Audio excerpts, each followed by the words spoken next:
Forum and UNICEF to deliver concrete progress toward the 2030 Sustainable Development Agenda. A healthy environment is not only a fundamental human right, but the indispensable foundation for resilient societies and thriving economies.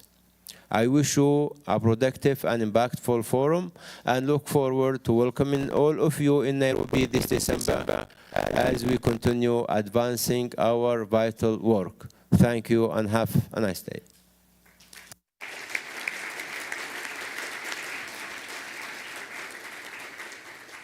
Shukran, Your Excellency. Seguidamente, escucharemos a la señora, Su Excelencia Elizabeth Maruma Mrema, Directora Ejecutiva Adjunta del Programa de las Naciones Unidas para el Medio Ambiente.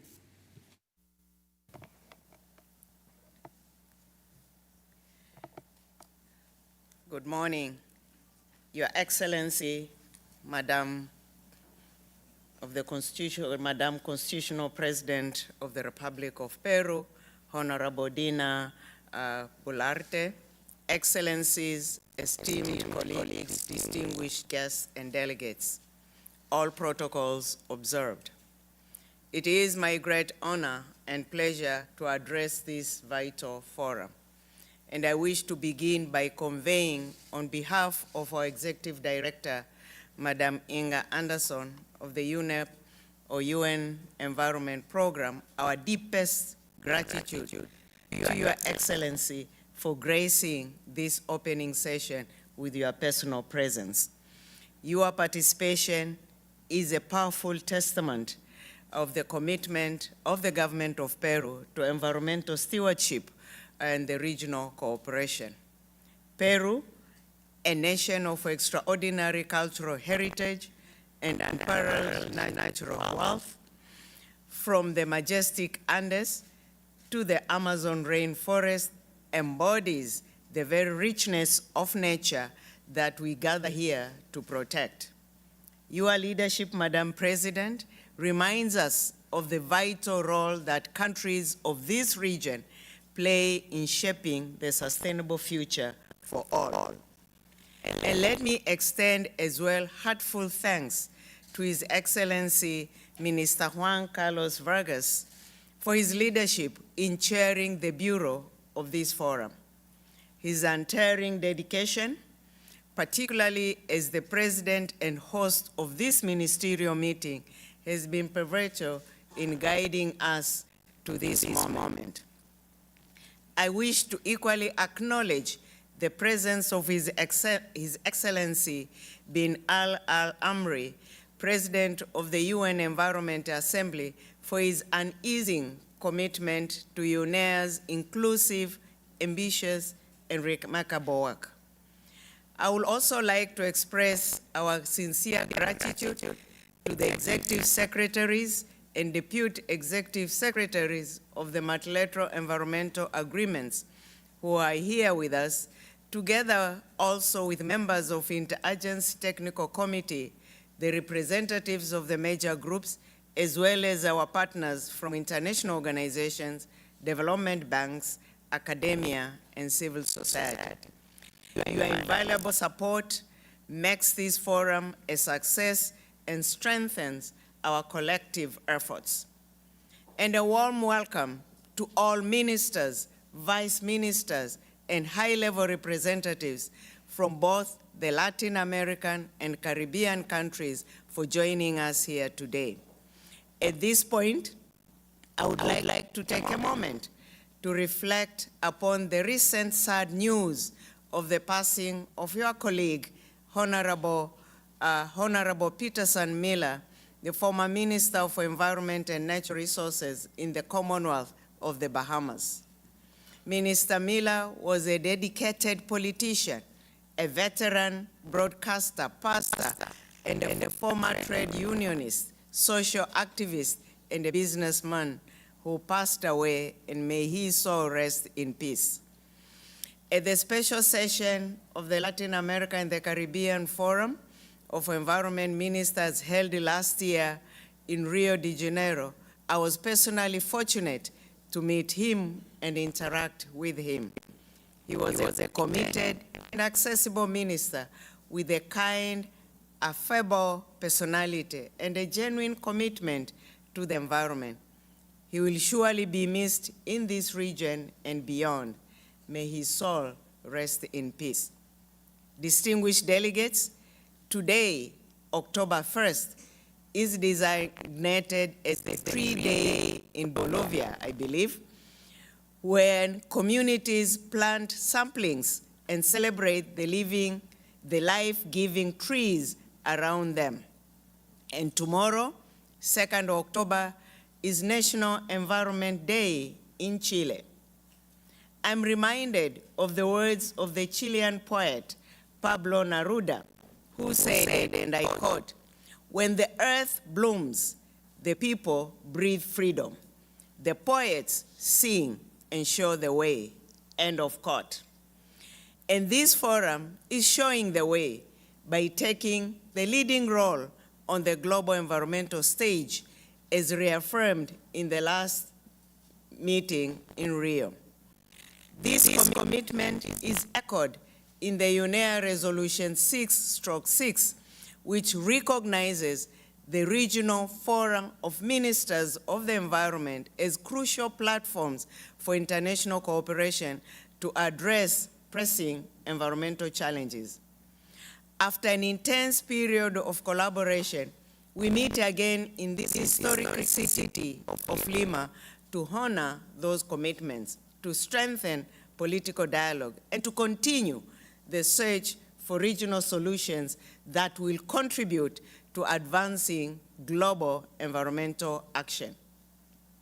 This meeting is an opportunity to reflect on the progress we have made since the 2024 special session on a coordinated approach to the linked crises of climate change, desertification, and biodiversity loss. It will allow us to chart the way forward for regional collaboration. It will also provide a crucial moment for preparing strong contributions to UN Environmental Assembly, the 7th session, and other multilateral environmental processes. 1 year after the special session, we can clearly see that this has been a period of profound change, profound challenges, and opportunity for multilateralism. Through initiatives like the Pact for the Future, the region has consistently emphasized the environment as a foundation of prosperity. At the One Health Summit, your voices highlighted the inseparable connection between health, the environment, and inequality. At the CBD Convention on Biodiversity Conference of the Parties 16th, which was in this region in Cali, Colombia last year, marked a historic milestone with the agreements such as the creation of the Cali Fund, which advances fair and benefit sharing from genetic resources. It also recognizes the recognition of indigenous peoples and Afro-descendant communities continues to be a cause championed by this region. When it comes to climate action, our negotiators have played a key role in defining a new collective quantified goal on climate finance. Caribbean countries in particular have raised the urgency for scaling up adaptation finance for vulnerable communities and economies. The Punta del Este milestone, which saw the establishment of the Science Policy Panel on Chemicals, Waste, and Pollution in Uruguay, is yet another example of the leadership of this region. Moreover, several Latin American states have ratified the BBNJ agreement, contributing to its entry into force. And in the fight against plastic pollution, this region has been among the most vocal in calling for an ambitious treaty to end this crisis. whether it is the Caribbean marine ecosystems or South American rivers, the urgency is felt firsthand in this region. And we at UNEP are on your side, and we look forward to your continued engagement as we work on the new medium-term strategy 2026 to 2029, ensuring that the regional priorities are fully reflected and integrated into our work. This forum will also address critical areas for the region, such as advancing biodiversity and climate action through the Regional Action Plan for Ecosystem Restoration for Water Resilience. We will equally tackle the challenges of pollution and waste, including regional cooperation on methane reduction and landfill closures. We will also focus on scaling up access to environmental financing with an active participation of both regional and global financial institutions. And looking ahead, UN Environment 7, which will be held in Nairobi in December from 8 to 12, under the theme of advancing sustainable solutions for a resilient planet, will be a defining moment for all of us. This forum plays a central role in shaping regional inputs and ensuring that the Latin America and the Caribbean are strongly represented at the UNEA 7, including for its outcome.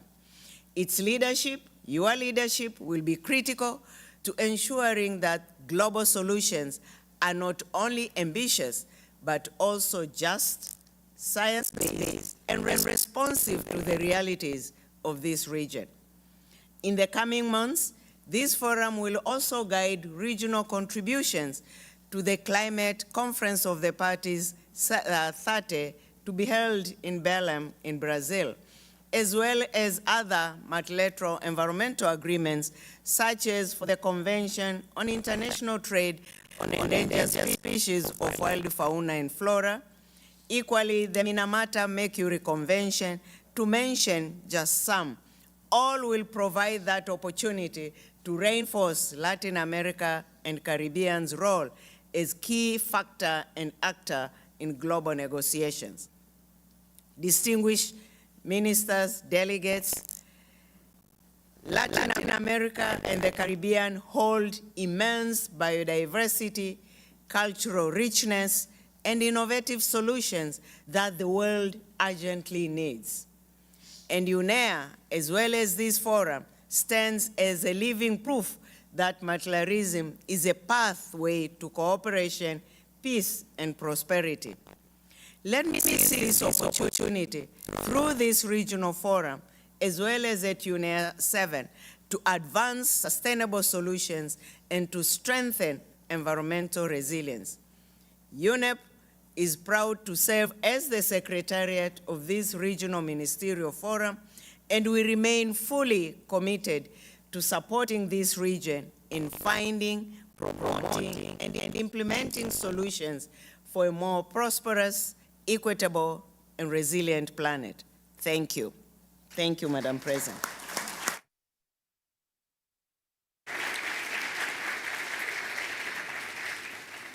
Thank you, Madam. A continuación, invitamos a Su Excelencia, la señora Dina Ercilia Boluarte Segarra, Presidenta Constitucional de la República de Perú, para declarar inaugurada la 24ª reunión del Foro de Ministras y Ministros de Medio Ambiente de América Latina y el Caribe. Muchas gracias. Buenos días con cada uno de ustedes. Señor Ministro del Ambiente, señores ministros y viceministros del Ambiente y de América Latina y el Caribe. Señoras y señores ministros de Estado que nos estén acompañando, señora directora ejecutiva adjunta del Programa de Naciones Unidas para el Medio Ambiente, señor presidente de la Asamblea de las Naciones Unidas para el Medio Ambiente, presidente de la Autoridad Ambiental de Omán, distinguidas y distinguidos altos funcionarios de temas ambientales de América Latina y el Caribe. Señores y señoras, invitadas, invitados nacionales e internacionales, señoras y señores. Primero quiero agradecer que en esta oportunidad la presidencia de esta magna asamblea del cuidado del medio ambiente haya recaído en mi país y darles a cada uno de ustedes la bienvenida. Perú es un país multicultural. Tenemos nuestra costa, nuestra sierra, nuestra hermosa Amazonía. Y esto compartimos con los países hermanos de Bolivia, Colombia, Brasil, nuestra Amazonía. Y creo que la reunión de tantas autoridades, ilustres autoridades en la capital de Perú, no hace sino hacer un llamado de urgencia. ¿Qué más hacemos para el cuidado de nuestra biodiversidad, de nuestra Amazonía, del agua que a través de los ríos, los mares, los lagos, nutren y dan vida en nuestro planeta? Si es que no hacemos actividades concretas y reales desde cada uno de los países que están en este único hogar que tenemos, que es la tierra, no pasarán muchos años más adelante y estaremos sufriendo primero la crisis hídrica, que ya venimos sufriendo. Y en esta crisis hídrica, y lo decimos desde la experiencia que Perú tiene, una de las causas, por ejemplo, es la minería ilegal. Perú es un país rico en minerales críticos. Tenemos cobre, oro, plata, litio, zinc, etcétera, etcétera. Pero la minería ilegal se está ubicando en las cabeceras de cuenca y está matando el agua limpia que debe de llegar a las comunidades donde hay biodiversidad en las aguas y de las cuales se alimentan, como los peces, las algas.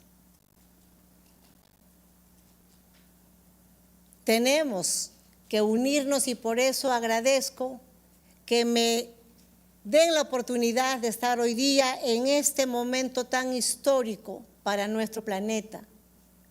Sé que es una reunión de ministras y ministros. Y nuevamente gracias por estar acá, a cada uno de ustedes.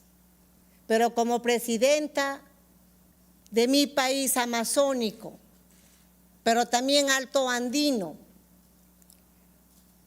en el que, si bien es cierto, llegan las lluvias, pero no es suficiente si es que no hacemos algo para que podamos administrar el recurso hídrico de la mejor manera y podamos las tierras, cultivarlas de la mejor manera, porque el otro gran problema, además del agua, dentro de poco, si es que no hacemos un trabajo eficiente, será la seguridad alimentaria. Perú en algún momento de la historia de la humanidad salvó de la hambruna con la papa. Tenemos 4.000 variedades de papa.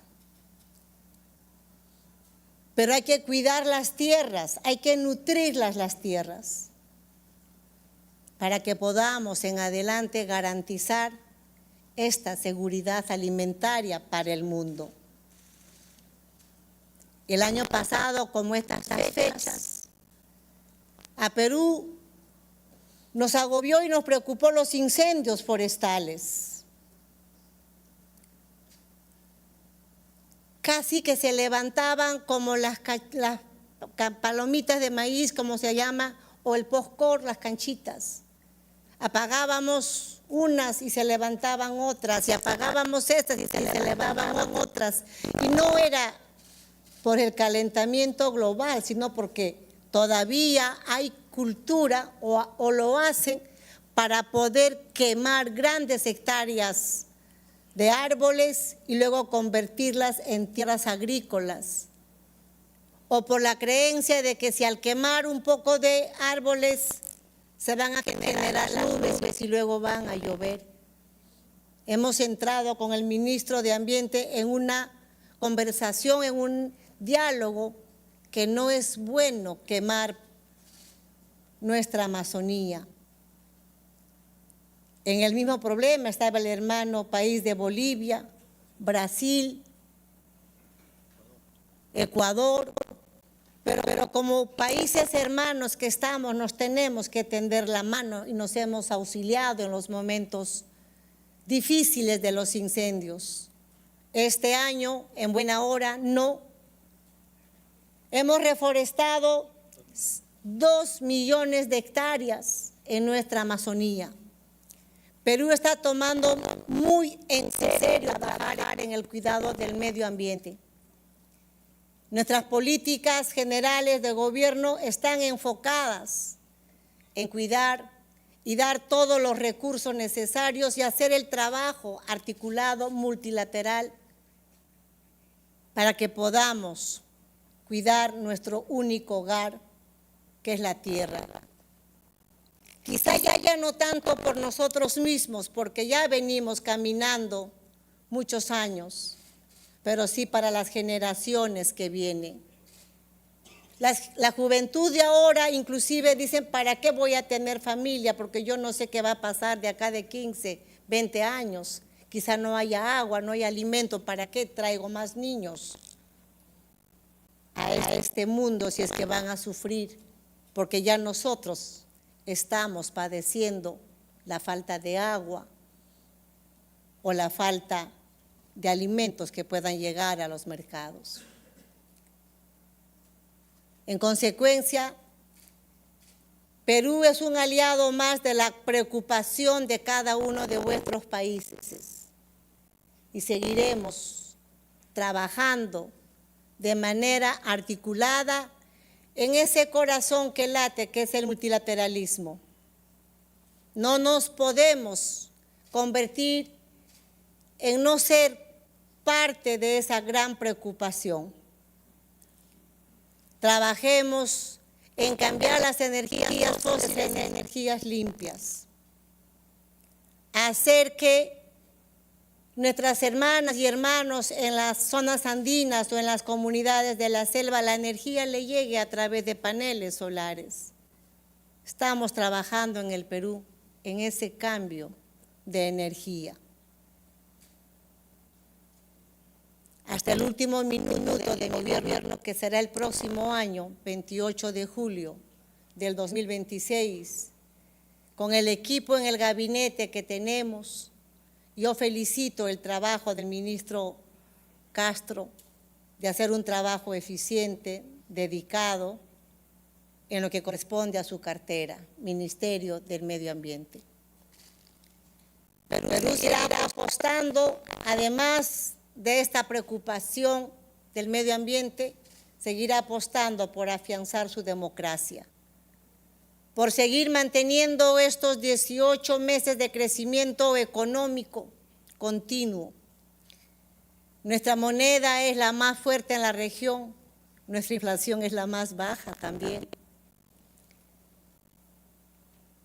Seguiremos apostando por un Perú que se coloque en la vitrina en el mundo para que, así como ustedes, autoridades de alto nivel, pongan el ojo en nuestro querido país, que de manera sencilla, humilde, pero con convicción y responsabilidad, seguimos avanzando en nuestro propio desarrollo, sin descuidar de acortar la pobreza multidimensional, sin descuidar el crecimiento del empleo formal, sin descuidar que tenemos que tener una economía responsable. En estos días que ustedes van a estar acá en mi querido país, les deseo buena estadía, buen apetito, porque la gastronomía peruana es la mejor del mundo. Y espero que en el almuerzo, ministro, hagan un brindis con el pisco sour, el pisco peruano y nuestro pisco sour, que es la bandera nacional. Bienvenidos y muchas gracias.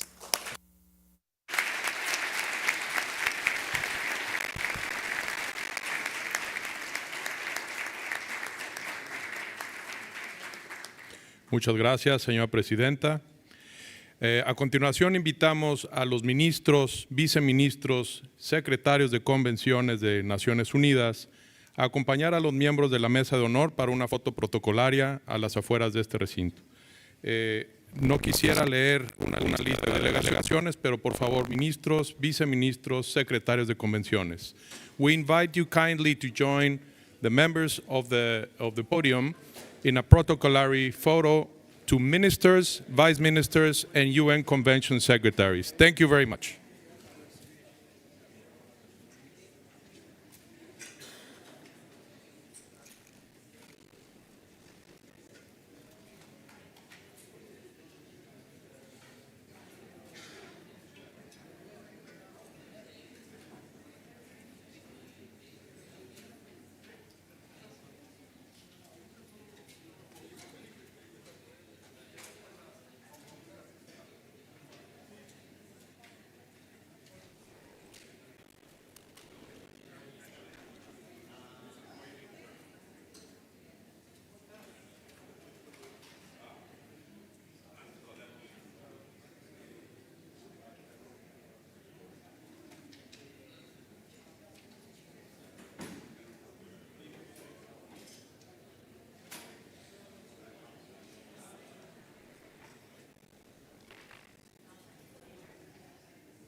Recording in progress.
Ladies and gentlemen, distinguished gentlemen and ladies from the delegations, please be so kind to take your seats. We're gonna resume the session shortly.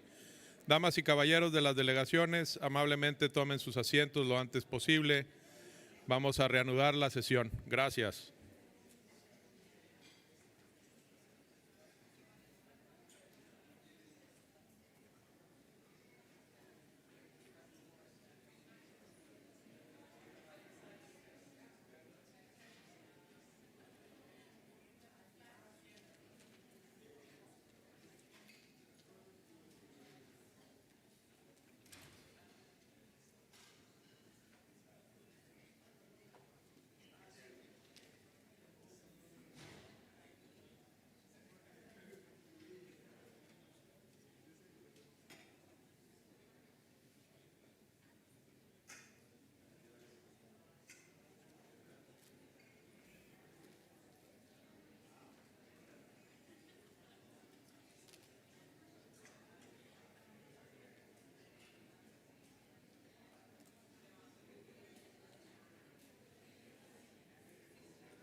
Muy buenos días, señores delegados, ministros, ministras. Iniciaremos el trabajo del día de hoy. Ya todos estamos en la sala. Permítame, antes de dar inicio a los trabajos del día de hoy, deseo compartir que nos ha entristecido profundamente recibir la noticia este fin de semana del repentino fallecimiento de nuestro colega, el señor Mau Patterson Miller, ministro de Medio Ambiente y Recursos Naturales de la Mancomunidad de las Bahamas. El ministro Miller fue un político de carrera que se desempeñó como secretario parlamentario del Ministerio de Servicios Sociales y Renovación Urbana. Fue un veterano locutor, pastor, ex sindicalista, activista social y fundador y director ejecutivo de la organización motivacional de Vision Group. El señor Miller se desempeñaba como diputado electo desde el año 2017 y fue nombrado ministro de Medio Ambiente y Recursos Naturales en el año 2021. Recientemente asistió a la sesión especial del Foro de Ministros y Ministras de Medio Ambiente de América Latina y el Caribe, celebrada el año pasado en Río de Janeiro, en Brasil. El ministro Miller fue también anfitrión del Foro de Alto Nivel de Ministros del Caribe, responsable de residuos, en Nassau, en el 2022, en colaboración con el Programa de las Naciones Unidas para el Medio Ambiente. Era un ministro comprometido y accesible, con una personalidad amable y afable. Lo extrañaremos en la región. Que descanse en paz y que su familia y colegas encuentren consuelo. Con estas palabras quisiera dar inicio. Ahora quisiera también reconocer y agradecer el arduo trabajo de los oficiales de alto nivel y otros funcionarios que hicieron posible el desarrollo de la decisión y de la declaración ministerial que serán puestas a su consideración el día de mañana, y quienes realizaron también las coordinaciones necesarias con el apoyo de la Secretaría del Programa de las Naciones Unidas para el Medio Ambiente para este evento. Deseo agradecer también a los miembros de la mesa directiva por la conducción de los trabajos desde que el Perú asumió la presidencia del Foro, y a la Secretaría del PNUMA por su apoyo técnico y financiero. Sin más, les invito a iniciar los trabajos del día de hoy y vamos a pasar al punto 2.1 de la agenda dentro de su programa, que todos ustedes lo tienen. Como es de su conocimiento, la reunión del Foro adopta mutatis mutandis, que son las reglas del procedimiento de la Asamblea de las Naciones Unidas para el Medio Ambiente. Las mismas están a su disposición en la página web de esta reunión. Igualmente, es la práctica del Foro que toda decisión se adopte por consenso. De no haber objeciones, procederemos de esta forma o de esta manera. Si tienen alguna objeción, lo pueden expresar ahora.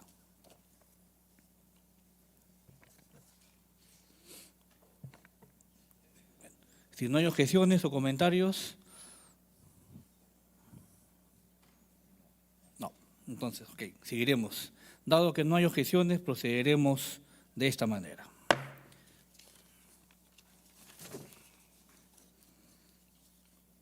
A continuación, solicito su atención al documento UNEP-LAC IG 14/documento 1, Agenda Provisional. Como les adelanté, esta reunión contempla un día de trabajo enfocado en avanzar la colaboración regional alrededor de las prioridades de trabajo definidas por el Foro en su sesión especial de Río de Janeiro, y otro día enfocado en la participación de esta región en los procesos ambientales multilaterales. Así, el primer día se dedica a acelerar la acción regional, mientras que el segundo día se enfoca en acelerar la acción global. El primer día el día de hoy tendremos 3 sesiones: naturaleza y clima, enfocado en el trabajo relativo al Plan de Acción Regional para la Restauración de Ecosistemas y Resiliencia Hídrica. Contaminación, la segunda sesión es sobre contaminación y residuos, centrada en el Programa Regional para la reducción de emisiones de metano y el cierre de basurales. Y la tercera sesión sobre financiamiento para considerar mecanismos para acelerar y facilitar el acceso a los recursos necesarios para lograr las metas ambientales en nuestra región. El segundo día son 4 sesiones, preparaciones para la número 7, consideraciones de la estrategia de mediano plazo y el programa de trabajo del PENUMA y el rol del Fondo para el Medio Ambiente. La tercera sesión es contribuciones del Foro a los acuerdos multilaterales sobre medio ambiente y la cuarta sesión enfocada en la participación de la región en la COP30 de la Convención de Cambio Climático que se celebrará en la ciudad de Belén, en Brasil. Adicionalmente, se llevará a cabo la elección de la mesa directiva de la 25ª reunión del Foro y se prevé la adopción de la declaración ministerial y la decisión de esta reunión, los cuales servirán para dar dirección al trabajo del Foro en el periodo 2026-2027. Si alguien tiene alguna propuesta de cambio a la agenda, puede solicitarlo ahora el uso de la palabra.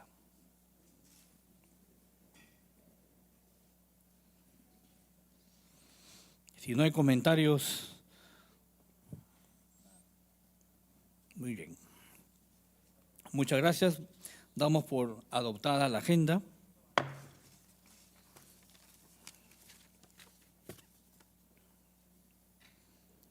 Iniciaremos con la sesión 1, acelerando la acción regional, biodiversidad y clima.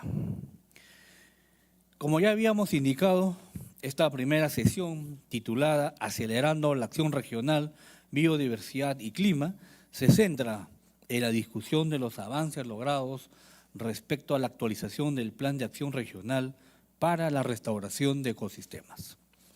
Consideremos también los trabajos que están realizando varios estados para la conservación y restauración de los ecosistemas vinculados con los jaguares. Contaremos con algunas intervenciones iniciales para proveer el contexto y aportar ideas de discusión, tras lo cual las ministras y los ministros, jefes y jefas de delegación, así como observadores, podrán compartir sus ideas. Para la primera parte de esta sesión, me complace ahora invitar al señor Juan Bello para que comparta con nosotros la información correspondiente a la actualización del Plan de Acción Regional para la Restauración de Ecosistemas. Estimado Juan, adelante.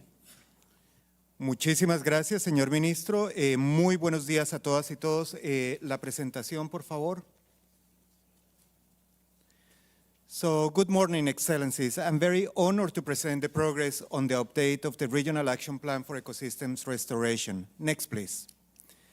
Last year, at the special session of the forum held in Rio de Janeiro, ministers identified water as a priority for the prosperity and sustainability of the region, and also as an opportunity to promote integrated approaches for the implementation of the Rio Conventions and related MEAs.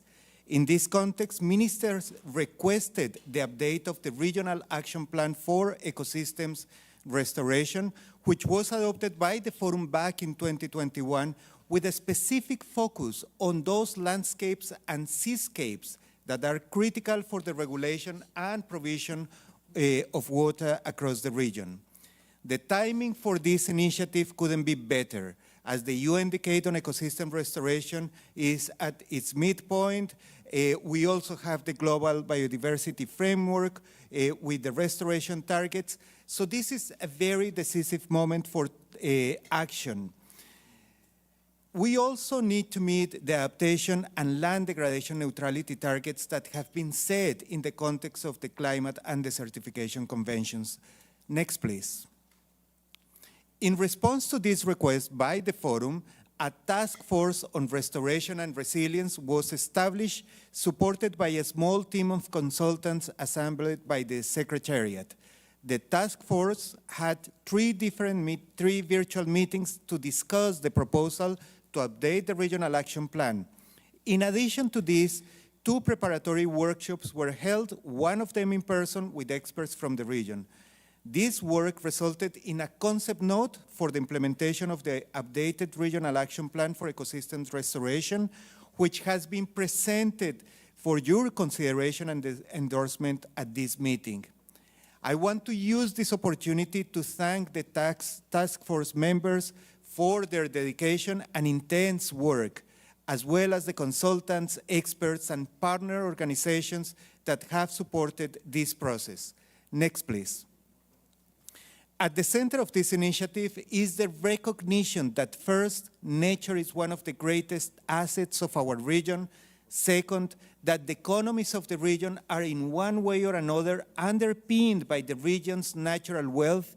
And third, that the loss and degradation of nature in our region increases our vulnerabilities and the human and economic costs of climate-related hazards. Here we have some papers that will be distributed for you and that were prepared in partnership with the Andes University from Colombia that elaborate precisely on these topics. Next one, please.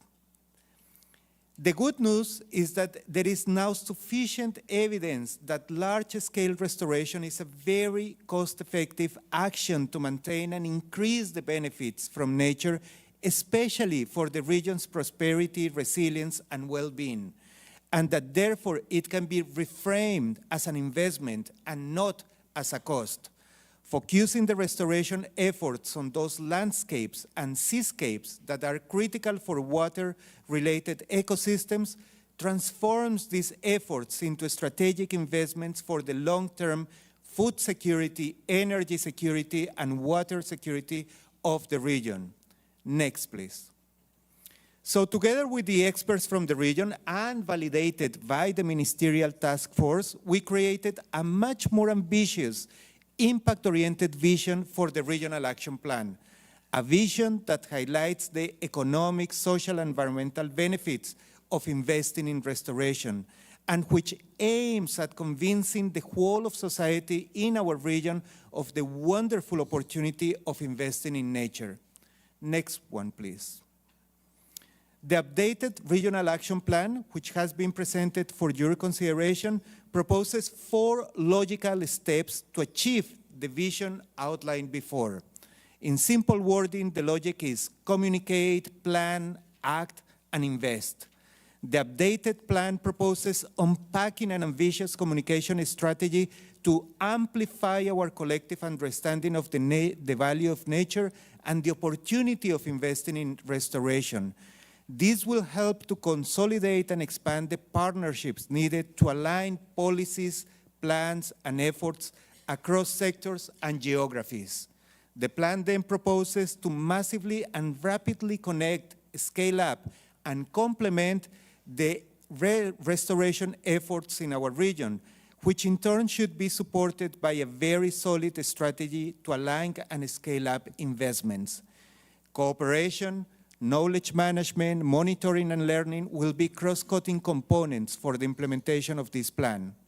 The ultimate goal is, for the updated plan, is to accelerate the functional recovery of those landscapes and seascapes that, as I have said before, are critical for the long-term provision and regulation of water, therefore contributing to the prosperity, sustainability, and well-being of the region. So next, please. To implement this plan, we propose to immediately develop a concrete initiative, which for the time being we are referring to as the Restoration Accelerator. This accelerator is being designed to focus on those triggers that will bring momentum to each of the steps for the implementation of the Regional Action Plan as previously described. Through collective cooperation and action, the accelerator will ensure immediate results in 1 year and actual impact in 5 years. Next, please. So for the short term, we expect to have the communication strategy fully under implementation, a functioning international regional partnership, a joint vision that has been developed and together by everyone in the region and disseminated, and key initiatives convened for coordination, for developing tools, for building capacities, to support countries to develop those restoration initiatives and the mobilization of investments as required. Next, please. Within 5 years, we should have a very healthy investing environment for ecosystem restoration, a strong and dynamic network of partners, initiatives, and territories, and more importantly, a whole of society alignment around the value of nature. Next, please. The proposal is to initiate these activities under the overall guidance of the Forum, including through the Bureau and the Task Force, to include the secretariats of the Rio Conventions, to bring in the UN Decade partners, and to consolidate the alliance with development banks and finance institutions to help align investments. We also propose to strengthen the collaboration and partnership with the initiative 20 by 20, including on those elements related to networking, monitoring, and reporting. They have been participating in the discussions for this concept note that is presented. Last slide, please. So as I conclude my presentation, Excellencies, let me have you with this, let me leave you with this takeaway message. So as we still fight the loss and degradation of our natural assets and natural wealth and confront the impacts of environmental shocks, we find in large scale and long-term restoration a pathway to secure prosperity, to accelerate adaptation and resilience, to halt land degradation and desertification, and ultimately to achieve in our region the vision of living in harmony with nature. I thank you. Muchas gracias, señor ministro. Muchas gracias, Juan. A continuación, quisiera invitar a la señora Astrid Schoenmaker, secretaria ejecutiva del Convenio sobre la Diversidad Biológica, a que nos brinde sus comentarios con respecto a este trabajo y las sinergias con el proceso que ella dirige. Estimada Astrid, por favor. Thank you, Mr. President, Excellencies, colleagues. Thank you for the opportunity to comment on this regional action plan. Let me start by just saying that in a region that depends so significantly on its natural wealth for its economies and the well-being of its people, the fact that ecosystems across the region are, in their majority, degraded and continue to degrade is, of course, cause for serious concern. But it is also an important investment opportunity with high returns, as detailed in the papers that have been submitted for this session.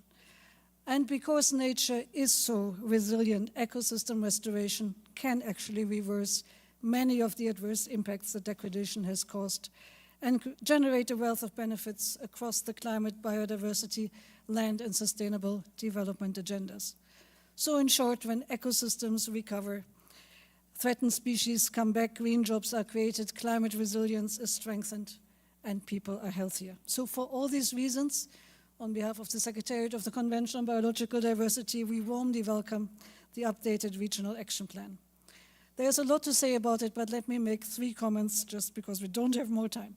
First of all, it is crucial to consider the importance of indigenous peoples and local communities as custodians of biodiversity.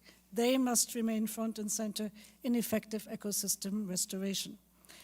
An important contribution to this discussion will be made by the first meeting of the CBD's new subsidiary body on Article 8J, so the article that deals with the role and responsibilities and contributions of indigenous peoples and local communities. That will take place in Panama in just a couple of weeks. There we will consider guidelines to strengthen legal and policy frameworks for the recognition of the role of indigenous and traditional territories of indigenous peoples and local communities in spatial planning, restoration, and conservation for their subsequent adoption at COP17 next year. My second point is that the restoration of ecosystems, as we've just heard from Juan, is a core commitment in the biodiversity framework, whose target number 2 calls for placing at least 30% of areas of degraded terrestrial, inland water, and coastal and marine ecosystems under effective restoration by 2030.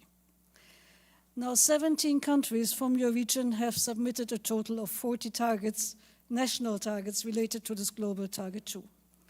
That sounds good at first glance, but a closer step shows there is significant scope for accelerating and scaling up target setting and implementation. Almost half of these targets were submitted by just 2 countries, Mexico, 7, and Costa Rica, 11. And globally, 135 countries have submitted a total of 406 targets. So this region accounts for only 10% of the target setting in this area. And in this context, I want to highlight the opportunity and importance of a fast approaching milestone, our first global review on the implementation of progress, on the global review of progress in the implementation of the Kunming-Montreal Global Biodiversity Framework that will take place in Yerevan, in Armenia. So for that, national reports have to be submitted by 28th of February, and they should focus on the progress in achieving national targets as the primary source for information for the global report. And that then makes your actions and inputs, both in the form of national targets and national biodiversity strategies and action plans, in your upcoming reports crucial for the world to gain an accurate understanding of where we stand, including in this region, because this discussion should then also inform, going forward, the allocation of finance and whatever else needs to be done to accelerate implementation. And let me conclude with my third point. It is key that regional international cooperation is boosted by synergies in the implementation of the Rio Conventions. NBSUB that connect the implementation of Target 2 of the KMGBF with work to reach land degradation neutrality targets under the UNCCD and with nationally determined contributions and national adaptation plans under the UNFCCC will be stronger in terms of prioritization, spatial planning decisions that successfully address trade-offs, and they will be stronger in making a convincing case for investment. Again, in a few weeks, as we convene under our convention in Panama, we look forward to see the Nature Pledge from Panama and see how this can be done in practice. Mechanisms for coordination amongst the 3 Rio conventions, including the Joint Liaison Group, are making progress in activating synergies on cross-cutting themes like forests, sustainable food systems, and water. But in a few weeks in Belém, you as parties have the opportunity to give the UNFCCC Secretariat also a strong mandate to engage in joint planning and program delivery. And I hope you will seize that opportunity. Thank you so much.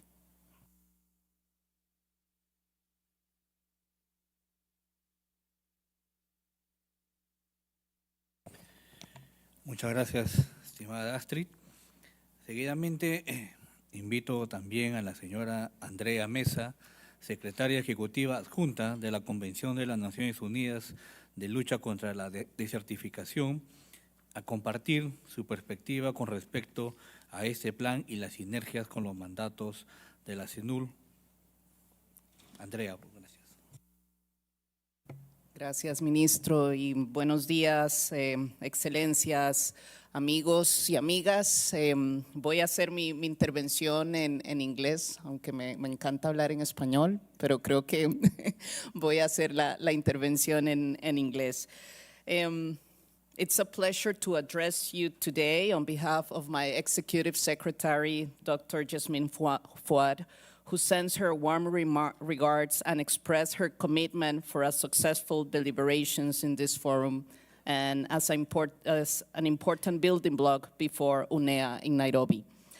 And let me start by expressing my gratitude to the government of Peru for hosting this forum and for facilitating these exchanges, demonstrating that environmental issues are part of the development agenda and that multilateralism is the way to address our common global challenges. Y por hacer sentirnos en casa, ministro. Muchas gracias. And why this ecosystem restoration plan is important in general, but why it's also important for the Rio Conventions and for UNCCD, the convention that deals with land degradation and drought issues. As we know, land is the foundation of Earth stability. It regulates climate, supports most of known species, and provides us with nutritious food, clean water, and raw materials. The resources that keep the wheels of our economies turning and the heart of our societies beating, particularly in this region. 95% of food comes from healthy soils. And in addition to this, it's important to also make the point that 2.5 billion young people under the age of 25 live in areas that depend directly on healthy soils and natural resources for their livelihoods. So we are just seeing with clear numbers why this plan is so important. But if we continue business as usual, land almost the size of South America will show continued degradation by 2050. And in LAC, 22% of the land is already degraded. And to put it in context, it's an area almost 3 times the size of Colombia. A quarter of LAC is made up of arid and semi-arid areas, which are the most vulnerable to land degradation and to desertification. And then we can start seeing, again, why this ecosystem restoration plan, it's a priority. It's so important. The loss of healthy land is already driving competition over shrinking resources, forcing displacements, and fueling instability around the world. The good news is that reviving 1.5 billion hectares of land could unlock a $1 trillion restoration industry. And again, this is not only about our environment. It's about building and be part of this new emerging economy. By making the implementation of the commitments to restore land, and the region has been committed 200 million hectares, Latin America and the Caribbean could become a defining voice in this global restoration economy. We need holistic approaches that goes beyond tree planting.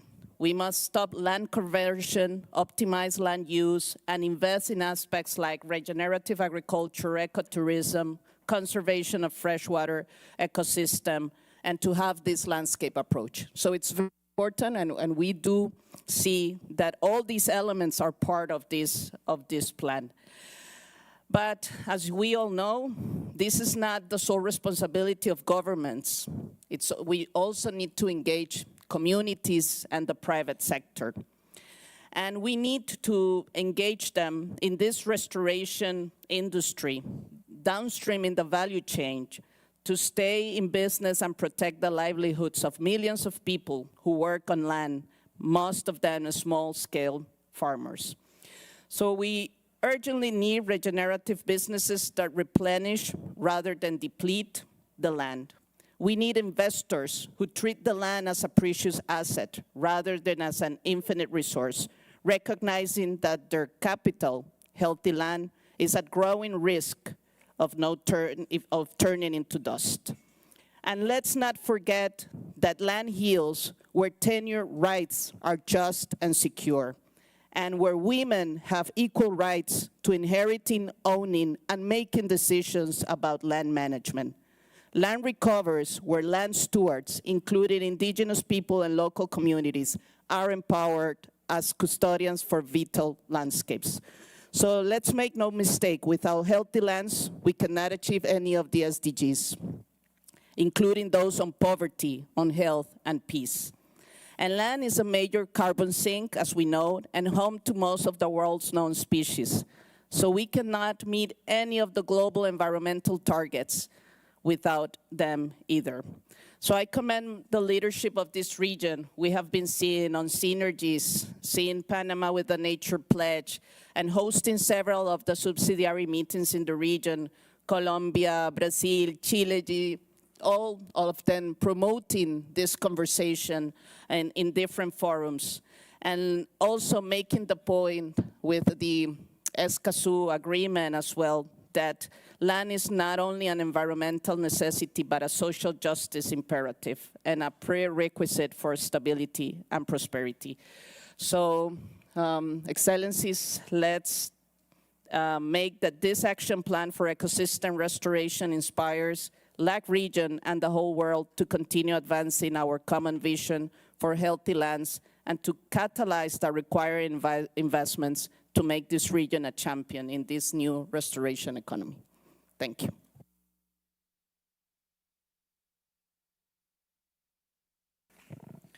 Muchas gracias, Andrea. Ahora queremos escuchar los aportes de cada uno de vosotros y vosotras, basado en las 3 preguntas orientadoras que se encuentran en la nota de concepto para esta sesión. Permítame mencionar las preguntas. Pregunta 1 es: América Latina y el Caribe poseen una gran riqueza y diversidad natural y cultural, incluyendo países con una amplia variedad de geografías, poblaciones y realidades económicas y sociales. ¿Cómo podemos fortalecer el valor agregado del plan como estrategia regional dirigida por el Foro de Ministros? ¿Y cómo crear sinergias entre los esfuerzos en curso de esta gran diversidad de países? La pregunta 2. El plan actualizado presenta un enfoque ambicioso, destacando la restauración de la naturaleza, que es esencial para el desarrollo económico y social nacional. ¿Cómo pueden los países garantizar que la restauración se integre en la planificación del desarrollo nacional y se adopten en sectores claves como las finanzas, la agricultura, la silvicultura, la pesca, la infraestructura, el agua y el turismo? Y como tercera pregunta, el agua es un recurso unificador en la región que vincula la naturaleza con la sociedad. ¿Cómo puede el enfoque de los servicios ecosistémicos relacionados con el agua situar la restauración a gran escala y a largo plazo como estrategia central, tanto para la gestión ambiental como para el desarrollo sostenible? Previa a esta reunión, la Secretaría ha consultado con los participantes y se ha elaborado una lista de intervenciones. De esta manera vamos a proceder ahora en base a la mencionada lista. Les ruego atentamente a los jefes y jefas de las delegaciones limiten el tiempo de su intervención a 4 minutos y que las observadoras y observadores se limiten a 3 minutos con el fin de dar oportunidad de participar a todos los interesados en compartir sus aportes. Les ruego ser respetuosos de estos tiempos para asegurar el buen desarrollo de la reunión. Según la lista, vamos a dar la palabra a ministro Adrián Forde de Barbados.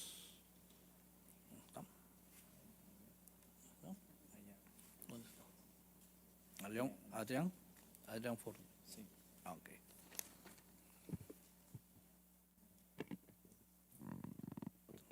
Sí, esta es ella. Sí.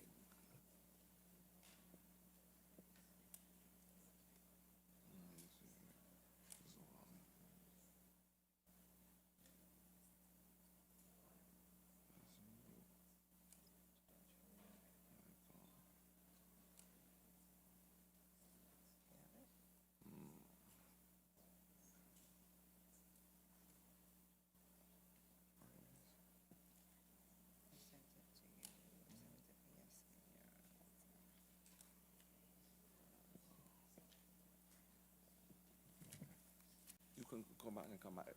My computer gave me trouble. Ok, vamos a pasar al siguiente. Señora Rine Senele James, ministra de Cambio Climático, Resiliencia y Ambiente de Granada.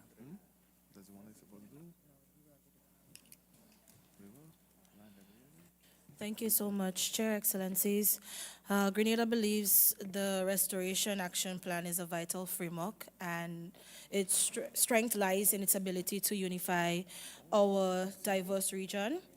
At a regional level, the Abbas and the St. George's Declaration of 2040 emphasize a few critical elements that resonate well with the Restoration Action Plan. Time is short, so I would focus on a few points. Grenada, like our colleagues across Latin America and the Caribbean, believes that nature is the very basis of our region's identity, our economy, and well-being. Therefore, we see conservation and restoration as central to achieving the goals of the Global Biodiversity Framework. As Caribbean small island developing states, we are acutely vulnerable to climate impacts.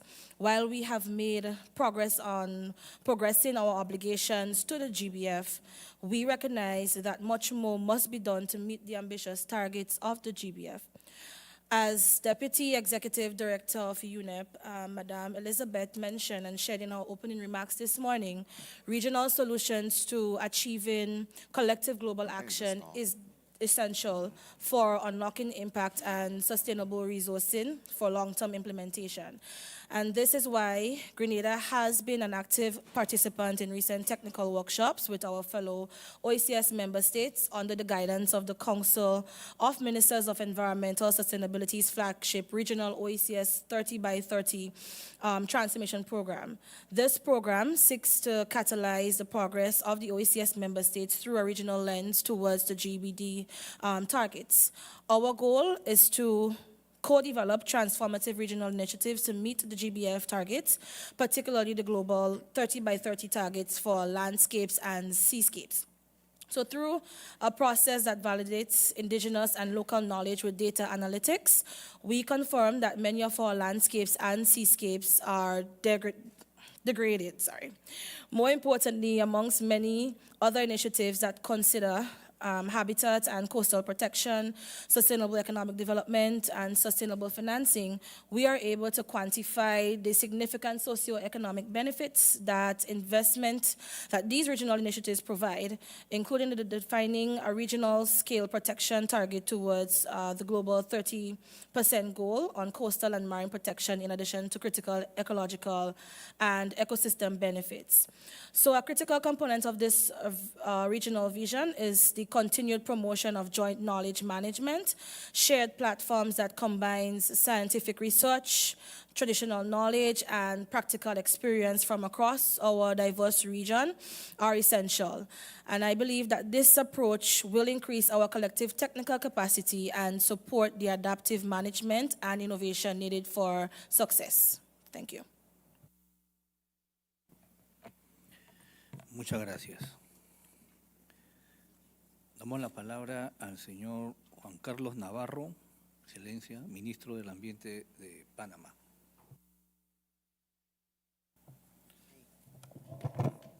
Muchas gracias, señor Ministro. Excelencias, para Panamá es sumamente importante lo que estamos tratando aquí en el día de hoy. Empiezo diciendo que tenemos que ver estos temas con carácter de urgencia. Está desapareciendo nuestra biodiversidad, estamos contaminando nuestros cuerpos de agua y océanos, destruyendo nuestras pesquerías y estamos destruyendo, talando nuestros bosques, poniendo en peligro nuestras cuencas hidrográficas y las fuentes de agua tan importantes para nuestras poblaciones. Estamos en medio de una crisis existencial para la especie humana, la más destructiva que hay en el planeta y que está destruyendo su propio hogar en una crisis y espiral destructivo-suicida que tiene que parar. En otras palabras, no hay tiempo que perder. Para ello, Panamá tiene y propone 3 pasos concretos. El primero, conservación efectiva y protección de toda nuestra riqueza natural en el terreno. No solo en estos foros, donde venimos, por supuesto, con gran esfuerzo todos a contribuir diplomáticamente con discursos. Pero estos discursos son vacíos a menos que sean respaldados por acción concreta en el terreno. Ese es el primer paso. Cuidar lo que tenemos de verdad en el terreno, de la mano de nuestras comunidades y de manera efectiva. Lo segundo es que esa acción inmediata tiene que venir de la mano con mecanismos de financiamiento a mediano y largo plazo. En el caso nuestro hemos propuesto el Fondo Panamá Natural, que estamos trabajando en él para crear un fondo, un PFP, Fondo Permanente de Finanzas, que garantice que para siempre podamos conservar la naturaleza, porque las fuerzas de la destrucción no duermen y nosotros trabajamos de vez en cuando. Tenemos que para siempre garantizar que se conserven nuestras cuencas hidrográficas, recursos naturales, biodiversidad. Para ello, financiamiento a largo plazo. Y en tercer lugar, pero igual de importante, el Nature Pledge, el acuerdo por la naturaleza, nuestro compromiso con la naturaleza, que no es más que darle en el terreno internacional una sinergia a los convenios que protegen nuestra naturaleza. ¿Qué es lo que propone Panamá? Que negociemos en una sola mesa biodiversidad, clima, restauración de la tierra o desertificación, océanos y plástico. No los podemos tratar por separado. Y como ejemplo de esto, queremos hablar brevemente de la restauración. Y aprovechando la presencia de CITES, de CMS, de CBD, de Ramsar, de Patrimonio Mundial y de las respectivas convenciones que he mencionado, así como la excelente reunión reciente en México, usar el jaguar como especie apex y especie muestra en nuestros ecosistemas de cómo podemos hacer las cosas bien. Concluyo con un ejemplo. Panamá es jaguar positivo y carbono negativo. Un país donde la naturaleza aún tiene voz y el clima aún respira. Que el jaguar camine libre en nuestros bosques, en el 40% de nuestro territorio, es una señal de que ese territorio está sano y esos bosques están sanos desde el punto de vista ambiental. De hecho, hemos hecho un censo de más de 372 individuos confirmados. Tenemos ciencia respaldando el proyecto de jaguar que financia el GEF en Panamá y que ya muestra señales positivas de que podemos restaurar ecosistemas, crear corredores biológicos, garantizar la protección de los bosques que aún nos quedan y podemos convivir con el jaguar en el terreno. Hemos logrado reducir en 85% las muertes por cacería y represalias, así como ataques de jaguares a fincas ganaderas en Darién. De hecho, importante, las mujeres lideran el 30% de estas fincas sostenibles y más de 9.000 personas han sido capacitadas en 2 años con este programa del jaguar y la Fundación Yaguara Panamá, que tiene un desempeño extraordinario para lograr este propósito. Ya más de 1.394 hectáreas han sido restauradas en corredores y el 73% ya son sumideros netos de carbono. Concluyo, señor presidente, con este pensamiento. No más cementerios de proyectos. Necesitamos financiamiento estable y alianzas reales, con acción concreta en el terreno, no promesas vacías. La receta está clara. Conservar ya en el terreno con las comunidades locales, crear fondos que garanticen acción en el terreno a mediano y largo plazo, la permanencia, y crear sinergias para unir biodiversidad y clima en una sola agenda, con el jaguar como guardián de lo que está en juego. El rugido del jaguar debe ser también el rugido político de América Latina en defensa del clima y la vida. Muchas gracias, Juan. Y ahora me doy la palabra. Me toca compartir con vosotros la posición del Perú, sus excelencias, viceministros. El Perú ha venido avanzando porque también somos un país preocupado porque la posición geográfica en la que está el Perú en América Latina hace que sea un país altamente vulnerable a los efectos del cambio climático y eso va a impactar directamente en la seguridad hídrica, a pesar que somos el tercer país con mayor disponibilidad hídrica después de Brasil y de Colombia. Sin embargo, la geografía del Perú no hace que el acceso sea distinto, así que ahí hay un problema. Los ecosistemas degradados, las actividades ilícitas, minería ilegal, tal ilegal, narcotráfico, con lo cual el país está luchando, ha hecho que hayamos perdido muchos ecosistemas y que hoy estamos recuperándolo con el esfuerzo, con el financiamiento de la cooperación y financiamiento público. Es así que hemos ido recuperando especies importantes y hábitats importantes, como el hábitat de la vicuña, que hacia una década atrás teníamos alrededor de 20.000 ejemplares y hoy tenemos más de medio millar de ejemplares, es importante. Un proyecto que hemos implementado para recuperar el hábitat de la pava aliblanca, una especie emblemática en el Perú, que antes veíamos estaba reducida a menos de 100 ejemplares, prácticamente en extinción, y hoy podemos tener más de 800 ejemplares y que ese hábitat en el norte del Perú, ya las personas están tomando fotos de esta especie importante. Hábitats importantes como el suri o el tapir, que también proyectos para recuperar hábitats en el Perú están siendo implementados. Pero hay algo importante. No podemos avanzar, y como se dijo acá en algunas intervenciones, sin la colaboración de nuestras comunidades indígenas, comunidades campesinas.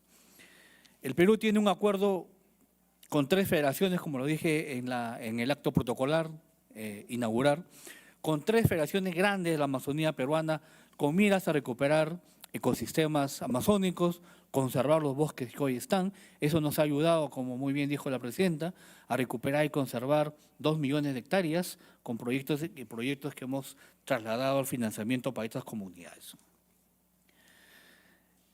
El nuevo programa nacional del Perú, que es el Programa Nacional para la Restauración de Ecosistemas Degradados, llamados FIVerde, es importante porque estamos mirando ya no solo la Amazonía, sino la parte andina, la parte costera, que también hay ecosistemas degradados y va a ser un programa importante que estamos impulsando. Y lo otro es que es importante para nosotros que el financiamiento, ¿cierto?, que miremos los distintos tipos de financiamiento. La cooperación internacional es muy importante, pero el Perú está mirando con las comunidades hacia el financiamiento por mercado de carbono, donde hace unas semanas hemos obtenido un proyecto, un financiamiento de bono de carbono de un proyecto concursable por Singapur. Tenemos otro del Banco Mundial y hemos negociado hace una semana en las Naciones Unidas otro grupo importante de más de 250 millones para poder trasladar hacia las comunidades. Entonces yo creo que sí es fundamental trabajar con nuestras comunidades, pero como acaba de decir su excelencia el ministro de Panamá, es importante que el financiamiento sea concreto, que llegue al territorio, porque no podemos estar dando los discursos, pero no llega el financiamiento, y cuando llegue, no llega a los territorios, que ese es clave. Por eso desde el Perú hacemos un llamado urgente a reforzar la cooperación internacional, a cerrar las brechas de financiamiento y de capacidades, y debemos colaborar entre países nuestras experiencias para poder avanzar cada uno, ¿no? Sé que vuestras excelencias tienen en sus respectivos países muchos avances, lo acaba de expresar su excelencia el ministro de Medio Ambiente de Panamá, en el sentido que también podemos compartir estas experiencias exitosas y poder replicarlas.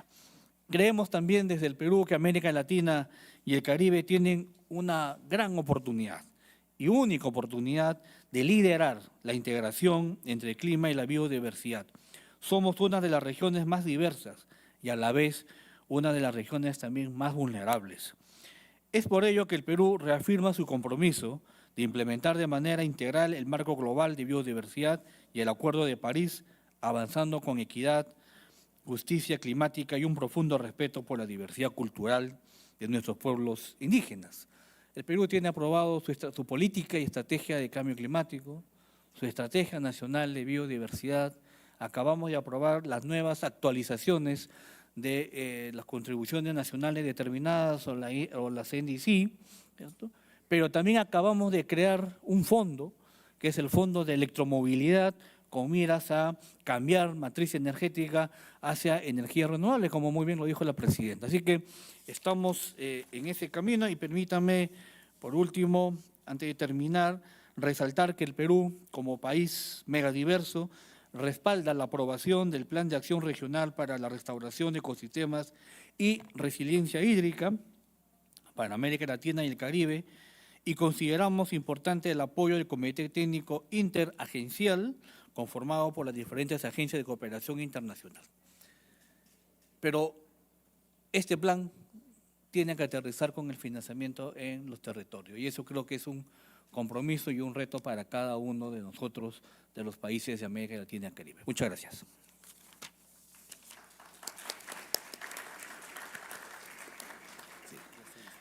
Ahora sí, voy a darle la palabra a su excelencia, el ministro Adrián Forté.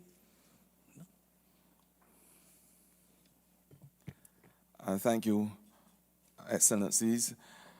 Barbados acquiesced to the Global Biodiversity Call and the framework with the Cumberland-Montreal Agreement.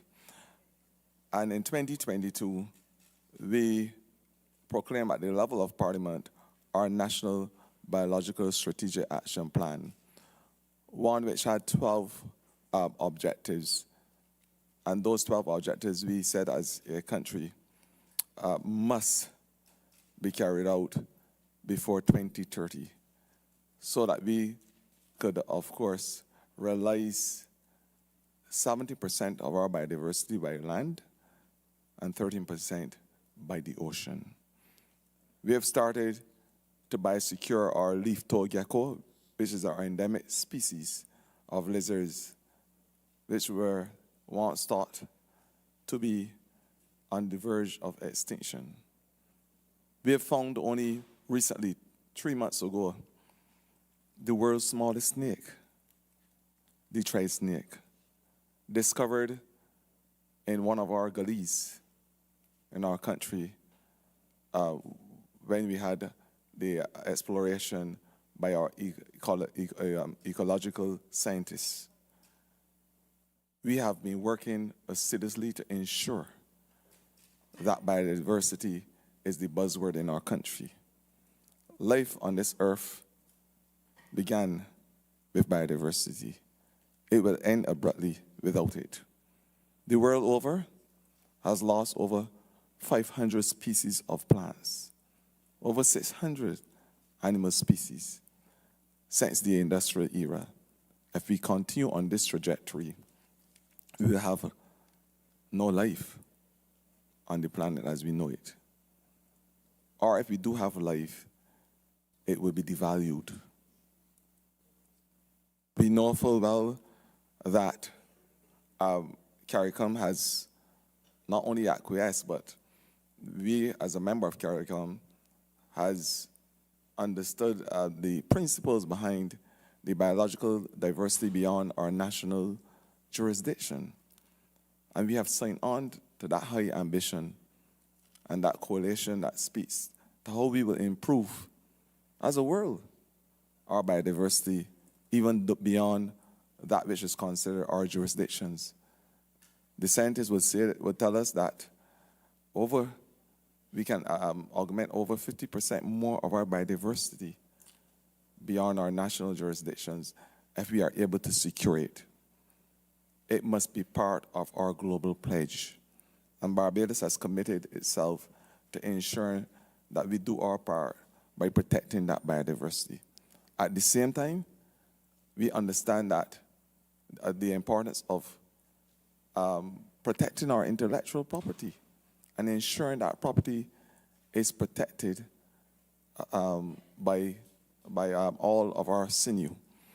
We are definitely on board with the fight to enhance our biodiversity. It is no secret that there is a triple planetary crisis: biodiversity loss, climate change, and pollution as we know it. Interestingly, the climate change that we are faced with, the increased temperatures, destroy of our habitat, thereby destroying our very own biodiversity. Pollution in our oceans destroy the biodiversity of our ocean, the reefs, the coral, the fish stock. So the combined effects of climate change and pollution inadvertently destroy the same biodiversity. Ocean acidification as we know it, how it affects the decapods and those shellfish. These are the things that we are mindful of as a Caribbean. And it all goes back to the discussion that we are having at this fora. The discussion that says that we contribute very little to the crisis that we are faced. Yet still, we are most and adversely affected by these disasters. So we recommit to the biodiversity fight, and we are equally on board with all efforts to ensure that the livelihoods, the sustainable livelihoods of our people are protected. Thank you.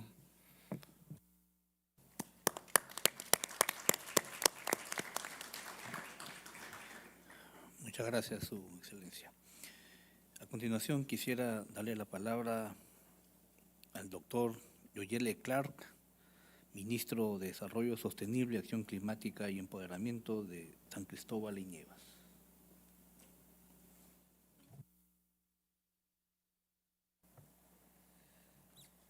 Thank you so much.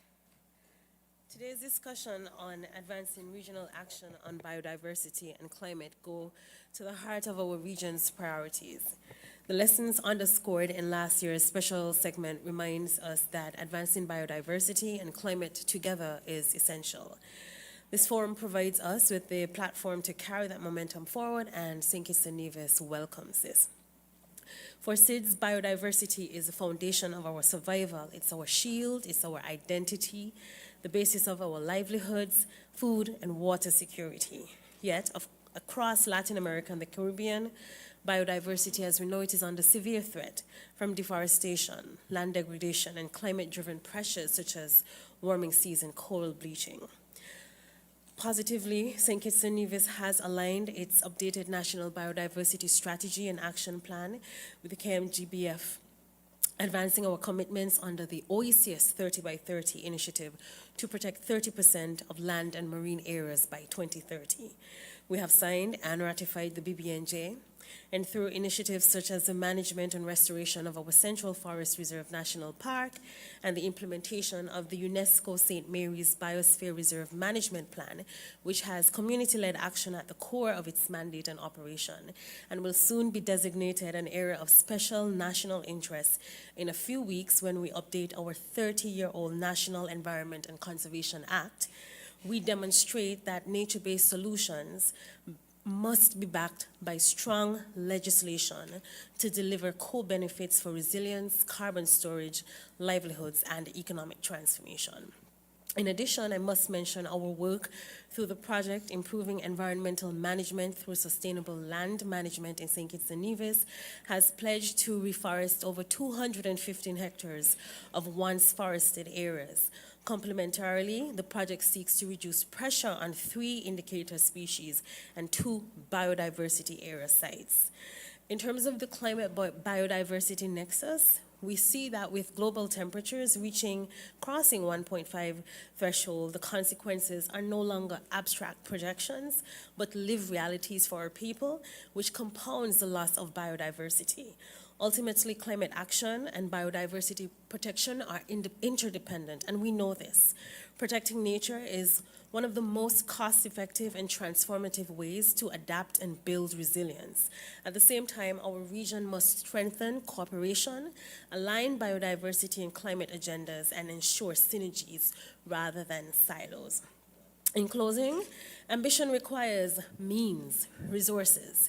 Access to biodiversity finance must be simplified and scaled up if we're to turn our commitments here today into outcomes that ensure no island is left behind, no country is left behind in Latin America and the Caribbean. We welcome UNEP's continued commitment and deepened focus on biodiversity and restoration as the center of sustainable development and its continued connections with global issues of climate, land degradation, pollution, and waste. This forum is shaping our future. We look forward to our conversations in COP30, but we have to stand together to signal that Latin America and the Caribbean are steadfast in our commitment to 1.5, to SIDS, and of course, financing for our unique circumstances. Thank you.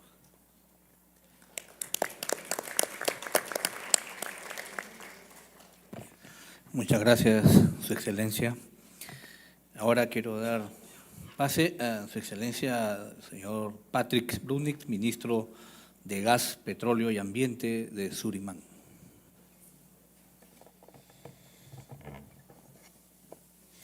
Thank you very much. All protocols observed. Yes, Suriname, I think a very strange country in Latin America. Strange in the sense of, indeed, we speak Dutch, very strange first language. But also, actually, if you look at Suriname, it is almost like the ideal world in a nutshell. We have the world's highest forest. We have a forest coverage of 93%. But we're also a carbon sink. And I think many of us are achieving a world that has that. We also have very rich water resources, very small population, but with rich collections of different cultures coming from all parts of the world: India, Indonesia, Lebanon, Holland, but also rich indigenous population. But also, Suriname is characterized with enormous resources just discovered in front of our coast, oil and gas resources. Now we're having some challenges. Although we have a 93% coverage, there's tremendous pressure on our forest in terms of land degradation, illegal mining, and we are struggling to maintain this status. So, also struggling with mercury and all other chemical pollutions, and another challenge is the possible upcoming negative effect of the oil curse. For such a small country with such a big offshore potential, there is a risk of the oil curse. And then we're also struggling with capacity constraints. I just mentioned, very small country, with a small population and not so skilled workforce. Of course, this will be an enormous challenge in the future. But we are very committed to develop the country into a green Suriname, and we call it the Suriname 3.0. And we are very committed to develop this country while maintaining our 93% coverage, let's say above 90% coverage, and maintaining a carbon sink. So that is why we have developed a green strategy, a green development strategy. And we're now on the verge with different stakeholders to envision Suriname 3.0 in 2050, where we have green energies, green sectors, and green industries. But for us to transform ourselves into this green Suriname 3.0, of course, we will need funding. And that will be the major challenge. How do we fund this transition? Of course, we have the oil riches, and we have decided to indeed look at that potential. But of course, we're looking also into financing. And we recognize the role and challenges of the high forest, low deforestation countries in the forum's official summary and ministerial declaration. We also support for a transition fund to provide sustainable alternatives for mining and dependent communities. And we also back the backing for a national restoration program to rehabilitate degraded lands and strengthen ecosystems. So our core message to the world actually is that Suriname seeks to balance economic development, possibly from oil and gas, with forest conservation and climate ambition. And we call for partnerships to make restoration and just transition a reality. So we're looking abroad, very focused, of course, on ourselves, because in the future, when we are Suriname 3.0. We want to continue giving back to the world as we are doing now by being carbon negative and having such a high percentage of forest coverage. Thank you.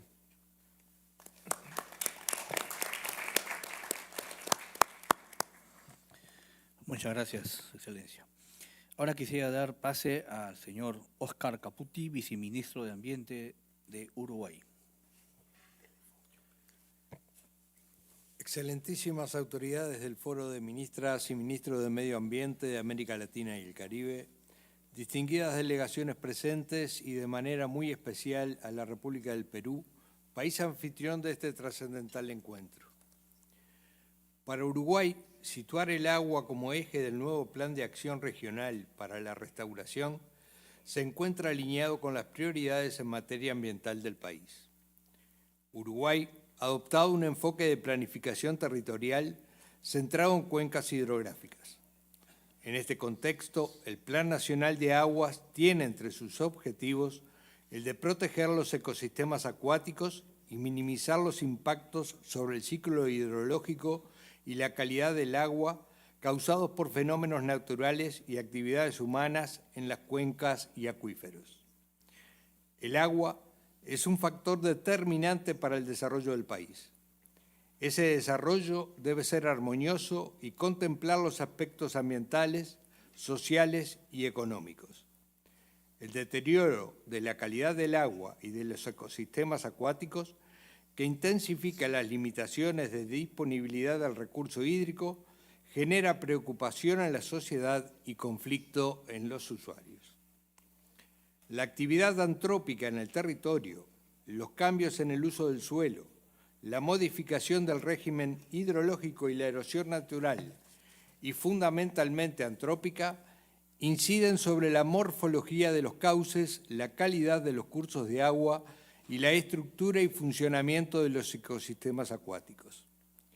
Asimismo, los usos del suelo en las áreas de recarga de acuíferos y el régimen de extracción impactan sobre la calidad y cantidad de las aguas subterráneas.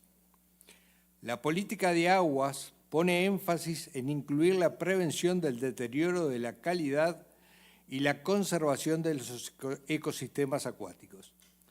En este sentido, se requiere aplicar herramientas de gestión que ofrezcan soluciones a las problemáticas de pérdida de servicios ecosistémicos que repercuten en la calidad y disponibilidad del agua, buscando prevenir y revertir los procesos de degradación, estableciendo medidas de preservación, mitigación de impactos y restauración en las cuencas y los acuíferos. Desde el Ministerio de Ambiente, consideramos que el desarrollo de acciones de restauración necesita de un enfoque y perspectiva involucrando, además de los organismos encargados de desarrollar la política pública, a los actores territoriales que puedan promover, apoderarse y beneficiarse de los procesos de restauración ecosistémica. Desde el Ministerio de Ambiente, además de los vínculos con el agua, entendemos también que gran parte de las acciones de adaptación y mitigación al cambio climático se basan en la conservación y restauración de los ecosistemas naturales, el mantenimiento de servicios ecosistémicos claves, así como la adopción de prácticas sostenibles que aumenten la resiliencia de los sistemas productivos.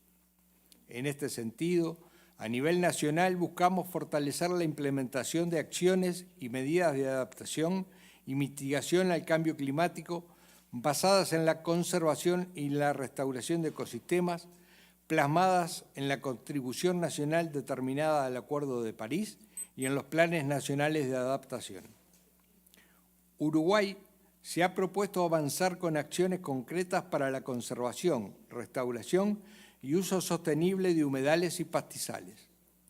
La transformación de los ecosistemas debido a los procesos de expansión e intensificación agrícola son las mayores amenazas directas a la biodiversidad y los servicios ecosistémicos en la región de las Américas. Entre estos, los pastizales templados de América del Sur, conocidos como pastizales del Río de la Plata, son uno de los más amenazados. Estos pastizales representan una de las mayores extensiones de estos ecosistemas en el mundo y albergan 4.864 especies de plantas vasculares pertenecientes a 194 familias, siendo el 8% de estas endémicas. Sin embargo, es una de las regiones del mundo con mayores tasas de cambio de cobertura y uso del suelo en los tiempos recientes, debido principalmente al avance de la frontera agrícola, con un incremento de la superficie cultivada del 23% entre los años 2000 y 2015. En este sentido, es que veríamos muy positivo avanzar en iniciativas de conservación y restauración de los pastizales a nivel regional. Para finalizar, permítanme destacar que en la meta 2 de la Estrategia Nacional de la Biodiversidad se establece que al menos un 17% de la superficie degradada continental, costera y marina se encuentre bajo planes de restauración de ecosistemas con el objetivo de mantener o recuperar la conectividad e integridad ecológica y la provisión de servicios ecosistemas, controlar la expansión de especies exóticas invasoras y mejorar la condición de los pastizales, contribuyendo con la neutralidad en la degradación de la tierra y la adaptación al cambio climático.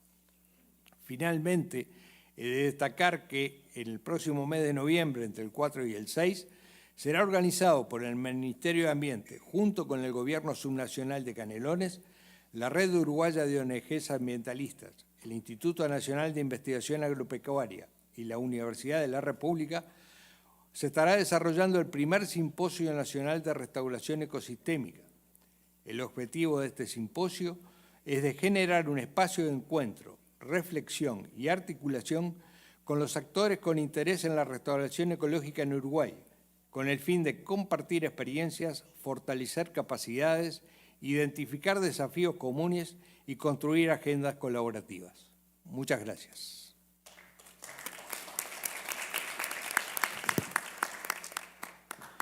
Muchas gracias, señor Oscar.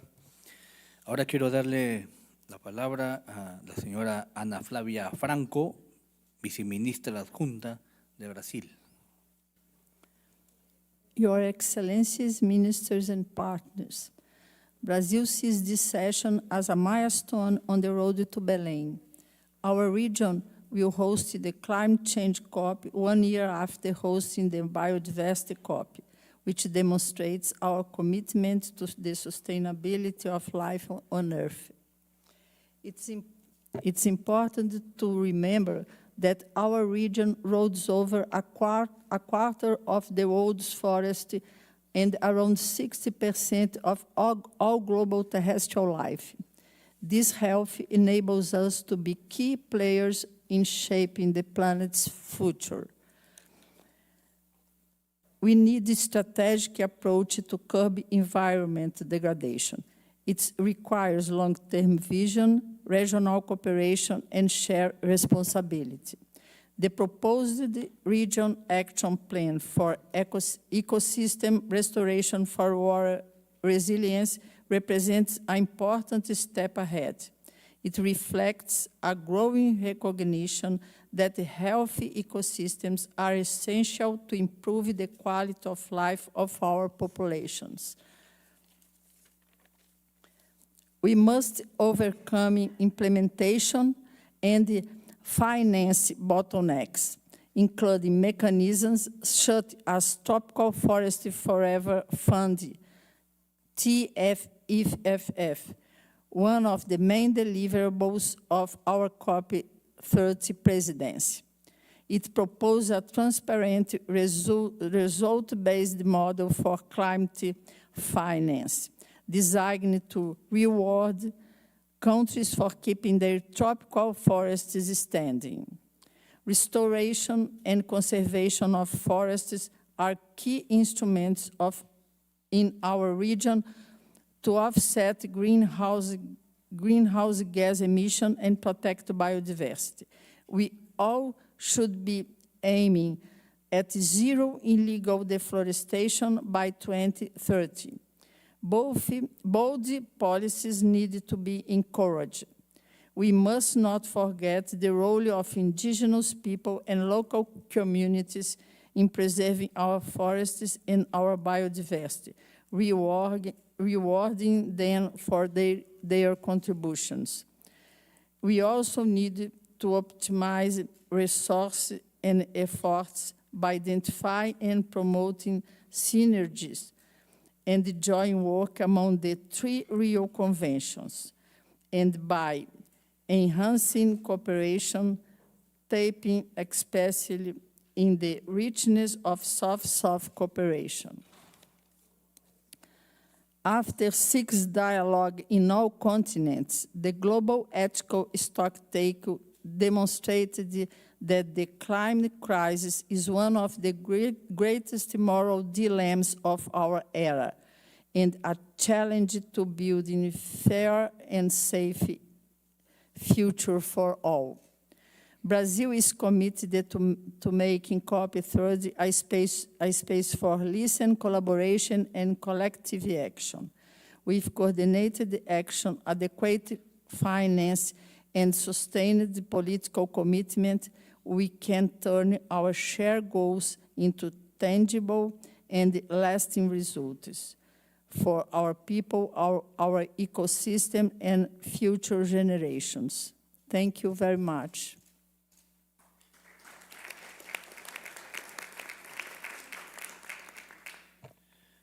Muchas gracias, ciudadana.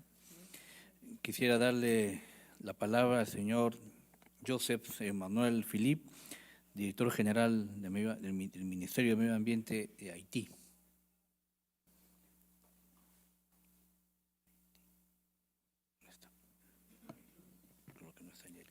Muchas gracias. Señor Presidente, ministras y ministros, distinguidos delegados, aliados regionales e internacionales, muy buenos días. Tengo el honor de tomar la palabra hoy ante esta ilustre asamblea en nombre del Gobierno de la República de Haití, que transmite sus fraternos saludos y agradecimientos al Gobierno y al pueblo del Perú por la excelente acogida que nos ha sido brindada. Aprovecho la ocasión que me ofrece este Foro de Ministros de Medio Ambiente de América Latina y el Caribe para compartir nuestra visión y nuestro firme compromiso con la restauración de los ecosistemas, una prioridad común en un contexto de crecientes perturbaciones ambientales.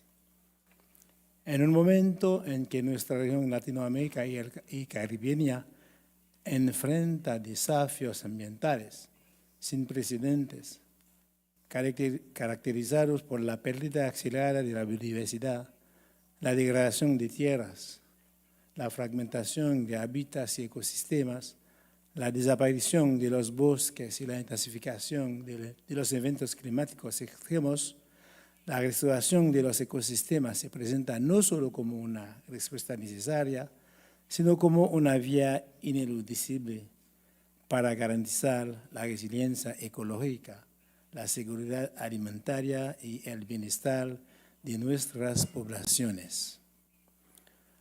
A mitad del camino del diseño de las Naciones Unidas para la Restauración de los Ecosistemas 2021-2030, es el momento propicio para hacer un llamado urgente a la movilización de todas las fuerzas de la región con el fin de revertir la trayectoria de degradación de nuestros ecosistemas. Este diseño representa mucho más que un marco temporal, encarna una responsabilidad colectiva y una ventana de oportunidad única para reparar los daños, prevenir nuevas pérdidas y fortalecer las capacidades de nuestro territorio frente a los choques climáticos. Haití, a pesar de su gran vulnerabilidad frente a desastres naturales y a las crecientes presiones antrópicas sobre sus ecosistemas naturales, ha tomado la valiente decisión de emprender el camino de la transformación ecológica, convencido de que la exploración constituye una palanca estratégica para construir un futuro más resiliente, inclusivo y sostenible. Para nosotros, que enfrentamos una crisis política y de seguridad sin precedentes, se trata también de una estrategia para construir la paz. En esta dinámica se han puesto en marcha varias iniciativas a nivel nacional y subnacional.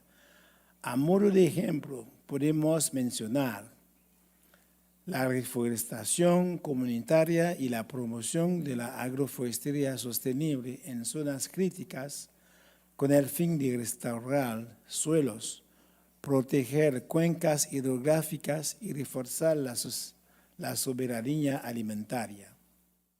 La creación de centros de germoplasma para apoyar las acciones de reforestación y escala nacional. La exploración de cuencas hidrográficas degradadas, en particular en las regiones norte, noreste, noroeste y sur del país, para frenar la erosión de la biodiversidad, proteger los ecosistemas forestales productivos y mitigar los efectos del cambio climático. La gestión participativa y comunitaria de las áreas naturales protegidas, como es el caso del Parque Nacional de los Bosques de Pinos y el Parque Nacional Macaya y las áreas marinas protegidas de las 3 bahías, Bagadea, Caimit, verdaderos santuarios de biodiversidad que albergan especies endémicas únicas y ecosistemas emblemáticos. La formulación de una política nacional sobre seguridad climática en seguimiento al informe nacional, el cual puso de relieve los efectos del cambio climático sobre la paz y la seguridad.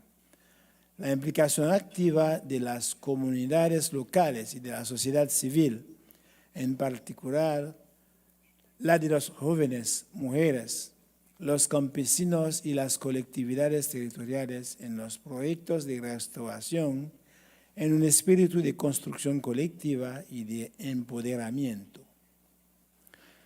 Estamos a solo 5 años de la meta del 2030, año en que nos hemos comprometido colectivamente a restaurar el 30% de los ecosistemas degradados, conforme a la meta 2 del Marco Mundial de la Biodiversidad de Montreal, el tiempo que avanzamos en el cumplimiento de los Objetivos de Desarrollo Sostenible.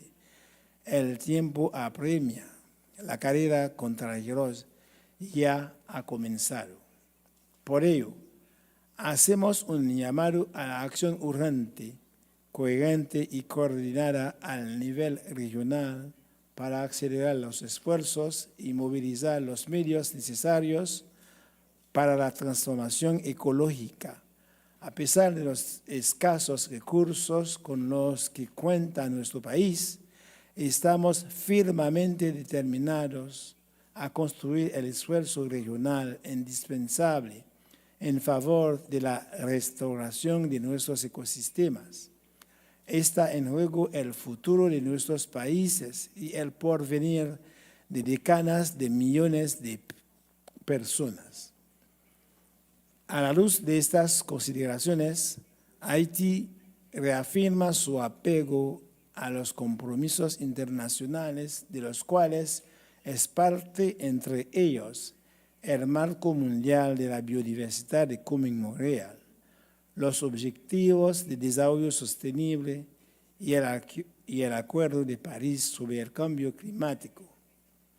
Estos instrumentos, si se implementan de manera adecuada, pueden contribuir eficazmente a alcanzar los objetivos de restauración en estrecha relación con la construcción de la paz y la seguridad. Estamos firmemente convencidos de que nuestra región, rica en diversidad biológica y en resiliencia social, puede convertirse en un modelo mundial de restauración ecológica si unimos nuestros esfuerzos, nuestros saberes tradicionales, nuestras innovaciones locales y nuestra voluntad política. Señor Presidente, estimados ministros, ministras y jefes de delegaciones, este foro constituye una valiosa oportunidad para consolidar nuestra solidaridad regional, establecer nuestras prioridades y sentar conjuntamente las bases de un futuro en el que la naturaleza y la humanidad coexistan en equilibrio y armonía. En nombre de la República de Haití, les agradezco su atenta escucha y su compromiso. Muchas gracias.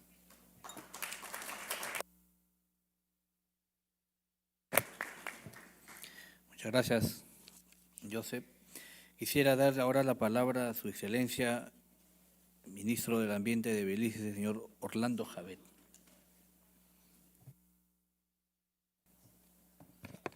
Thank you very much, Mr. President. Excellencies, I will be brief, noting the time. I want to possibly move down from the level of the political level a little bit to some of the technical level. But firstly, I want to mention that I align myself with the comments made by the Minister of Environment from Panama. And I'm certainly looking at their projects with the Jaguar and the way they consider the Jaguar projects. Very, very important. Belize has recently completed its first Jaguar project, and we noted that on the positive side, because of there's sufficient connectivity between the north, central, and southern part of the country, that we're now finding jaguars that were in the north found in the southern part of the country.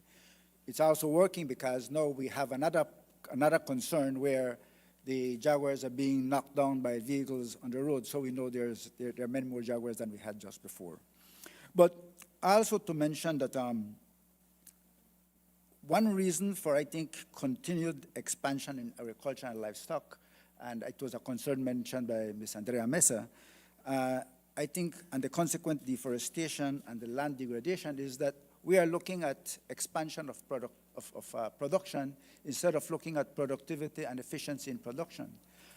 Many of our countries don't have the scale for that type of production, yet we're trying to import seed material, genetic material from the north instead of using what we have in the area. We have Colombia that has the largest seed bank in the world and has done so much research, CIMBIT and the other research areas, yet we don't use those. If we don't have that type of productivity, then we can't look at competition in those particular products either. Also to mention that Minister Rojas mentioned the issue of solidarity in terms of participation, but also more of collaboration and the sharing of experiences. And we come to these meetings and we speak about it all the time, but we don't do it. This is very essential, especially research results that we don't share. In terms of the CBD, Belize is trying to conform to its commitments, but let's take, for example, the Nagoya Protocol, where we certainly have a plain lack of capacity in the scientific area, the scientific portion in genetic utilization of resources. So if that is so, then much less can we share benefits with those resources. So we need that type of capacity building within some of our countries.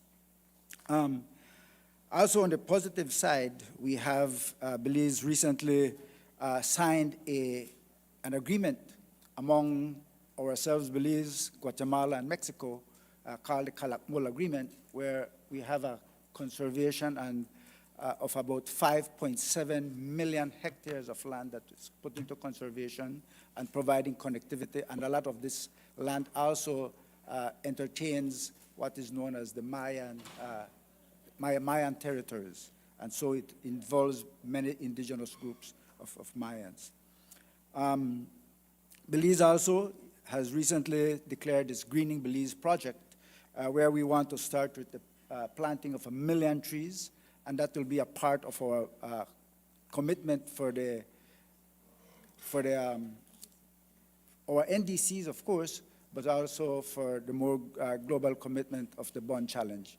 So just to end with that, to mention that these are areas that we want to work with. I thank you for your attention, and I think that going forward, I think implementation is very, very, very important. Thank you.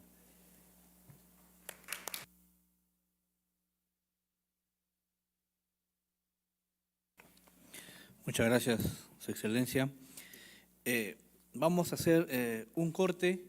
Pido a la señorita o señora Kiara Soto, representante de la sociedad civil, y a la representante de UNICEF, y finalmente al señor Juan Bello, que va a hacer las reflexiones, que lo hagamos después del almuerzo. En la sesión de Jaguares haremos esa intervención. ¿Sí? Costa Rica.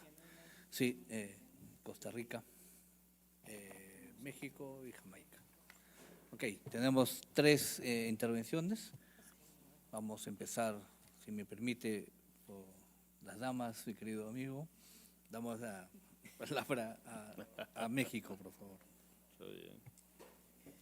Muchísimas gracias por darnos la palabra. Les mando un saludo muy afectuoso de la secretaria Alicia Bárcena. Y queríamos participar en esta reunión porque desde la presidenta misma, Claudia Sheinbaum, nos ha marcado como una de las grandes prioridades esta estrategia de restauración nacional que incluye todos nuestros ecosistemas y también manejo de cuencas, ¿no? México está comprometido con cumplir la meta 30 por 30, para lo cual entre varias de nuestras metas tenemos la idea de reforestar 100,000 hectáreas de bosques, más de 18,000 hectáreas de manglares y eliminar al 100% los plásticos de nuestras playas. Pero bueno, más allá de la estrategia nacional, que con todo gusto podemos compartir mejores prácticas, vemos que se requiere esta acción colectiva, esta acción regional, ¿no? Para tener impacto en estrategias de restauración ambiental necesitamos una gran escala, necesitamos sumar fuerzas. Ya mencionaba el ministro de Belice este histórico acuerdo entre nuestros 3 presidentes que enalza además una historia de nuestra tradición maya en este corredor biocultural en el centro de Mesoamérica, que engloba a más de 7,000 especies, 200 en peligro, incluidas el jaguar, ya muy mencionado por el ministro de Panamá y el ministro de Belice, y que teniendo estos esfuerzos transfronterizos, porque la biodiversidad pues, va más allá de nuestras fronteras nacionales, nos permite tener una mayor atracción de inversiones a esa región. Ya escuchábamos de varias ministras y ministros que uno de los mayores retos es el tema de medios de implementación, ¿no? Y sabemos que los recursos financieros son escasos. Y por ello, en este tipo de estrategias vemos que cuando sumamos varias voces, sumamos a varios países, es mucho más factible acceder a recursos de estos grandes fondos multilaterales, ¿no?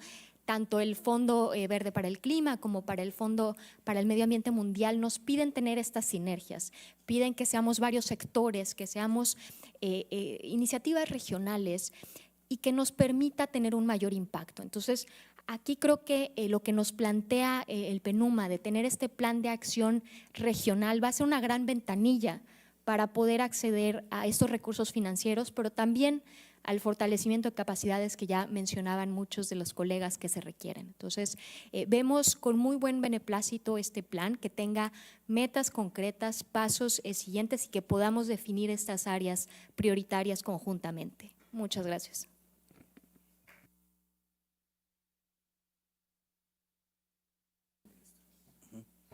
Muchas gracias. Ahora quisiera dar la palabra a Su Excelencia el señor Matthew Samuda, ministro de Ambiente de Jamaica.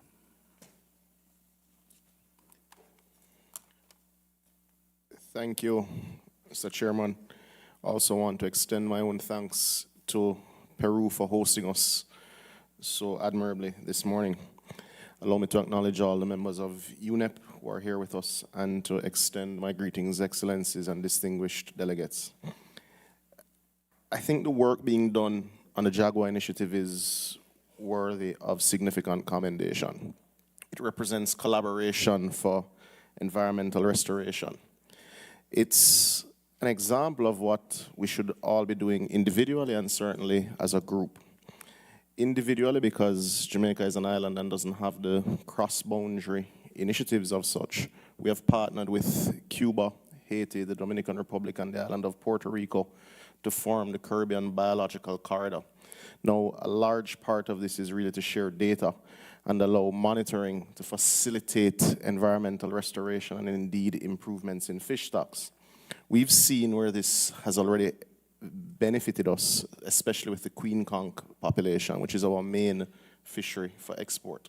So there's economic value to environmental restoration. Beyond that, in our own initiatives, we've seen the improvement of what was thought to be extinct of the Jamaican iguana, the endemic Jamaican iguana. The population is now thriving, and we're looking to relocate it to an area which will allow it to thrive and get back to itself, which will be in our Goat Islands, an area that was once determined for port expansion that this government has indeed blocked as a nature reserve. And that is consistent with our 30 by 30 target that we have long since agreed upon even before the COP agreement. And it is why Jamaica is proud that it would have completed its 3 million tree replanting initiative in recent time and would have completed its protection of 79,000 hectares of the cockpit country, the largest in the English-speaking Caribbean. It is why, however, that we've acknowledged that we need to go much further, much faster. We've announced a further 3 million tree replanting initiative. We've gone as far as designating what we call parish trees, so that each area of Jamaica will take pride in its endemic species and plant them at schools and churches and communities of this nature, because we understand that land use is critical if we're to preserve biodiversity. So I won't take too long just to congratulate colleagues working on the Jaguar initiative and to say that we're open to participation, certainly in shared marine spaces, to ensure that we have the same results, and we look forward to the leadership from UNEP on same.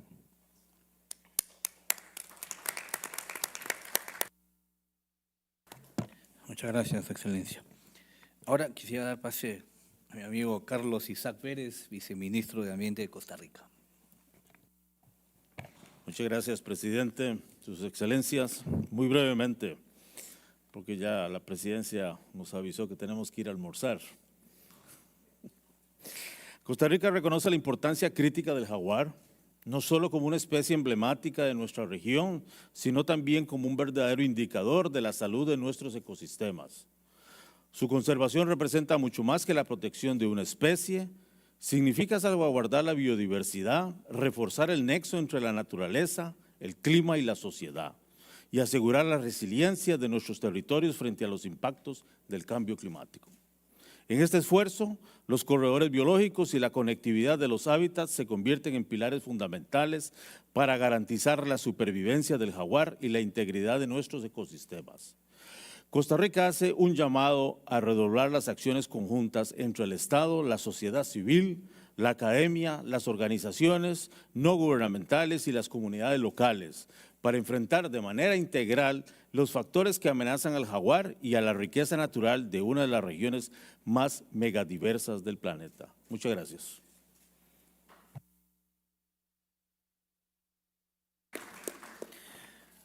Muchas gracias, Carlos. Ahora sí, como había mencionado, vamos a hacer un alto en la sesión y vamos a retomar con la siguiente sesión, que es con la iniciativa del jaguar, y ahí también terminaremos después con las intervenciones que han quedado pendientes. Muchas gracias. El almuerzo está aquí al frente, es un comedor, es un buffet, no nos vamos a mover del piso, así que está aquí, esperamos puedan disfrutar del almuerzo. Gracias. Tenemos 1 hora para el almuerzo.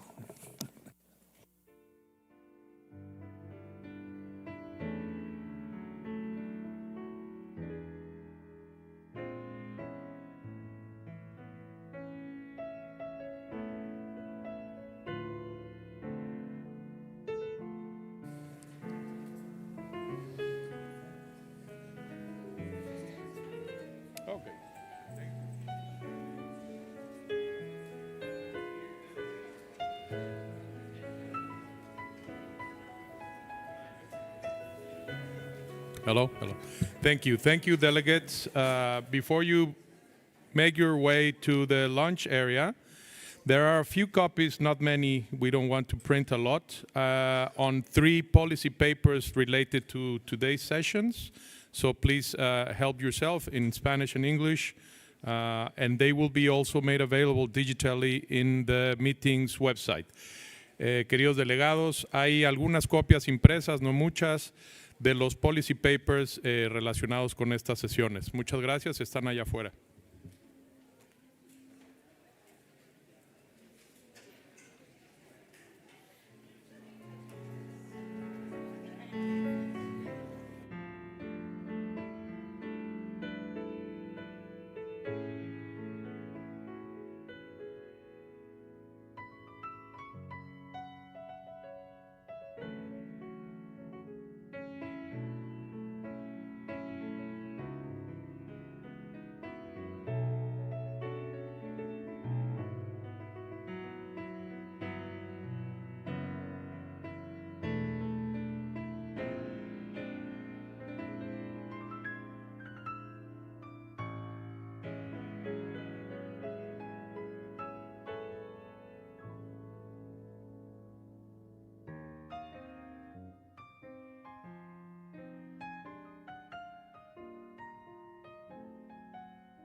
Esteemed delegates, thank you for your attention. The session will resume shortly, so kindly please take your seats as soon as you can. Estimados delegados, la sesión se reanudará en breves. Favor de tomar sus asientos lo antes posible. Gracias.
Buenas tardes. Vamos a iniciar con esta segunda parte del programa. A ver si los que están por los pasillos pudieran ingresar.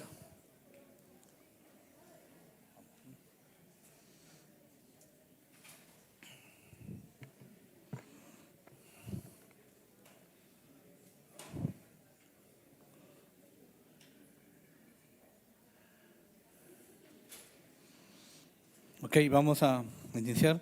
Nuevamente darles la bienvenida y espero que hayan tenido y hayan disfrutado de un buen almuerzo. Vamos a continuar con la segunda parte de nuestra agenda. Vamos ahora a abordar la iniciativa de jaguares y deseo invitar a la señora Camila Cepeda, de la Secretaría de Medio Ambiente y Recursos Naturales de México, a que comparta con todos nosotros los resultados de la segunda reunión de Estados miembros del área de distribución del jaguar. Camila, la señora Camila. Aquí presente. Camila, ok. Adelante, Camila, gracias. Gracias. Espero, colegas, que podamos tomar asiento, que no quiero que nadie se pierda nuestra sesión de jaguar. Y nos interesa muchísimo poderles presentar en representación de la secretaria Alicia Bárcena los resultados de esta segunda reunión de los estados del área de distribución del jaguar que realizamos en la Ciudad de México la semana pasada. Y para ello primero les vamos a mostrar un breve video. Espero que con eso despierten del almuerzo con los sonidos del rugido del jaguar. Adelante con el video, por favor.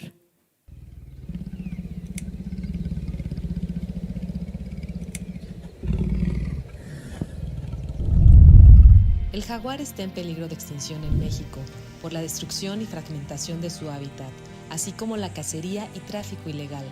En las últimas 2 décadas, los esfuerzos de conservación han tenido resultados esperanzadores. Su población pasó de 4.800 en 2018 a 5.300 ejemplares en el 2024. Entre las estrategias de conservación están las áreas naturales protegidas, los corredores biológicos, pasos de fauna y la prevención de actos ilícitos. Los esfuerzos de conservación lo llevan a cabo los ejidos, las comunidades, las organizaciones civiles académicas, iniciativa privada y gobierno. El futuro del jaguar está en nuestras manos.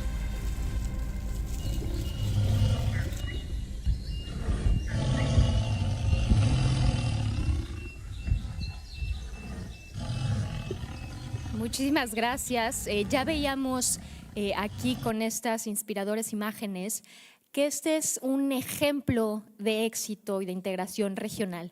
Si pudieran empezar a poner la presentación, por favor. La siguiente lámina, por favor. Aquí les queríamos resaltar que esta especie es una especie emblemática de nuestra región, pero además un símbolo de nuestro patrimonio cultural, histórico que tenemos ya desde nuestras culturas prehispánicas, este ejemplo de lo que significa para nuestra región. Y entonces vemos que además nos sirve esta especie como un termómetro de los ecosistemas, de la integridad ambiental y ecológica. Y por ello la protección de este es tan importante para los países que estamos en esta distribución, que son 18 en América Latina. La siguiente, por favor. Entonces, con esta idea en mente, y aquí un muy especial agradecimiento a la secretaria ejecutiva de CITES, Ivonne Higuero, y a la secretaria también ejecutiva de la Convención de Especies Migratorias, Amy Frankel, por colaborar con todas nosotras y ver cómo podíamos sumar esfuerzos, tener esta articulación de colaboración, cooperación también con la oficina regional del PENUMA. Muchas gracias, Juan Bello, por todos estos esfuerzos para reunirnos y tener un plan de acción concreto, ¿no? Aquí sumamos a más de 80 participantes de estos 18 países del área de distribución, así como a 17 organizaciones intergubernamentales y no gubernamentales, con el fin de tener algo más que una declaración política. La siguiente, por favor. Y aquí, para nuestra grata sorpresa, siguiente lámina, pudimos en 3 días, después de también 7 meses de trabajo de preparación, tener un consenso para presentar este plan de acción regional, ¿no? En el que vemos que tenemos una visión y una misión conjunta hacia 2050 para tener esta red de población de jaguar conservada de manera sostenible y en coexistencia con nuestra naturaleza, y que vemos además que va en línea con los objetivos de Kunming-Montreal. La siguiente, por favor. Entonces, aquí la idea es tener un plan de trabajo concreto con 6 objetivos, 3 mecanismos habilitadores transversales, 24 resultados esperados y 83 acciones concretas. Entonces, aquí la idea es que podamos tener además una plataforma intergubernamental que nos permita la implementación, seguimiento y evaluación de este plan. La idea es también tener un sistema de monitoreo específico para atender la matanza y el comercio ilegal de jaguares, garantizando transparencia y eficacia en estas medidas adoptadas. Estamos todavía en pláticas de cómo generar un mecanismo de coordinación o de gobernanza que no genere burocracia adicional, que no genere recursos que no tenemos, y por tanto que podamos hacer lo más eficiente posible este proceso. Y en ese sentido es que todavía se requiere, en un proceso interseccional, discusiones entre nuestra región para ver cómo es que podemos concretar estos esfuerzos. Pero la idea es que aprovechemos también esta unidad de coordinación regional que ya tenemos en el PENUMA para, ojalá aquí, si es del consenso de los y las ministras de la región, que podamos incorporarlo como un plan de trabajo de este foro. La siguiente, por favor. Además de estos 3 días que resultó en un plan de acción, no perdimos el tiempo y ya adelantamos un trabajo muy importante rumbo hacia la COP de CITES, que es preparar una resolución de borrador que se presente ahora en noviembre para poder avanzar en esta protección y conservación del jaguar en temas de comercio ilegal. Asimismo, también enmiendas a la resolución 14.14 sobre la iniciativa para el jaguar de la Convención de Especies Migratorias a presentarse en 2026, y esto nos permite consolidar un esfuerzo regional en el ámbito multilateral ambiental y darle visibilidad a este proceso de integración, pero además servir como ejemplo para otras especies importantes y emblemáticas de nuestra región. Entonces, creemos que podemos tener ya resultados muy concretos en el corto plazo. La siguiente, por favor. Finalmente, más allá de que esta especie que sirva como ejemplo y es emblemática, sí consideramos que para poder tener el impacto deseado se requieren, como ya mencionábamos, los medios de implementación. Y por ello estuvimos ya en el transcurso de la semana pasada abordando posibles mecanismos innovadores financieros, incluyendo con el gobierno de Brasil, que copresidió esta reunión, esta iniciativa de los bosques tropicales para siempre, TFFF, por sus siglas en inglés, pero incluso también escuchamos interés de Banco Mundial, de Biofin, del PNUD, del Banco Interamericano de Desarrollo, de involucrarse en estos esquemas de financiamiento para un proyecto de tan gran escala que tiene interés de 18 países. Entonces, creemos que esto va a ser un proyecto exitoso y que se puede reforzar con su ayuda, y que, bueno, ya habrán visto en el video, es una especie muy carismática, emblemática, y que además servirá como la mascota de México para el Mundial de la Copa de 2026. Muchas gracias.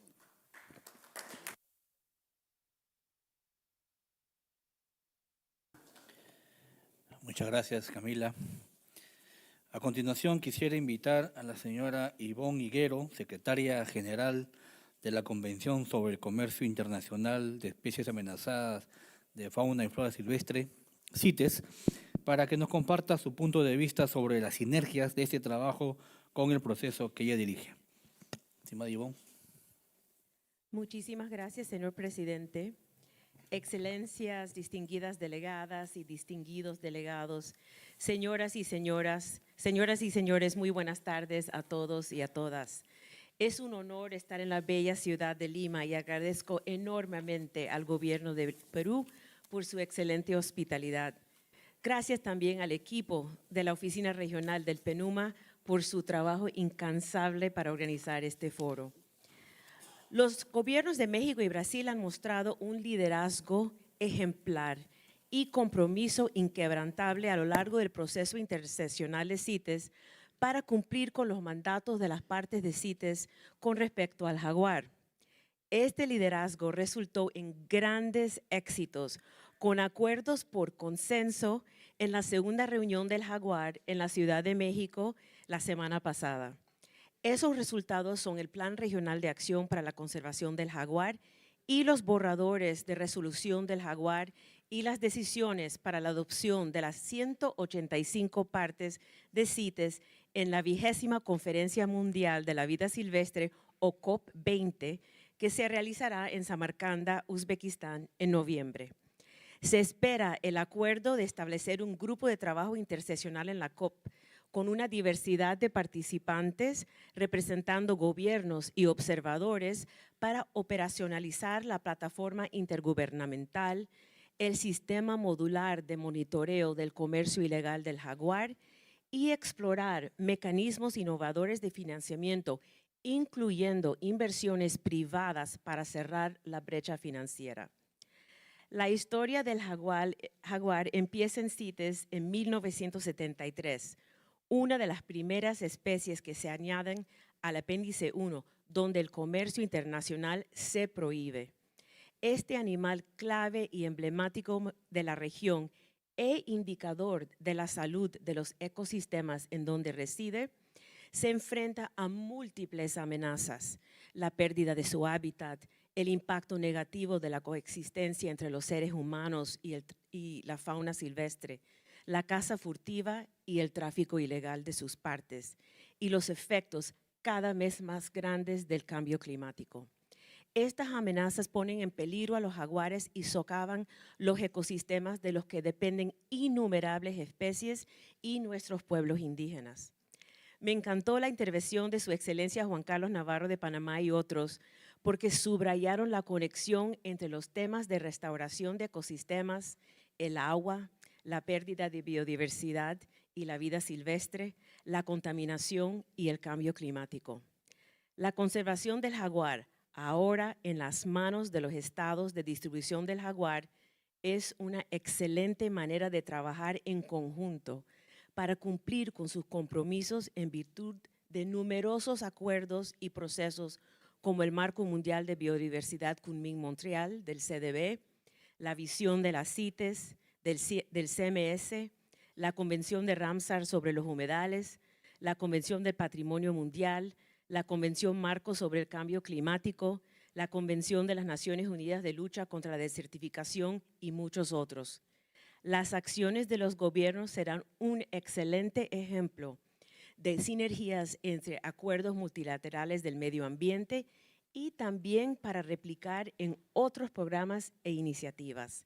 Me viene a la mente el plan de acción de la caracola reina, donde los estados de distribución están trabajando conjuntamente para aumentar las poblaciones de esa especie con la Organización de Estados del Caribe Oriental, UNCTAD y CITES. La Oficina Regional del PENUMA puede ejercer un rol destacado, apoyándose en las estructuras existentes bajo el Foro y proyectos existentes con el fin de tener convergencia en las actividades de conservación del jaguar, trabajando juntos con las muy dedicadas organizaciones gubernamentales y no gubernamentales, tanto a nivel internacional, pero también, muy importantemente, con las ONGs nacionales y los pueblos indígenas y las comunidades locales quienes viven junto al jaguar en primera línea. Señoras y señores, estoy segura que sus acciones van a resultar en beneficios y co-beneficios concretos, convergencia de esfuerzos e inversión, no solo para el jaguar, sino también para la naturaleza en general y las generaciones venideras. Muchísimas gracias, señor presidente.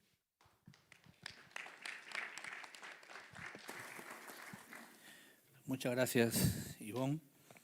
Seguidamente quisiera invitar a la señora Emmy Frankel, secretaria ejecutiva de la Convención sobre la Conservación de las Especies Migratorias de Animales Silvestres, a compartir también sus perspectivas.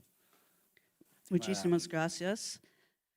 My sincere thanks to the government of Peru for hosting this important meeting and to UNEP's Latin American and Caribbean office for bringing CMS and other multilateral agreements here to discuss issues of importance to the region. CMS was founded on the fact that countries need to work together to address shared objectives for the conservation of migratory species and their habitats, species which cross at least one and often many national borders. I am greatly encouraged that this body is discussing migratory species such as the jaguar.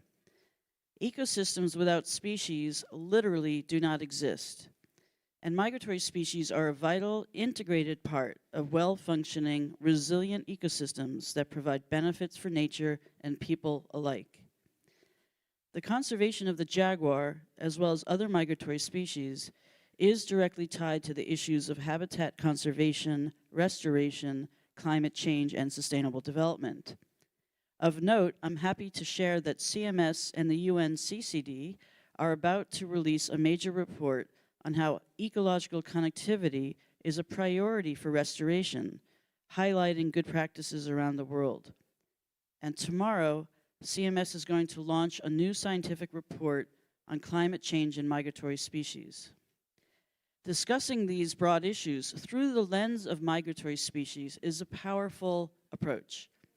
As evidence, last year we launched the first ever State of the World's Migratory Species Report, which I invite you to find on our website in English, Spanish, and French. We had extraordinary media coverage. It really surprised us, but I think it's because it featured animals, something that people in the news media could understand. We reached over 100 countries with a reach of 8 billion people. Now, as with all migratory species, one of the most important needs of the jaguar is ecological connectivity.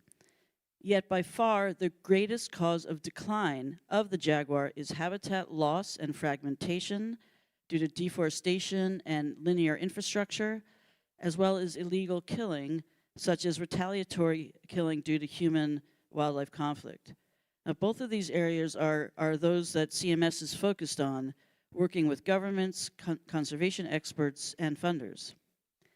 The jaguar is listed on both CMS Appendix 1 and 2. Listing on Appendix 1 means that killing of jaguars is prohibited, with limited exceptions.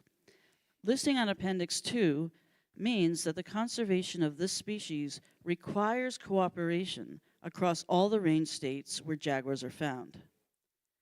Last year, the 14th CMS COP adopted a resolution and decisions focused on jaguar conservation.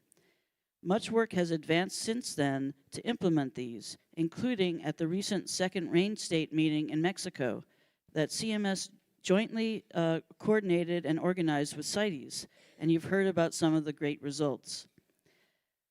The CMS COP15 will take place next year at the end of March in Campo Grande, Brazil.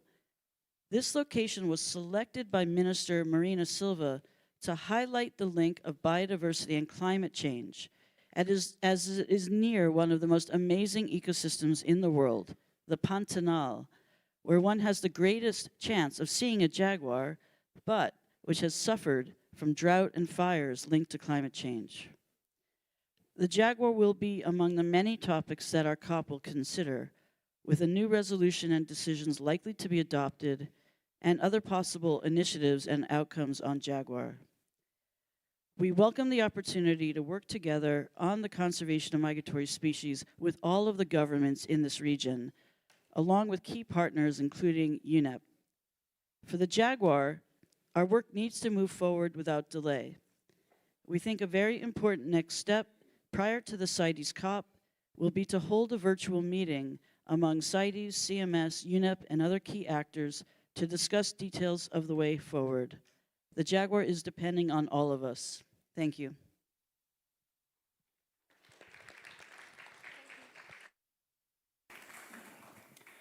Muchas gracias, Amy. Seguidamente, invitamos a hacer sus intervenciones a sus excelencias, señores ministros y ministras, y también a los viceministros de los países que nos acompañan.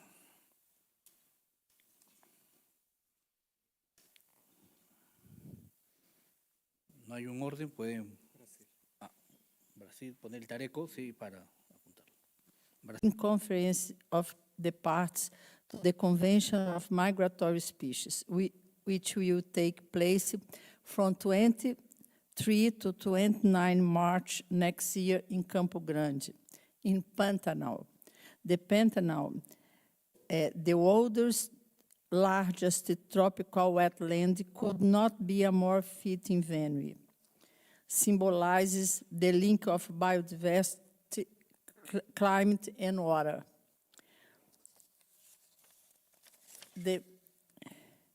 Brazil is committed to working with all partners to mobilize resource building partnerships and adopt ambitious measures. COP15 in Campo Grande should be remembered as a turning point where the global community elevates migratory species to the heart of the biodiversity and climate agenda. We extend a warm invitation to you all to join us in the Pantanal and to make COP15 a landmark for cooperation, connectivity, and conservation. Thank you.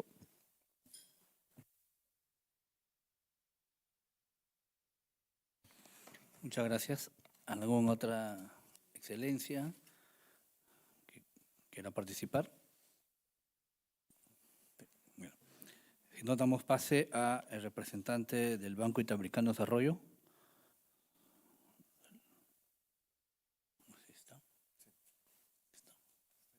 Muchas gracias, señor ministro. Muy buenas tardes a todos y todas, señores ministros, señoras ministras, delegados. Y gracias a la presidencia y a la secretaría del Foro PENUMA por darnos esta oportunidad de comentar.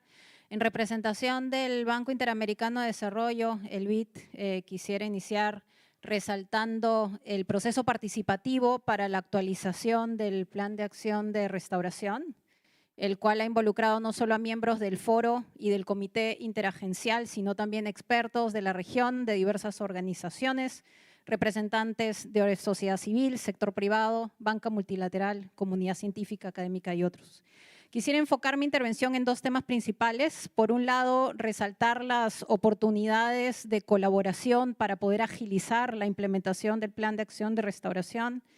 Y de otro lado, también compartir algunas iniciativas concretas que ya están dando resultados en la región y que están listas para ser escaladas. Desde el BID venimos apostando por posicionar a la biodiversidad en el centro de la agenda de financiamiento sostenible. Esto incluye la alineación estratégica de inversiones, así como también el desarrollo de instrumentos, de mecanismos financieros que responden a las necesidades de restauración de los distintos y diversos ecosistemas de la región, tanto a nivel regional como subregional. Estos instrumentos y mecanismos reconocen las particularidades de los contextos y de los territorios en los cuales ocurre la restauración de ecosistemas. Cada esfuerzo de restauración requiere intervenciones específicas, indicadores propios, líneas de base adecuadas para poder movilizar esos recursos de forma efectiva y también para poder demostrar adecuadamente las oportunidades de inversión a través de la restauración. ¿Cómo estamos respondiendo a estos retos? Básicamente desde el banco a través de programas regionales emblemáticos de coordinación que permiten abarcar el reto de la escala, ¿no? De manera particular, desde el BID hemos asumido un compromiso firme con la región amazónica a través del programa Amazonía Siempre, que busca movilizar y articular a los distintos sectores, actores clave de la región, para poder fortalecer esos vínculos de colaboración y ser ese puente financiero para el desarrollo sostenible de la región.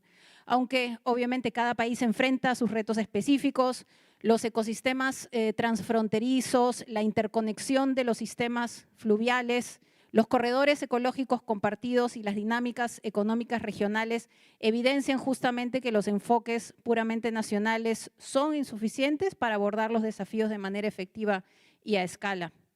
Uno de los aprendizajes de este programa es que conocer la magnitud de la brecha de financiamiento no necesariamente es suficiente si no logramos movilizar recursos hacia proyectos que realmente sean escalables. Es por ello que quisiera compartir un par de estas iniciativas que estamos apoyando para poder acelerar la restauración de ecosistemas y que muestran cómo desde la banca multilateral podemos crear esas oportunidades y facilitar el flujo de recursos hacia el cierre de brechas de financiamiento. Señor ministro, en Perú venimos trabajando con el Ministerio del Ambiente en la expansión de la aplicación de los mecanismos de retribución por servicios ecosistémicos a través de los bancos de hábitat en la Amazonía peruana, incluyendo un área prioritaria de restauración con participación comunitaria, combinando acuerdos voluntarios con instrumentos de mercado. En Brasil, justamente en el estado de Pará, estamos trabajando también en desarrollar el primer modelo de asocio público-privado de restauración que permita atraer capital privado bajo un modelo de concesión que exige cumplir indicadores ecológicos y sociales, lo cual resulta también esencial para esa sostenibilidad financiera del modelo de la restauración.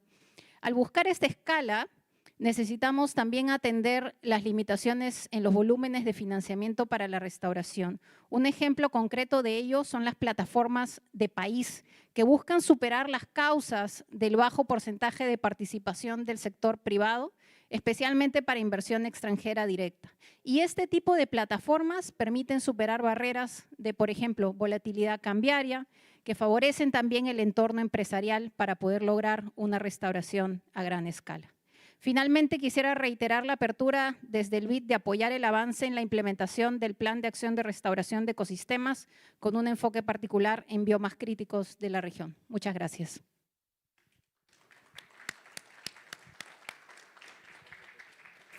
Muchas gracias al representante del BID. Ahora queremos darle la palabra al representante o a la representante del Fondo de las Naciones Unidas para la Infancia, UNICEF.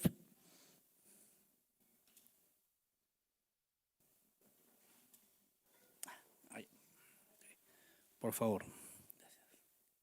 ¿Aló? Gracias. Honorables ministros, ministras de Medio Ambiente, viceministros, viceministras.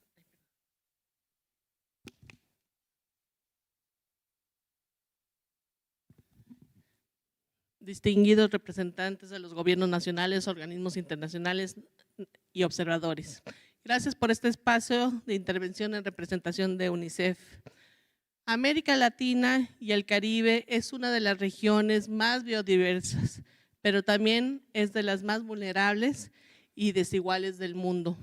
Y los niños, niñas, adolescentes ya están sufriendo las consecuencias. Más de 169 millones de niños, niñas, adolescentes y jóvenes en nuestra región están expuestos al menos a un fenómeno climático al año y representan la mitad de la población en situación de pobreza. Repito, la mitad de la población que está en situación de pobreza. No se puede hablar de acción ambiental y climática sin el avance del desarrollo social. La infancia se ve desproporcionadamente afectada por los riesgos climáticos y la degradación ambiental, y son más vulnerables que los adultos por sus características físicas, fisiológicas, psicológicas, sus comportamientos únicos propios de su edad y por la dependencia socioeconómica de sus cuidadores, pero también porque están creciendo con acceso limitado a agua segura, saneamiento, atención médica y educación. Esta doble vulnerabilidad pone en riesgo su seguridad alimentaria, su salud, la educación y su seguridad en general. El cambio climático está intensificando las desigualdades existentes, dificultando que las familias se recuperen de los desastres y empujando a más niños a la pobreza. De acuerdo a los resultados del reciente estudio que elaboramos conjuntamente con CEPAL, para el 2030 los eventos climáticos podrían empujar al menos a 6 millones de niños, niñas y adolescentes a la pobreza. Eso inclusive si desde hoy se toman medidas rápidas y ambiciosas. Pero si la acción climática es poco o muy tarde, esta cifra podría triplicarse y empujar a más de 18 millones de niños, niñas y adolescentes a la situación de pobreza. Desde UNICEF hacemos un llamado a la acción coordinada para fortalecer los sistemas de protección social, para ayudar a las familias a enfrentar los impactos climáticos. Invertir en infraestructura resiliente al clima en los servicios esenciales para el desarrollo de la infancia. Estoy hablando de inversiones en centros educativos, centros de salud, sistemas de agua y saneamiento, inversiones que suelen omitirse en las políticas climáticas y ambientales, para que continúen funcionando aún en situaciones de emergencia. Priorizar a la infancia y juventud en las políticas de adaptación al cambio climático y en los planes de reducción del riesgo de desastres. Y finalmente, garantizar la participación significativa de los niños, niñas, adolescentes en la toma de decisiones, pero también en las acciones de mitigación y adaptación, en la implementación de soluciones basadas en la naturaleza, porque también son agentes de cambio. Los niños, niñas deben estar en el centro de las estrategias climáticas y en la reducción de la pobreza para asegurar un futuro más seguro y equitativo para todos. Gracias.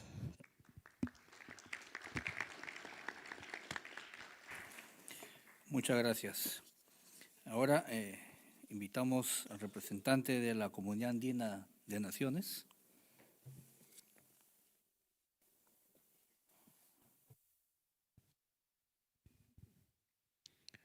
Muchas gracias, señor presidente del Foro y ministro de Medio Ambiente del Perú, Juan Carlos Vargas.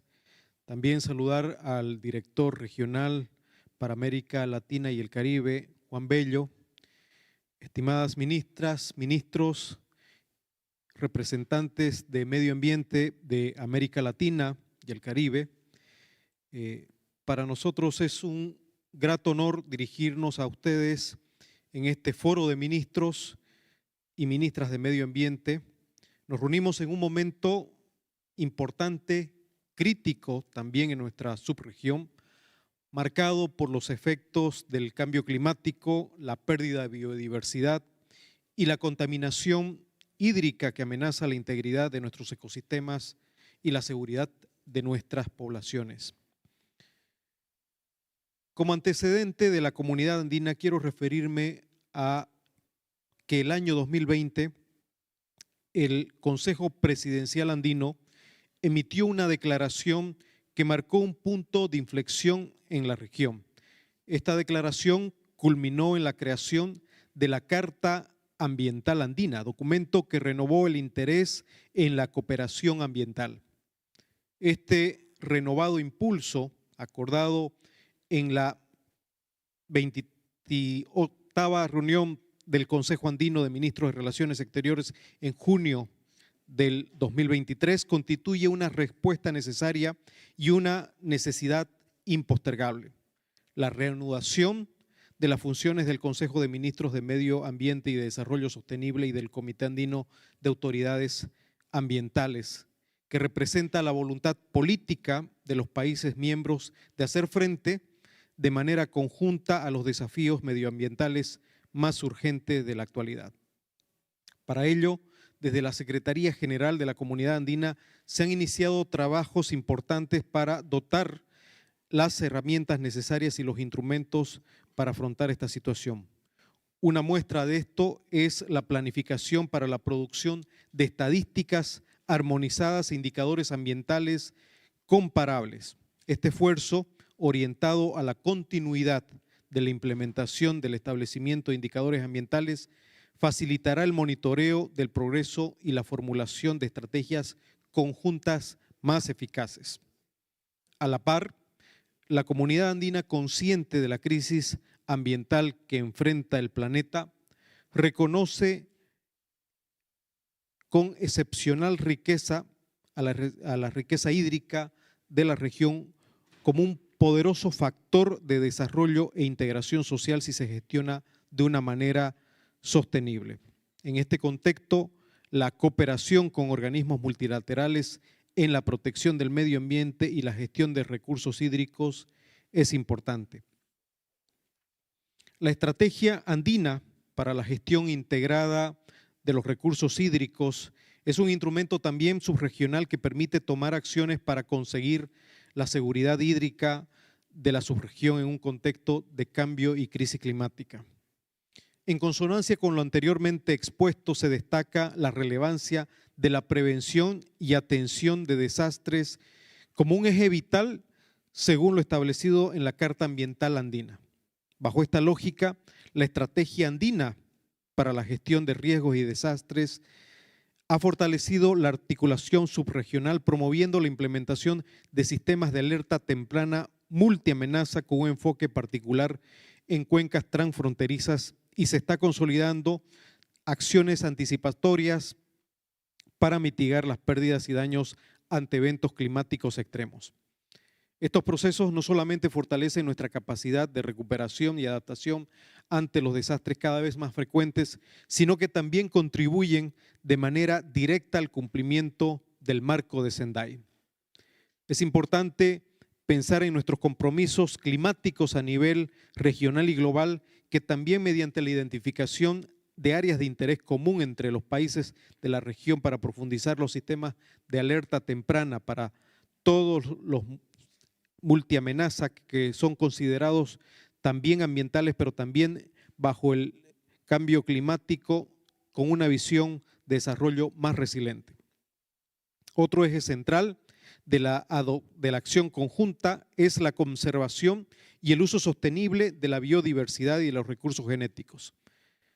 Como se expuso acá, la subregión andina posee un patrimonio natural de valor incalculable. La cooperación entre las diferentes entidades que conforman la comunidad se postula como un elemento clave para la protección de dicho patrimonio. En ese marco, la lucha contra los delitos ambientales, incluido el tráfico ilícito de la vida silvestre, constituye un imperativo para la subregión, en coherencia con la Convención sobre el Comercio Internacional de Especies Amenazadas de Fauna y Flora Silvestre, CITES, y con la necesidad de conservar especies claves como el jaguar y en el marco de las acciones integradas para la resiliencia y la conservación de la biodiversidad.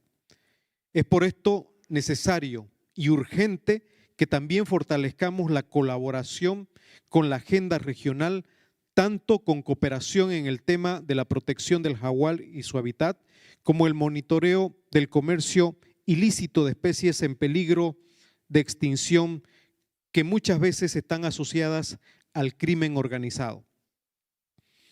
La visión de largo plazo, sin duda, es no solamente ambiciosa, sino necesaria y estratégica, y debe tenerse en cuenta en el diseño de políticas públicas ambientales. Por ello, se plantea la necesidad de trabajar en una agenda ambiental andina con un horizonte de largo plazo. Creo que la presente reunión sin duda constituye un paso de carácter indispensable para la consecución de los objetivos de desarrollo sostenible, así como para la construcción de una subregión dotada de mayor resiliencia, sostenibilidad y prosperidad. Por otra parte, el rol del financiamiento justo, pero también el rol de la cooperación internacional para lograr objetivos eficaces son también claves en esta agenda. En conclusión, se reitera la relevancia del evento y el que los ministros y ministras estén presentes acá, no solamente que constituye un paso, sino un rol importante de liderazgo y guía para la región latinoamericana en lo que respecta a la protección ambiental y el desarrollo sostenible. Muchas gracias.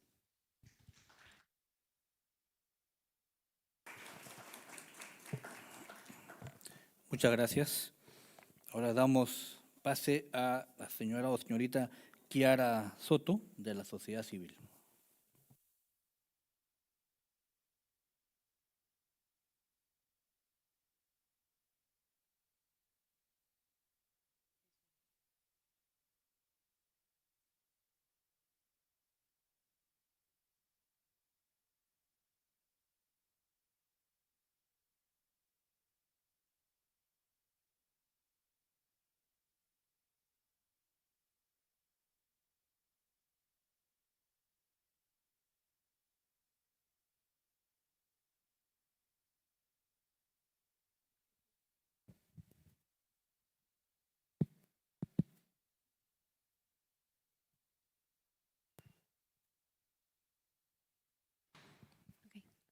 Sí, está bien. Muchas gracias, señor presidente, distinguidos ministros y ministras. Yo soy Kiara Soto y estoy hablando en representación de los grupos principales y actores relevantes de la región. Desde la sociedad civil, celebramos profundamente que este foro haya priorizado la actualización del Plan de Acción Regional, pero ahora el reto real es que la restauración sea efectiva, sostenible, pero sobre todo conectada. Por ello, destacamos, para que una restauración sea efectiva, se debe atender las causas que generan degradación, tales como marcos regulatorios débiles, contaminación, sobreexplotación e incentivos económicos que favorecen el uso no sostenible. Restaurar ecosistemas terrestres no es lo mismo que restaurar ecosistemas marino-costeros. Esto requiere enfoques técnicos diferenciados y una gobernanza adaptada a la dinámica oceánica. El plan debe reflejar esta complejidad. Restaurar parches aislados no nos va a asegurar la resiliencia.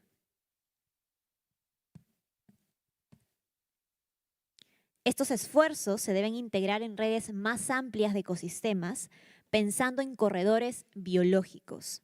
Incluir como eje central la conectividad desde la planificación inicial hará que este plan tenga impactos más integrales y visibles para la región. Debemos ir más allá de medir el éxito en hectáreas restauradas o en dinero movilizado. Necesitamos indicadores que reflejen calidad ecológica, resiliencia comunitaria y reducción de presiones sobre los ecosistemas. La restauración necesita una gobernanza inclusiva y mecanismos sólidos de implementación, integrando desde el diseño hasta la implementación la participación activa de las comunidades locales, pueblos indígenas, mujeres y juventudes. Para ello, los mecanismos de financiamiento deben ser accesibles, transparentes y llegar efectivamente a quienes ejecutan acciones en campo. Se requieren compromisos políticos y financieros sostenidos, de lo contrario correremos el riesgo de quedarnos en proyectos piloto que no alcanzarán el impacto que la región necesita.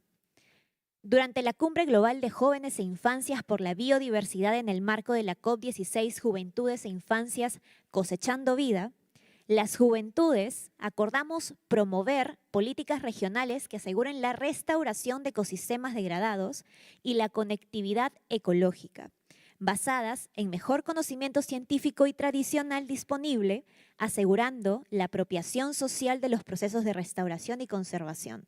Finalmente, es fundamental reconocer la importancia de los sistemas de conocimiento de los pueblos indígenas y conocimientos ancestrales e integrarlos en los procesos de restauración de los ecosistemas. La triple crisis planetaria se ha transformado en una policrisis planetaria, donde la degradación de ecosistemas y la pérdida de biodiversidad se entrelazan con crisis sociales, económicas y de gobernanza.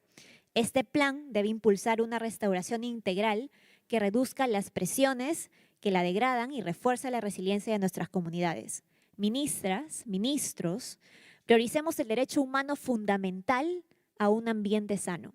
Además, insistamos en la importancia de continuar fortaleciendo el mandato de los grupos principales en el camino a la UNEA 7 y sus resoluciones, y la gobernanza ambiental juntas y juntos. Gracias.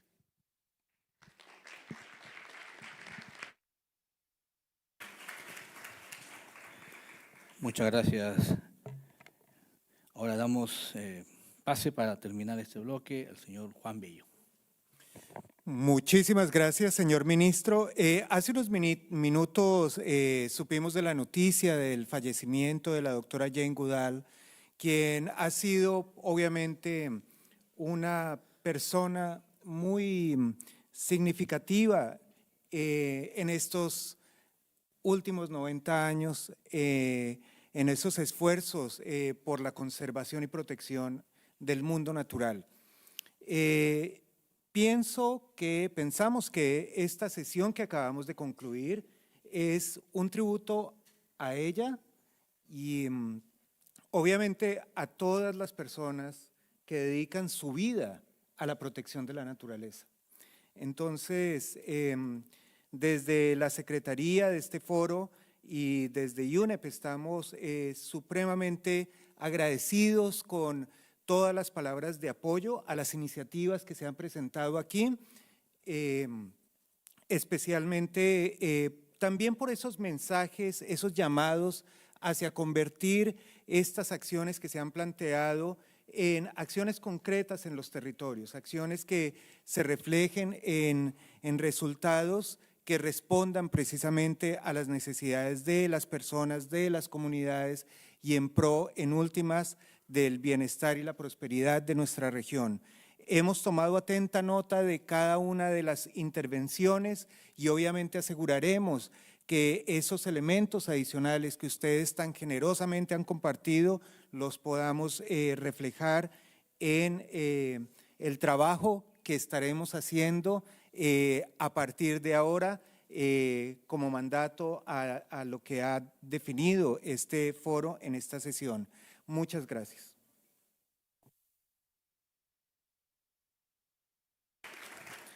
Muchas gracias, Juan. Muchas gracias a todos y todas por sus valiosos aportes.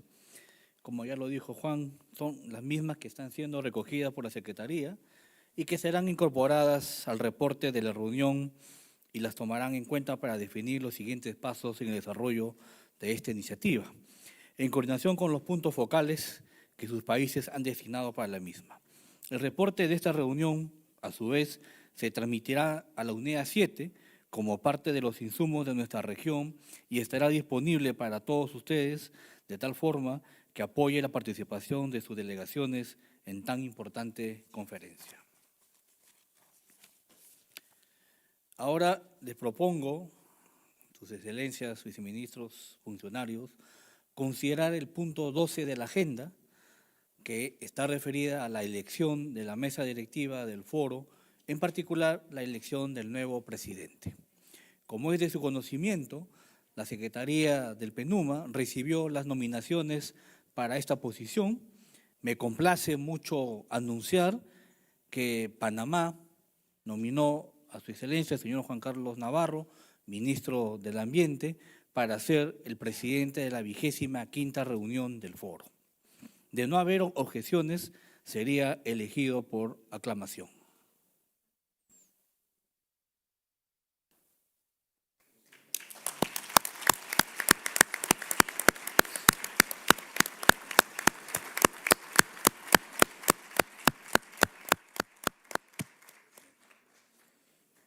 Felicitaciones a su excelencia, señor Juan Carlos Navarro, ministro del Ambiente de Panamá, quien queda elegido como presidente de la 25ª reunión del foro. Estimado excelencia Juan Carlos Navarro, ministro del Ambiente de Panamá, dejo a usted la palabra. Muchísimas gracias, señor presidente. Quiero agradecerle particularmente a usted y al gobierno del Perú por toda su hospitalidad para el foro que se está celebrando aquí. Y en particular quiero agradecerle a todas las agencias que han hecho posible con su apoyo la organización temática que estamos llevando adelante hoy y mañana. De manera especial, quiero reconocer el esfuerzo que hace cada uno de los participantes a este foro en poder asistir y contribuir. En momentos en que todos tienen agendas importantes en sus países, en nuestros países, todos hacemos el esfuerzo de venir y de contribuir. Desde 1982, este foro, con nuestros 33 miembros, se ha convertido en el más antiguo y más importante foro de alto nivel para el ambiente en la región de América Latina y el Caribe.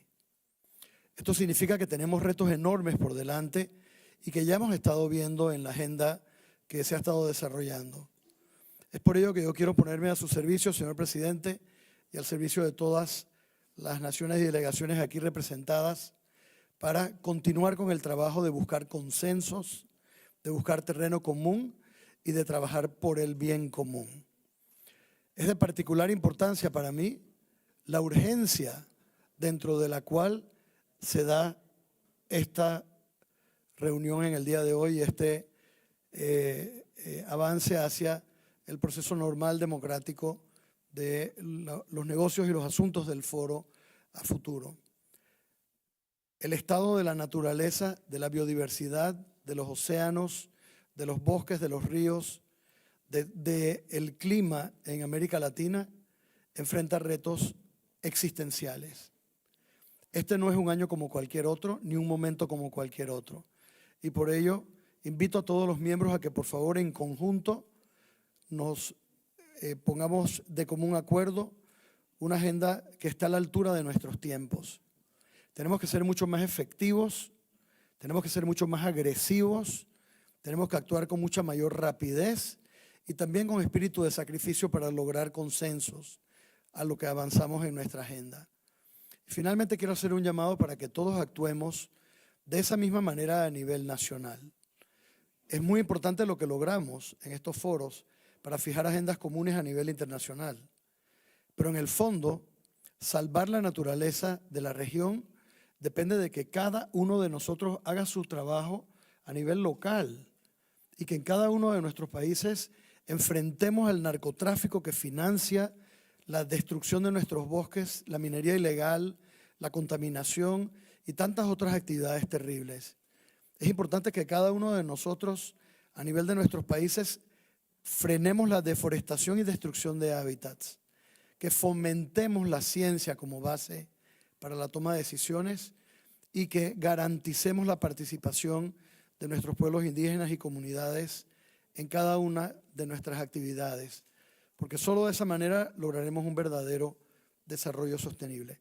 Me pongo a su servicio, señor presidente, y al servicio de todos los miembros que nos acompañan hoy. I want to thank all of you for your vote of confidence, and I want to ask for your support in the agenda of this forum as we go forward. C'est vraiment un plaisir, mesdames et messieurs, de votre service. C'est un plaisir vraiment de pouvoir travailler avec vous dans les forums. Alors, a travailler. Vamos a trabajar. Adelante. A trabajar, señores. Muchas gracias.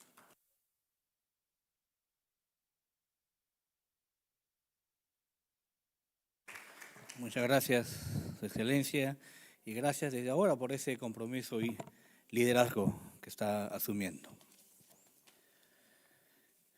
Vamos a proceder con la segunda sesión. Procedemos ahora con la sesión que nos lleva a ver los temas de contaminación y residuos. En esta sesión conoceremos los avances logrados en la definición del programa regional por la reducción de emisiones de metano y el cierre de basurales, el cual responde a otra de las prioridades de la sesión especial del foro. Nos permitirá también adelantar la identificación de oportunidades de colaboración entre los países de actividades concretas que puedan contribuir a aumentar el impacto del plan y alinear sus objetivos con otras iniciativas que se han venido desarrollando anteriormente en la región. Como en la sesión anterior, solicito respetuosamente a los ministros y ministras, jefes y jefas de delegación, limitar el tiempo de su intervención a 4 minutos, mientras que los observadores deben limitar su tiempo de intervención a 3 minutos. Sin más, quiero invitar a la señora Martina Otto, jefa de la Secretaría de la Coalición por el Clima y el Aire Limpio, a moderar esta sesión. Muchas gracias por acompañarnos en esta reunión del foro. Tiene usted la palabra.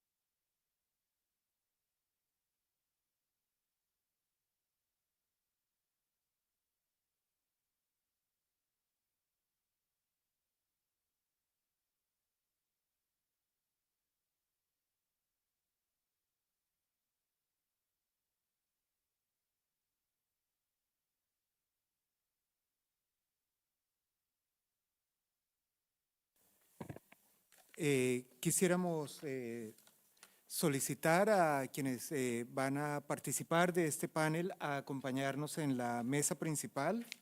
Señora Ministra de Ambiente de Chile, por favor. A la señora Secretaria de la CCAC.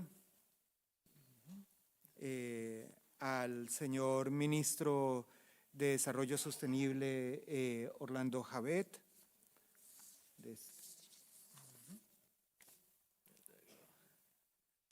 A la señora viceministra Ana Pimentel, por favor, y a la señora Carolina Urmeneta.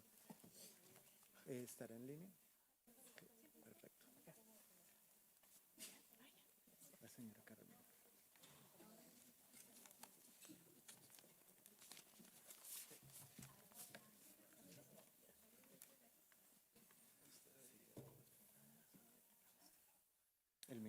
ministro debería estar aquí, ¿no? Sí, el ministro, por favor. Sí.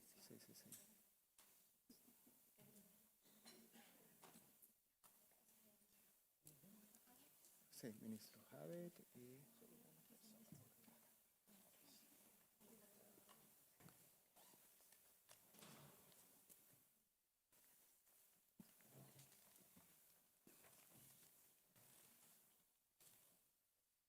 Martina, por favor.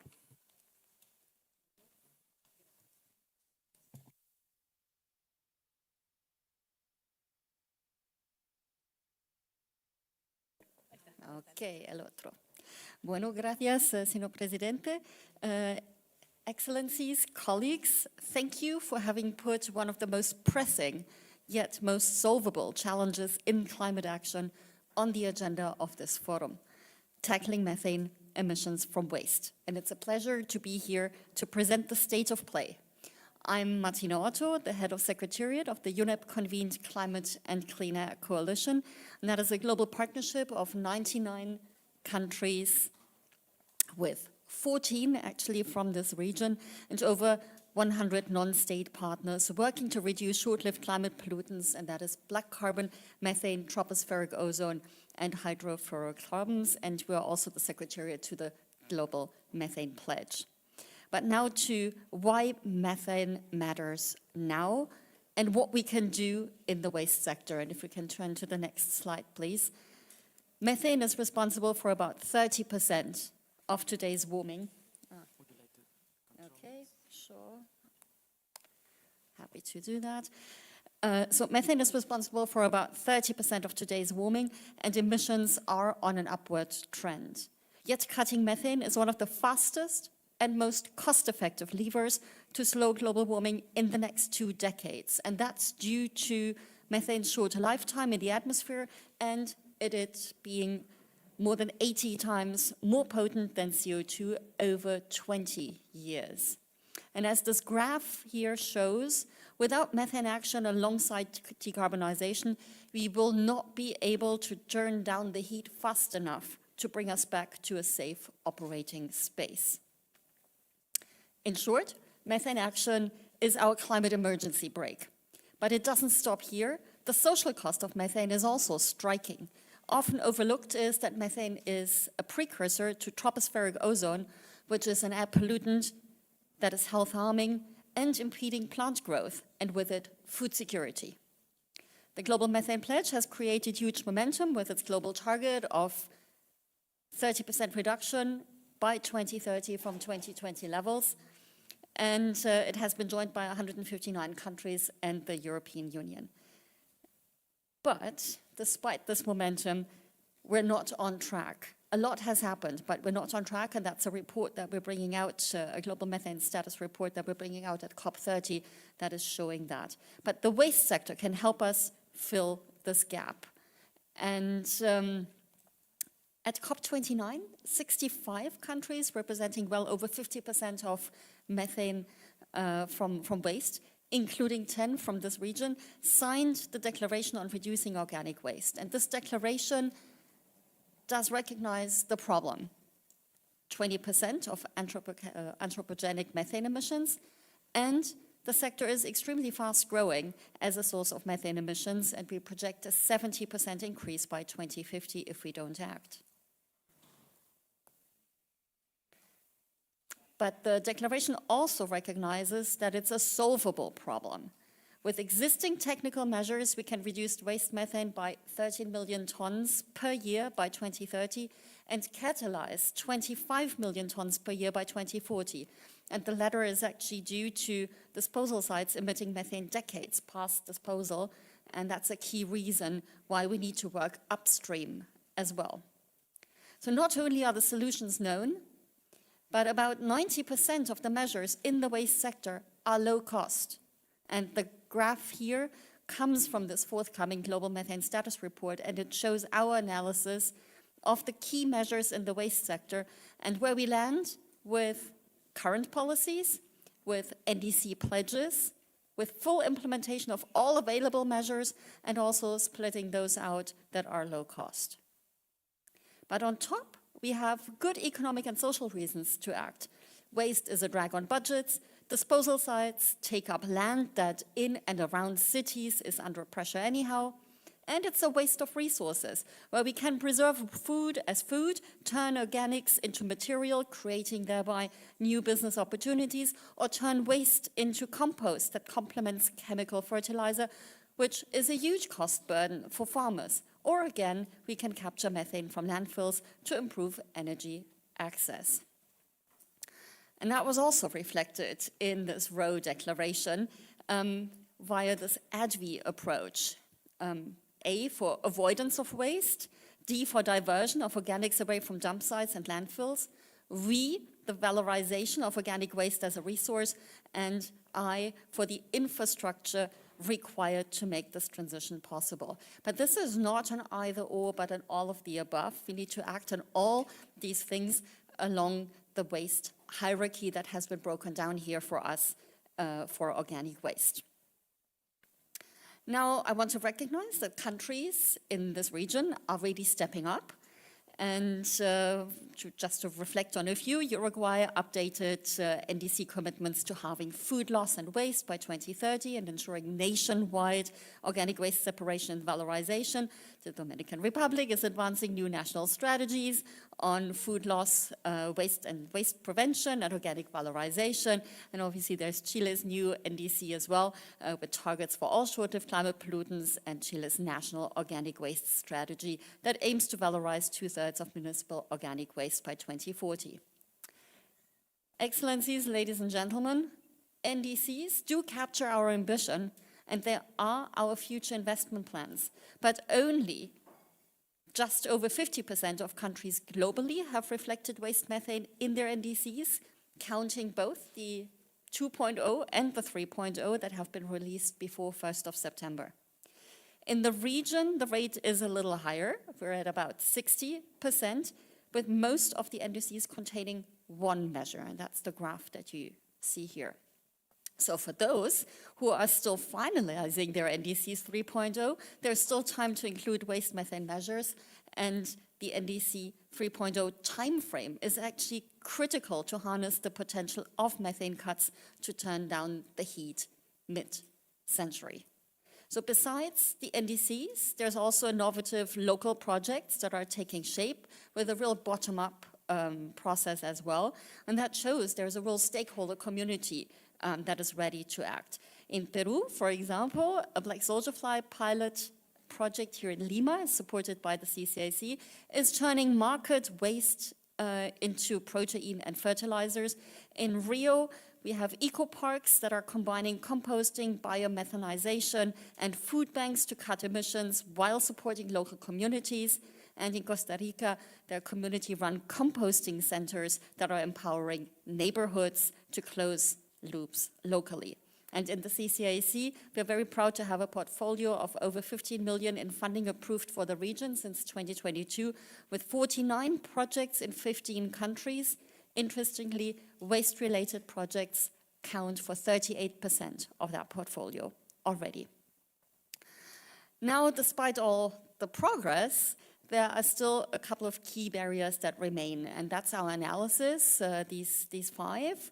Weak or fragmented policies and enforcement, low rates of source separation and valorization, limited infrastructure and local technical capacity, data gaps that make planning and financing difficult, and a severe funding gap.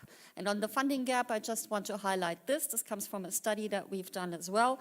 The region currently receives less than 2% of global methane abatement finance going into the sector. And you see on the right-hand side with the cubes that those who do provide finance are most comfortable with large infrastructure projects, and the bulk of it actually is going into waste incineration, which means we're really burning a resource that could be used otherwise as well. So that means as well we have to look into doing things differently. There is a pathway to address these barriers. Governments to strengthen policy frameworks, set targets for organic waste diversion, progressively restrict landfilling. cities and municipalities to lead with decentralized solutions and community engagement, donors and financiers to increase investment, especially in solutions on the prevention, the composting, biodigestion side, as well as social inclusion measures, the civil society and waste worker organizations to ensure that the transitions that we need to see are fair, inclusive, and gender responsive. And then we need to look into innovation and knowledge exchange, and hereby building on pilots and scaling them.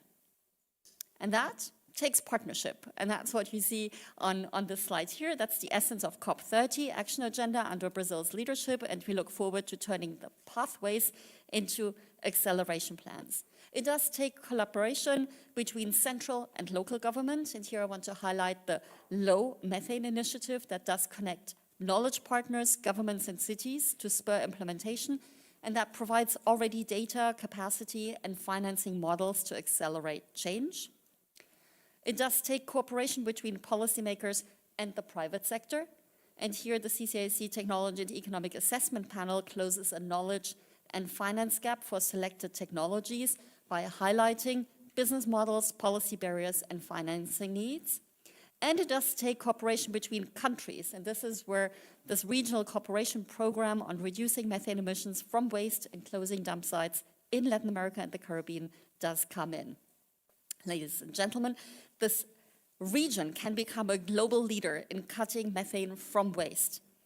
50% of waste in the region is organic, and that presents a huge opportunity to do things differently, decisively, delivering cleaner air, healthier communities, more resilient circular economies, and thousands of new jobs on the way. And with this, it's my great pleasure to hand over to Chile's Minister of Environment, Maisa Rojas, to present to us the program. And obviously, she doesn't need no introduction, but you've been a driving force in shaping ambitious and climate policy and circular economy strategies, both at home, but also in mobilizing the region. Excellency, I hand over to you.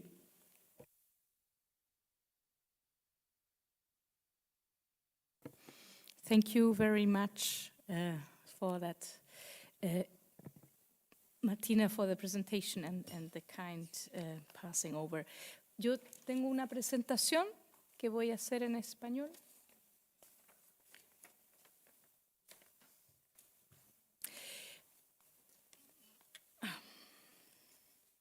¿Y esto? Ahí sí. Perfecto. Muchas gracias.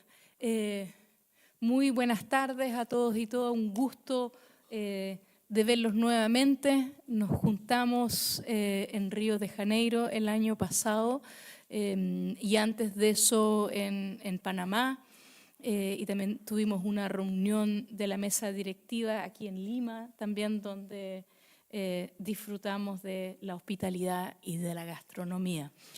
Y yo creo que, primero que nada, yo quisiera realmente agradecer a la Secretaría Técnica por el enorme avance que ha habido en este tema.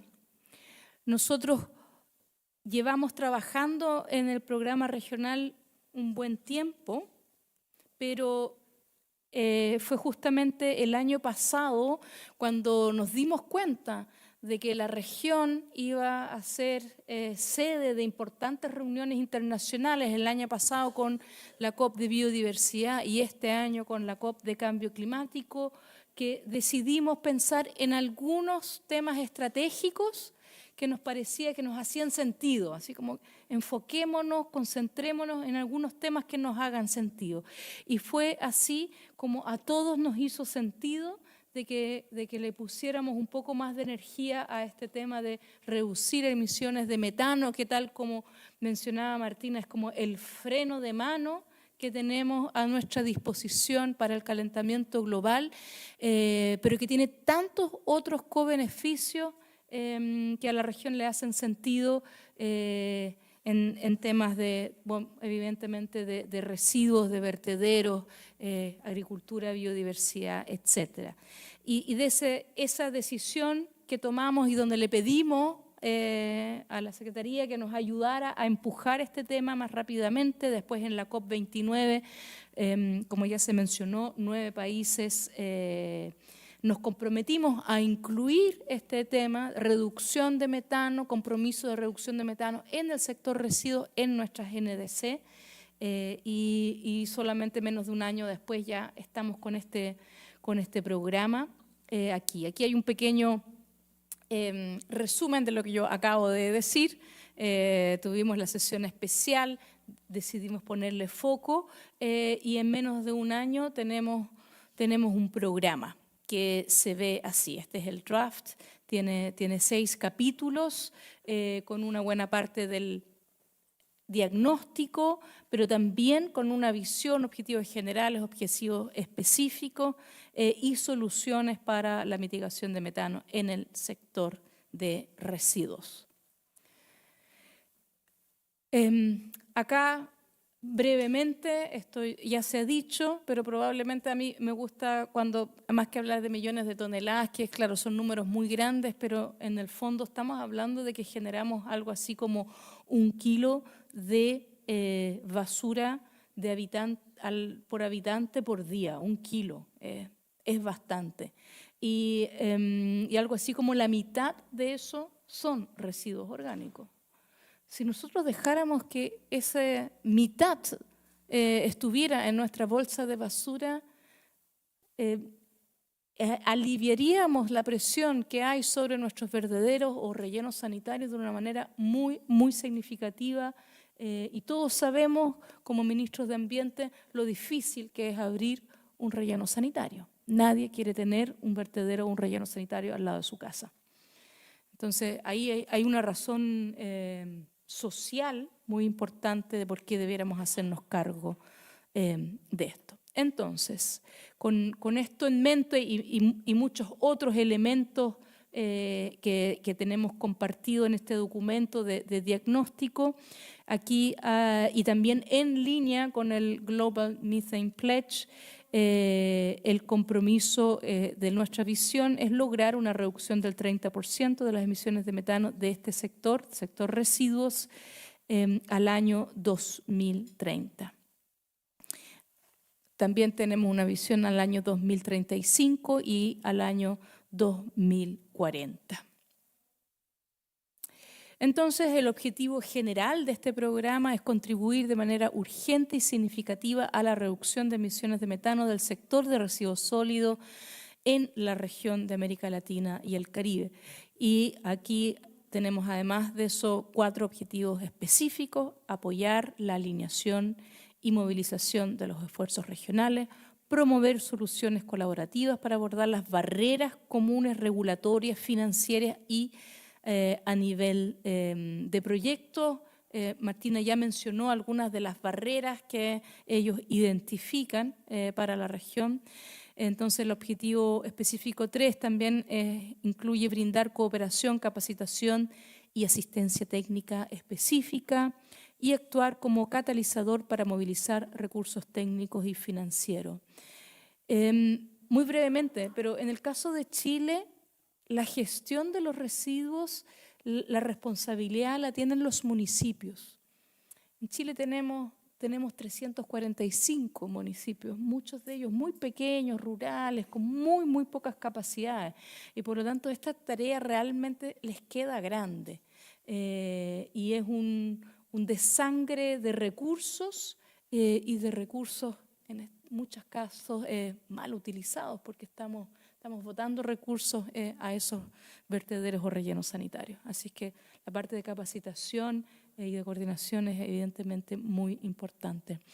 La agenda no se queda solamente con objetivos, sino que también tiene acciones en estos 3 áreas. Voy a nombrar solamente los grandes temas.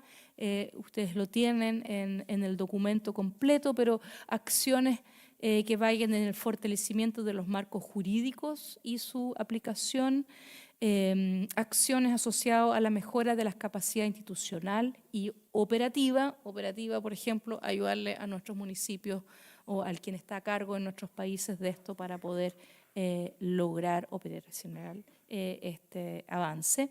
Y también ampliación de la financiación para la mitigación de metano procedente de residuos.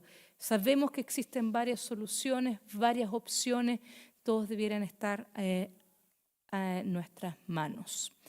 Y para finalizar, esta ya es la última lámina, la estrategia también en este borrador incluye una estrategia de implementación a través de una coordinación con el programa para el medio ambiente, la coalición for the closure of dam sites, la coalición del clima y el aire libre ya está aquí presente, sinergias y alianzas, y también obviamente la generación, la movilización de recursos.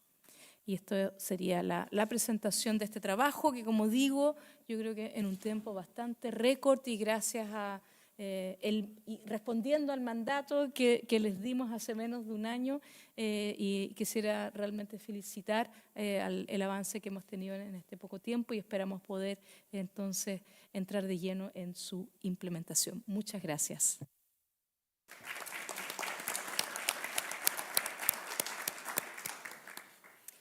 Thank you very much, Minister Rojas, for this very clear expose of the program. And I think we can all say congratulations for having taken the ambition and the political will to taking it into a program that will help us with the implementation. So from ambition to action. I think we now will get into a bit of a panel discussion. We have a distinguished panel of leaders and experts that will help us reflect on the opportunities and challenges ahead for reducing methane emissions, but also how we can use this program together. And we're honored to have the Honorable Orlando Javet, Minister of Sustainable Development, Climate Change and Solid Waste Management of Belize, with us. And Minister Javet brings a strong vision for integrating waste management into climate action and sustainable development, and for ensuring that small states and vulnerable communities are not left behind. We also have Ana Emilia Pimentel, the Vice Minister of Climate Change and Sustainability of the Dominican Republic. Vice Minister Pimentel has been instrumental in advancing national climate strategies with a strong emphasis on resilience, sustainability, and regional cooperation. And she told me beforehand her heart is really in this action agenda.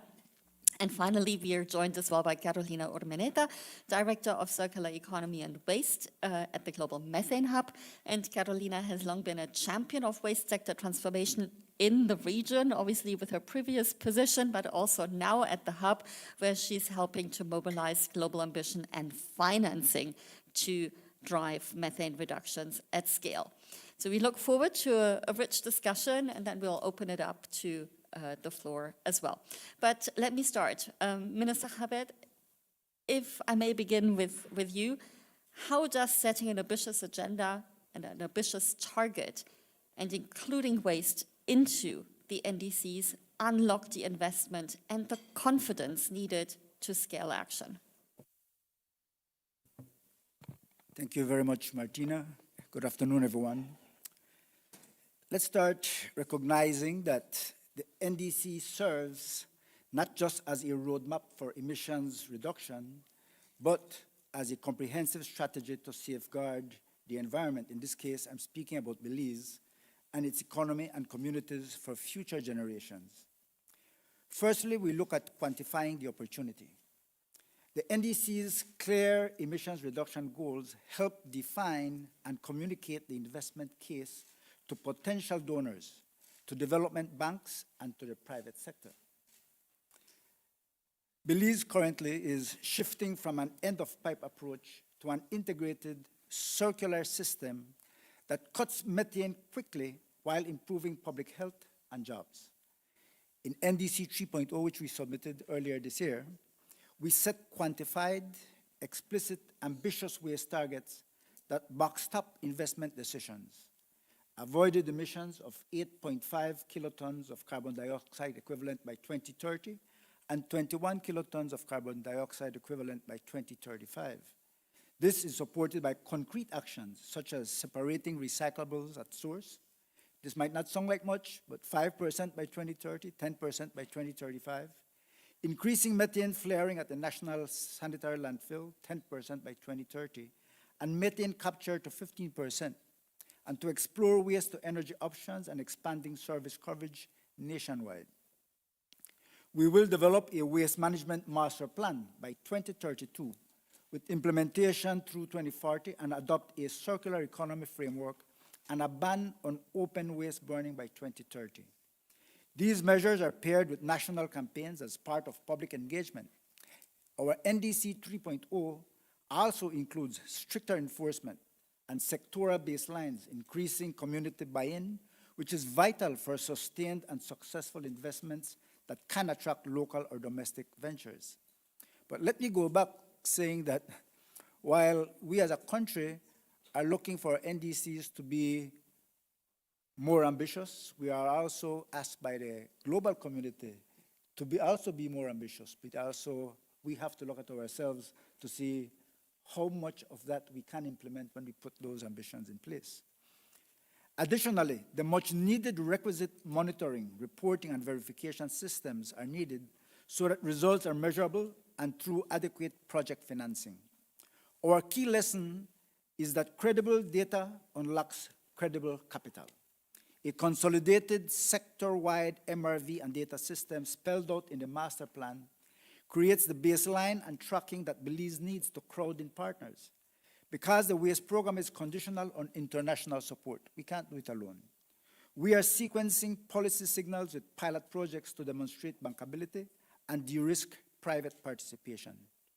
Some of these potential investment areas are, as you may know, investment in waste-to-energy projects, as mentioned by Minister of Chile, Maiza, biogas-to-energy projects, and the use of organic waste to create compost and biochar, which are all suitable investment options. We are signatory to the Recycle Organics program that benefits LAC. The problem for a small country like Belize is scale. Therefore, some of these projects might be better designed at the regional level. For example, if one country in the region decides to have a large-scale waste-to-energy project, or several projects, waste from another country could be looked at as a resource and therefore be traded accordingly.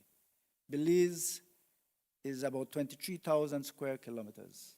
We are a little bit bigger than El Salvador. El Salvador has about 8 million people, inhabitants. Belize has 400,000. As Minister Maiza mentioned also, we have 9 municipalities, 193 small communities, so even distribution, transportation costs are extremely expensive. So also, the energy generated for such a facility that we would project to be put out can either be sold to the national grid or used to power a secondary venture, such as a data center, therefore creating greater financial spin-off and job creation and thematic area specialization. Because since we might not make it from the energy from the waste, but if we come up with a data center, which is more valuable, create jobs and everything else, but we might not have the capacity, so the training has to come in, the university has to be involved.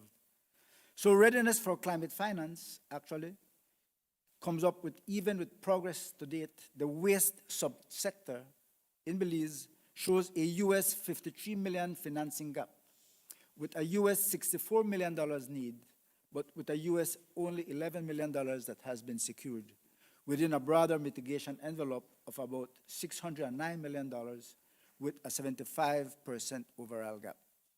Evidence that early concessional support and results-based payments are decisive.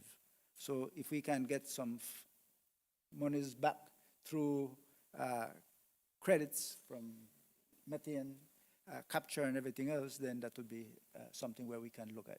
Thank you. Fantastic.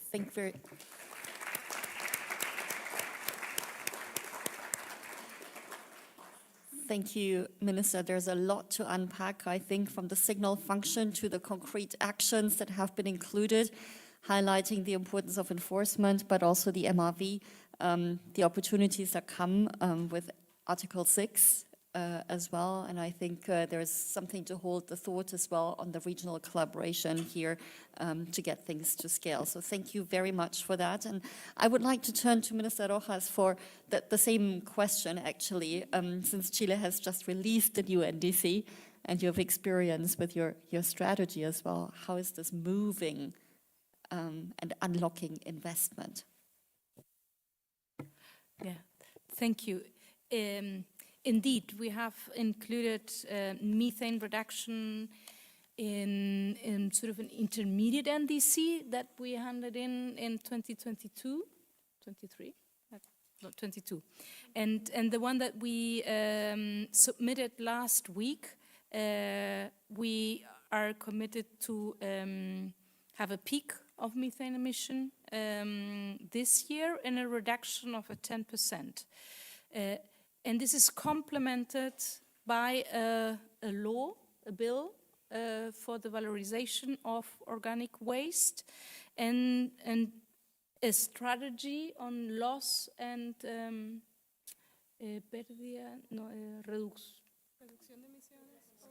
it's desperdicio y food waste, yeah, sorry. Food lost and waste, thank you so much. That we will have ready soon, and also a law actually to avoid food waste and loss. So it is a number and a mitigation plan of methane as part of our climate change law. So I would say we have in the last 2 to 3 years, and then maybe the next 6 months, we will have a whole set of instruments that will help us to have everything in place so that we can really make sure that these commitments can be fulfilled. The infrastructure is slowly getting there as well.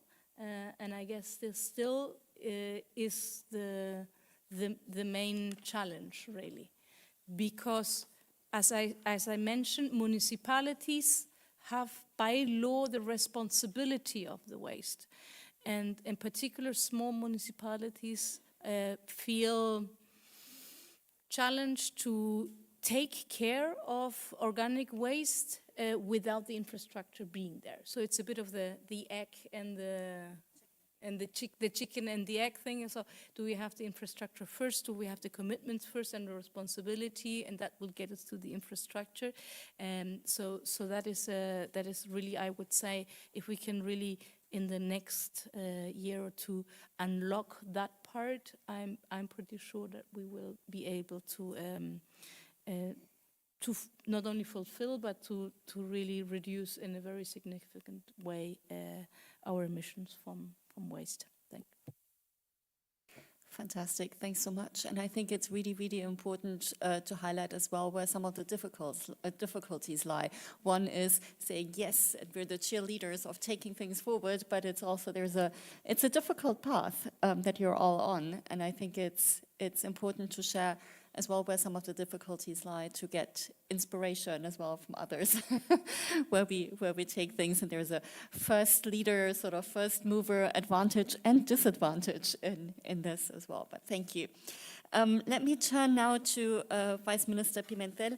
And turning from commitments to action, the Dominican Republic has been advancing important sustainability strategies, and we heard circularity already as well. Según usted, ¿cómo puede una estrategia o normativa sobre residuos orgánicos impulsar la acción hasta la circularidad?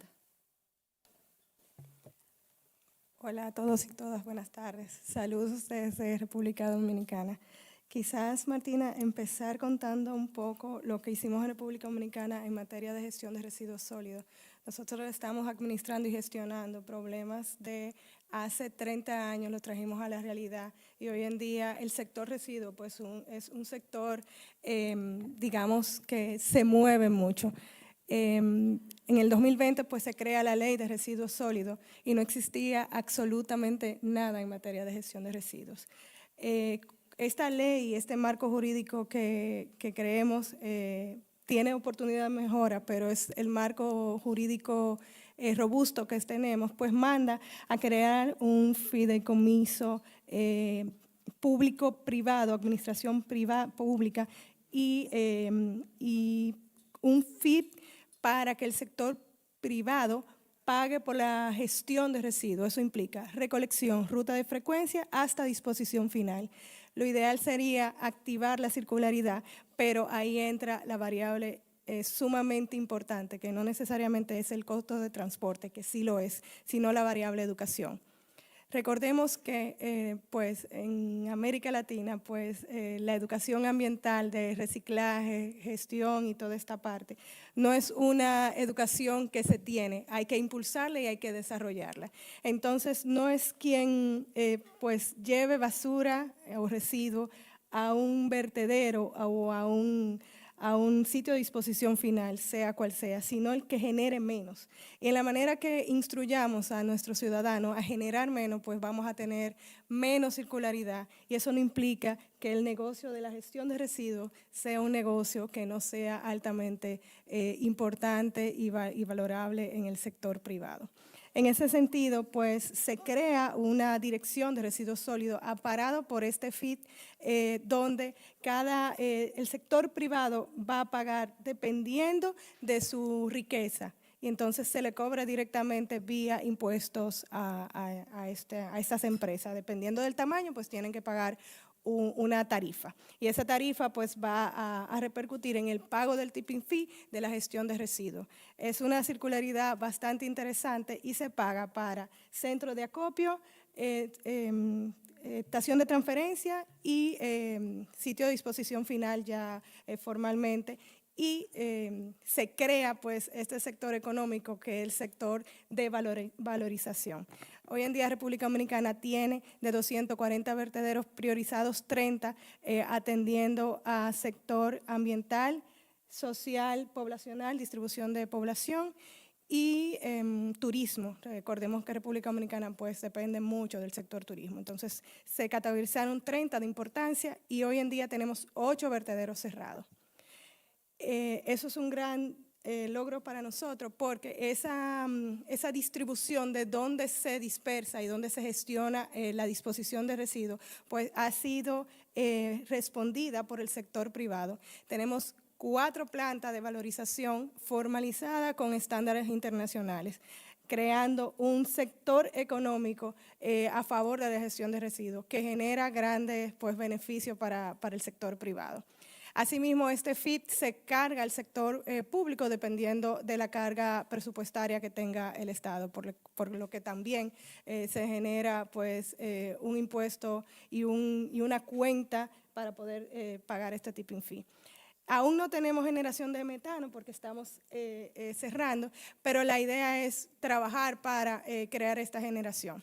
En cuanto a la NDC de República Dominicana, el componente de residuos era un componente, digamos, está ahí, estamos trabajando en la ley, pero en esta NDC va a tener indicadores de mitigación con datos ya cuantificables. Eso es una buena noticia porque antes no lo teníamos y ahora sí podemos presentar y apostar pues, a una NDC que tenga robusto este sector, que es uno de los que más aporta. En cuanto a la composición de residuos de República Dominicana, es bastante muy clara. Tenemos el 70% que está en el famoso vertedero de Duquesa, que es el vertedero más grande de la región, que lo estamos cerrando y es donde vamos a producir, digamos, vamos a generar y recoger la mayor cantidad de metano, por lo que estamos apostando en nuestra NDC a ese cierre progresivo. Y de ahí estamos también, no solamente apostando a nuestra ambición de materia climática, sino también a la salud y al bienestar de la gente, porque este problema de los residuos es un problema integral. No solamente genera salud, mejora en la salud, sino también empleos dignos. La idea también es crear pues una masa de empleos que favorezcan al sector. Una vez más, pues, República Dominicana es uno de nuestros grandes logros a nivel de gobierno, porque se ha creado un nuevo sector que integra no solamente al sector privado, sin ellos no lo hubiésemos podido hacer, sino también que genera lo público. Muchas instituciones ya han asumido el compromiso de gestión de residuos para y dentro de su quehacer, y es un gran logro para nosotros.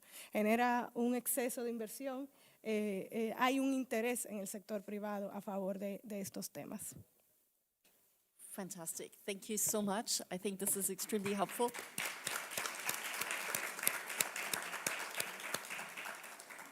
To put the emphasis on the role of the private sector and how to engage them and to make it a real business opportunity for it to work out. Minister Javid, if I may come back to you, what lessons do you see on how organic waste strategies or regulations can help move countries further along the path towards circularity? Thank you. We are not as advanced as Dominican Republic, but we're going there. And we are hoping that with the conversation this morning that the experiences will be shared and we learn from them also. But we start with the recognition that the circular economy principles are to reduce, reuse, and recycle, design for longevity and repairability, eliminate waste and pollution, circulate products and materials, and regenerate natural systems, and that it is a concept that strives for zero waste via the guiding principles. Again, going back to our NDC 3.0, we commit to a legal and policy framework for the circular economy by 2030, coupled with enforcement to end open waste burning by 2030, and nationwide awareness campaign measures that shift behavior upstream with creating the rules, procurement focus, and data discipline investors look for. These policy anchors are backed by a waste management master plan, as I mentioned earlier, by 2032, implementation by 2040, that sets out process and operational flow, the MRV system, which is absolutely important, and project pipelines so circular solutions, separation, treatment, valorization are implemented coherently rather than isolated pilots. Operationally, the strategy would prioritize source separation and organics treatment as currently promoted by the Belize Solid Waste Management Authority and the Department of Environment, the fastest way to cut methane and create products that re-enter the economy. We also look at data and integration across sectors. Moving beyond household waste, Belize's strategy examines opportunities across tourism, industry, health, and agriculture sectors for organic recycling, integrating circularity deeper into the economy. We have a new kid in town, and like us, many of the Caribbean islands and Dominican Republic are facing the issue of sargassum. In some communities, sargassum is more than 50% of the organic waste. And what do we do with it? In the regional context, where about 50% of municipal waste is organic and less than 3% of organics are currently treated, and 45% of waste still goes to inadequate disposal. And the region also produces hundreds of millions of tons of organic agricultural and agro-industrial residues, because we're not looking at what's happening with the livestock sector, we're not looking at what happens with the rice production sector, which also produces methane. But this focus on prevention, diversion, and safe treatment is exactly what shifts systems from end-of-pipe dumping to circular resource management. Capacity building and public engagement are absolutely important in this area. The national campaigns and technical capacity building ensure widespread buy-ins and skills for separating and reusing organics, promoting composting as a mainstream activity. Then options for investment of organic waste should be developed, including organic agriculture and agro-industrial waste, along with sargassum, as I mentioned, which is affecting our region. One major limitation to these types of initiatives is the collection, the transportation, and storage of the waste. Collection and transportation have a high operational cost. And again, going to sargassum, the major expense and cost is the collection. Any investment in organic waste management will require support from the government if they are to be viable. The idea should be to find a way to lower the cost of government in managing this waste, while ensuring that the private sector also benefits financially from it. In order to beat the high cost of collection and transportation, it is important that our scientists, our engineers focus on small microsystems that can be adopted into localized areas to process small amounts of organic matter, or be modular to accommodate fluctuations such as the high season and low seasons of sargassum. Belize, again, as I mentioned, has 400,000 people. And we have all these communities. The collection and transportation is a mess. It's very expensive. So it is something that we need to look at. And finally, well, to look at that, also that the fact that these companies that would even produce waste from energy don't have small equipment. These are humongous pieces of equipment, and our current landfill can provide energy from waste for about 6 months because of what is stored there. After that, we can't, as a country, produce the amount of waste to operationalize a piece of equipment that will produce energy. It's too small. So finally, our approach aligns with the LAC Regional Cooperation Program emphasis on avoidance, diversion, valorization, and infrastructure, a practical process that complements Belize's policy framework by standardizing solutions, building capacity, and crowding in finance for organic separation, composting, AD, and improved disposal operations. Thank you.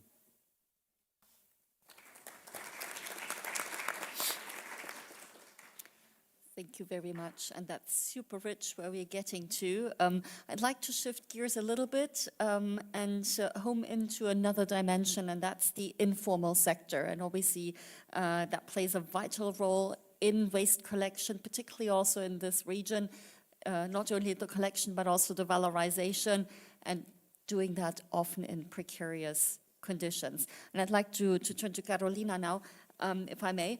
And how can we better recognize and support these workers, creating social objectives, formal jobs, ensuring that reforms are inclusive and just, and how can financing tools and program design support that goal?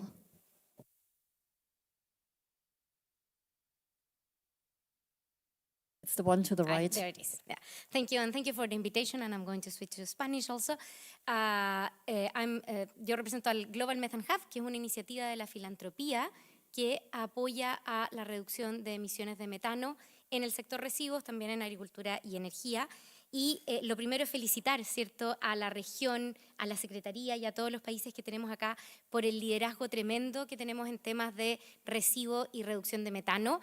Sin duda nos miran, yo soy de Chile, así que también nos miran como un ejemplo, ¿cierto?, como región, las otras regiones, ¿cierto?, a nivel global respecto a lo que se está avanzando.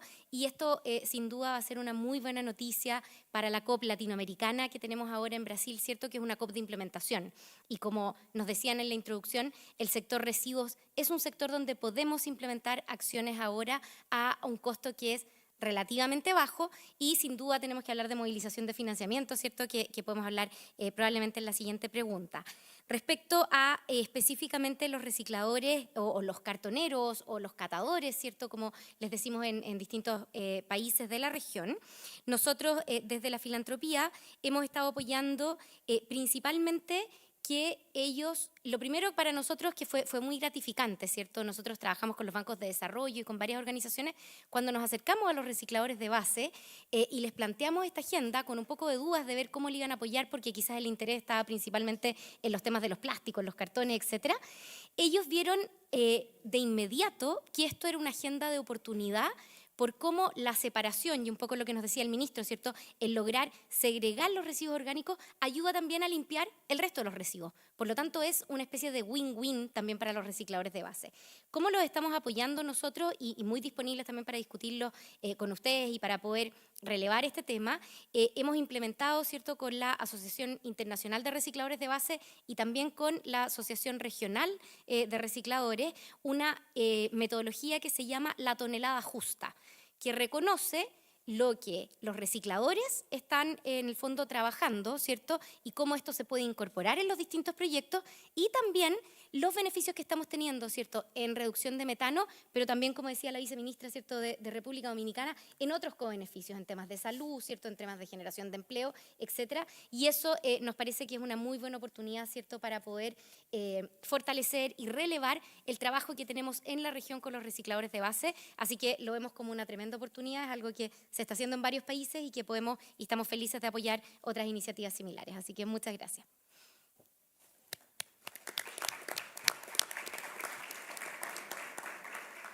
Thanks very much, Carolina. And we have one more topic that we wanted to cover in this discussion before we then turn to the floor, and that is on finance. And I want to turn to my right because you've already mentioned the fund in your remarks, but maybe you would like to dig a little deeper into it. Bueno, ya yo había comentado un poco de cómo estamos financiando todo el tema de la gestión de residuos en República Dominicana, pero debo de reconocer el apoyo que hemos recibido de la cooperación internacional en el cierre progresivo del vertedero de Duquesa. ¿Por qué para nosotros es tan importante? Porque Duquesa tiene casi el 80% de la generación de residuos de la República Dominicana. Hay una correlación importante entre el desarrollo económico y la gestión y la generación de residuos, por lo que cerrar el vertedero de Duquesa, pues ya creo que para nosotros va a tener el pleito ganado. En cuanto a los demás financiamientos, pues hay un financiamiento importante del sector privado que ha entendido que esto es un negocio que genera inversión y que genera beneficio. No quisiera dejar de rescatar el tema de los recicladores de base. Sé que no es la pregunta, Martina, pero este tema es tan importante de los recicladores porque son los que mueven el negocio. Y darle la dignidad a ellos, que son los que se paran, son los que están en el día a día arriesgando su vida, pues es parte de las cosas que en nuestra ley está contemplada, darle dignidad a los recicladores de base. Entonces, el plan de Duquesa reconoce esta necesidad y también tiene una línea de acción a favor de ellos. En cuanto al financiamiento, pues hay unos retos importantes, creo que todos lo hemos mencionado, que es la variable de transporte del residuo hacia la disposición final o a su valorización. Es una variable importante que deberá ser financiada o por el gobierno o introducirlo dentro de su ecuación de costo al privado. La otra meta que tenemos que lograr es el tema de educación a favor del reciclaje, a favor de la economía circular. Esto de la separación es un reto y necesita este acompañamiento de la cooperación del financiamiento. Y lo otro también tiene que ver con la innovación. Si bien es cierto, aquí estamos hablando de cierre de vertedero, y demás, no todo el financiamiento o no toda la inversión en residuos sólidos va acompañado de innovación, porque hay que conocer cómo es la contribución, cómo es la dispersión del residuo en cada país. Y eso es un reto que merece también todo el tema de financiamiento. Por lo que nosotros estamos dispuestos pues, a aportar lo que hemos aprendido hasta el momento. Estamos muy orgullosos de lo que hemos logrado. Pues en poquito tiempo, en 4 años hemos logrado sacar adelante un marco robusto legal que tiene oportunidad, la misma ley tiene todo un artículo de qué financiar y cómo financiar, por lo que la oportunidad de financiamiento está ahí. Y lo otro es la definición de el qué y el dónde va y qué tipo de relleno o qué tipo de gestión de residuos se debe hacer en el territorio. El otro reto de financiamiento, que es un precio que hay que pagar, es la capacidad que tiene la municipalidad en este tipo de acción y este tipo de ejecutoria. Se necesita mucho acompañamiento en cuanto a ruta y frecuencia, que es lo que lleva pues, nuestras alcaldías en República Dominicana. Es parte de los retos de financiamiento que tenemos por delante. Thanks very much. And now I want to turn back again to Carolina. Obviously, finance is key to unlocking action at scale, and the Global Methane Hub is providing critical support. How do you see this coming together, the connection between domestic and external finance instruments from upstream to downstream, and maybe as well a quick word on the city engagement as well, if you may? Gracias, Martina. Y efectivamente, como nos presentaba la ministra Rojas, ¿cierto?, en lo que incluye este programa, incluye sinergias y alianzas que son bien relevantes. Dentro de eso está un programa que se llama Too Good to Waste, que es del Banco Interamericano de Desarrollo, que está trabajando también con la duquesa y con varios países de la región, ¿cierto?, como México, Colombia, Argentina, República Dominicana, Guatemala, Chile, entre varios otros, en una movilización que ya va en más de $500 millones de inversión para el sector residuos. Y lo interesante es que, bueno, nosotros hemos trabajado y ya esto se está implementando, ¿cierto?, hace más de 2 años, en un partnership con el Banco Interamericano de Desarrollo, y lo que ellos hicieron, también en un liderazgo bastante destacado de la región de Latinoamérica, fue comprometer que todo su portafolio de residuos tiene la misma meta que nos presentó la ministra Rojas, ¿cierto?, en este programa, un 30% de mitigación de las emisiones de metano. Entonces, lo que vamos viendo es cómo se van alineando, ¿cierto?, las cosas y cómo podemos fortalecer esta movilización de financiamiento. Sin duda, lo que se ha conversado respecto al transporte y respecto a los costos de operación es algo que es muy relevante en el sector residuos, y por eso también hemos apoyado bastante la movilización, como mencionaba el ministro de Belice, de mercados de carbono a nivel nacional. Ahí Chile también tiene bonitos ejemplos, y también a nivel internacional, ¿cierto?, con la movilización del artículo 6 hay buenas oportunidades. Y algo que también les queríamos plantear desde el Global Methane Hub, que es un desafío que estamos viendo ahora y que vemos una tremenda oportunidad, de hecho, en esta sesión del Foro de Ministros de Medio Ambiente de América Latina y el Caribe, es que se están lanzando 2 programas, ¿cierto? Uno es este de mitigación de metano y cierre de botaderos, ¿cierto?, vertederos, y el otro es el del plan de acción, ¿cierto?, para regional de ecosistemas y seguridad hídrica. Cuando nosotros hacemos la segregación de los orgánicos y hablamos de compostaje, de digestión anaerobia, de moscasoldados, de biochar, estamos generando un producto que tiene que ser demandado. Y esa demanda puede venir de muchos de los planes de restauración que tenemos y que estamos trabajando, ¿cierto? Entonces, ¿cómo desde la región logramos mostrar, incrementar y movilizar esa demanda? Me parece que es un lindo desafío, ¿cierto? Y que acá el Foro de Ministros tiene una gran oportunidad de cómo linkear estos 2 programas. Así que también en eso, también muy disponibles para apoyar nosotros desde el Global Methane Hub.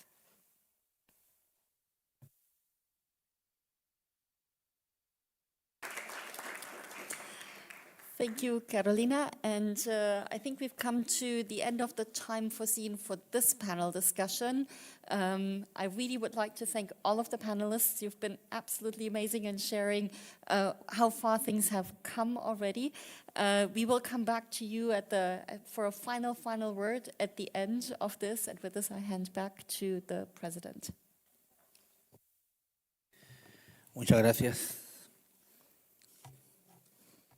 Muchas gracias a los ponentes de esta segunda sesión y a la señora moderadora, que muy amable nos ha apoyado. Es notable realmente el progreso logrado para definir este programa, y agradezco a los oficiales de los países de la región que han colaborado en su definición, a la Coalición de Clima y Aire Limpio, a la Secretaría del PNUMA y a los demás actores que han contribuido. Abrimos ahora un espacio para las intervenciones de los delegados y de los observadores. Ruego nuevamente a los delegados y a las delegadas que limiten su tiempo de intervención a 4 minutos y a los observadores y observadoras se limiten a 3 minutos. También quiero hacer un anuncio.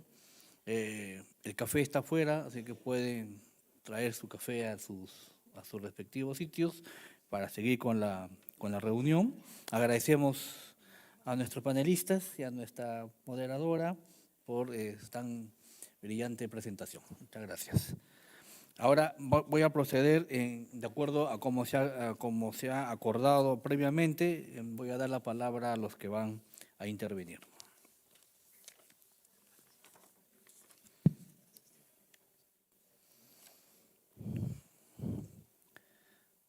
A su excelencia Adrián Fordé, ministro de Barbados. And thank you, Excellency. First of all, let me add my voice to those who would have paid tribute to my colleague, Vaughn Miller from the Bahamas.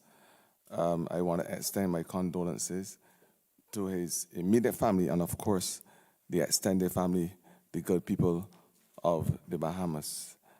He was indeed an environmental doyen extraordinaire and big in stature, but kind and caring in spirit, and may his soul rest in peace.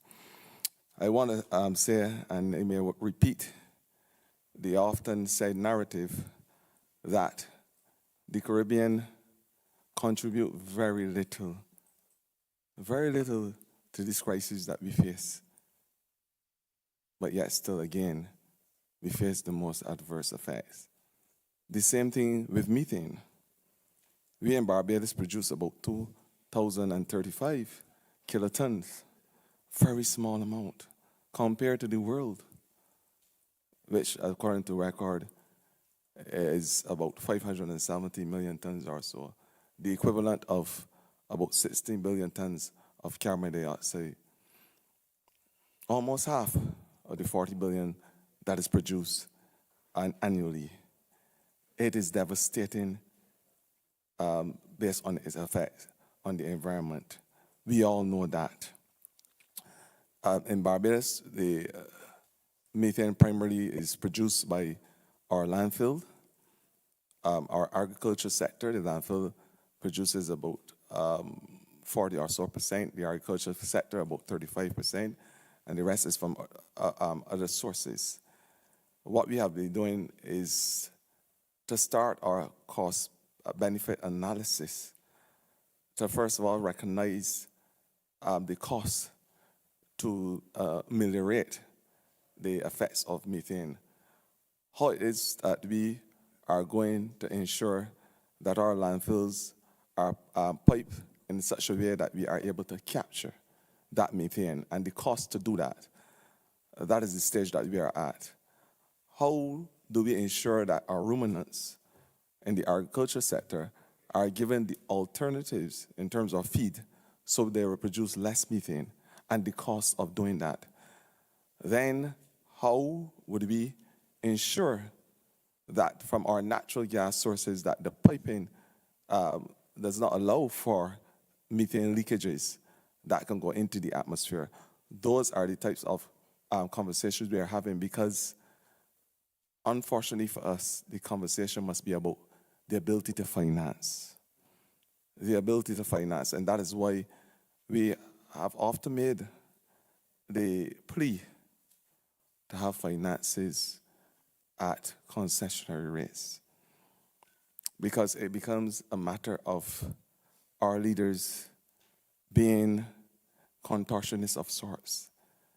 They must twist and turn in special ways, because money that must be used for mitigation and adaptation is money that is coming from our health sectors, our social sectors, money that will be budgeted to help with rural development.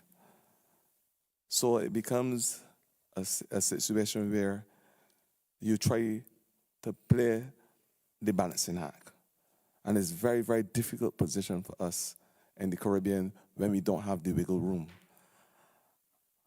The methane conversation is very real for us. If we are not part of the fight, and that is why Barbados has signed on to the methane pledge, the international methane pledge, because we understand the importance of reducing our global temperatures and the fight that exists. It is a fight for the very survival of our people in the Caribbean. And so we are happy to be part of the pledge, but equally we are saying that we need the finances to be able to mitigate and adapt to these vagaries. Thank you.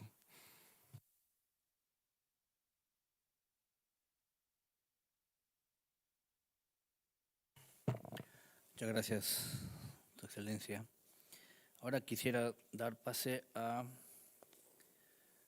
Su Excelencia Reunión James, Ministra de Resiliencia Climática y Ambiente de la República de Granada. No está presente Granada. A Su Excelencia Juan Carlos Navarro, Ministro del Ambiente de Panamá. Gracias, señor presidente. Saludo a todos los cofacilitadores, primero que nada, y a los cofacilitadores regionales de la sociedad civil en particular. Quiero agradecerles a todos por el trabajo que han hecho, así como a los puntos focales de género y de juventud por el extraordinario trabajo realizado. Asimismo, un saludo respetuoso a todos los representantes de organismos internacionales y regionales aquí presentes. Gracias por trabajar de la mano a todos ellos, por cuidar nuestro patrimonio natural. Y me gustaría pedirle a todos los miembros que le diéramos una ronda de aplausos a todos ellos que nos han ayudado todos estos días, si nos permiten.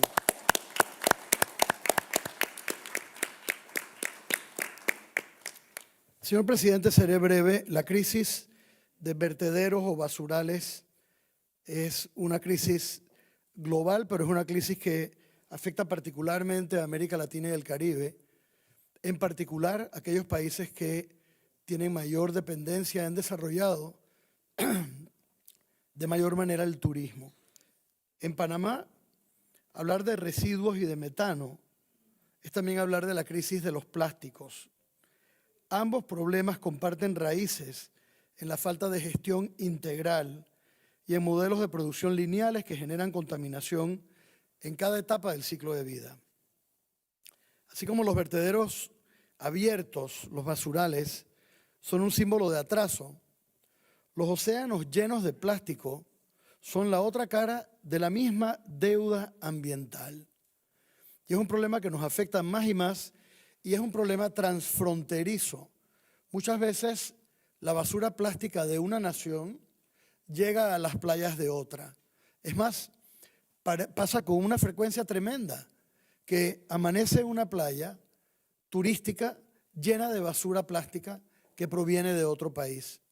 Y ni hablar de lo que ocurre entre municipios, que la basura de un municipio lamentablemente la lleva un río o la corriente del océano a otro. Esto lo tenemos que ver juntos, no podemos hablar solo del problema de vertederos a cielo abierto, tenemos también que hablar del plástico y el gran problema que es la contaminación plástica. Nosotros tenemos una visión clara, la región no debe limitarse solamente a administrar la basura. Necesitamos transformar la manera, tal como lo hemos oído de nuestros expertos, en que producimos, consumimos y gestionamos los materiales, desde los residuos orgánicos hasta los plásticos. Y para ello, Panamá aboga porque la región articule una agenda de convergencia, tal y como lo hemos escuchado aquí esta tarde de excelente manera, que las soluciones de plásticos y de otros contaminantes se integren en políticas nacionales, pero también en cooperación regional. En el INC hemos pedido un tratado vinculante que aborde todo el ciclo de vida del plástico. Quiero pedir además el apoyo y la consideración de todos los presentes para el respaldo a el INC, que es un proceso que inicia pero que es crítico.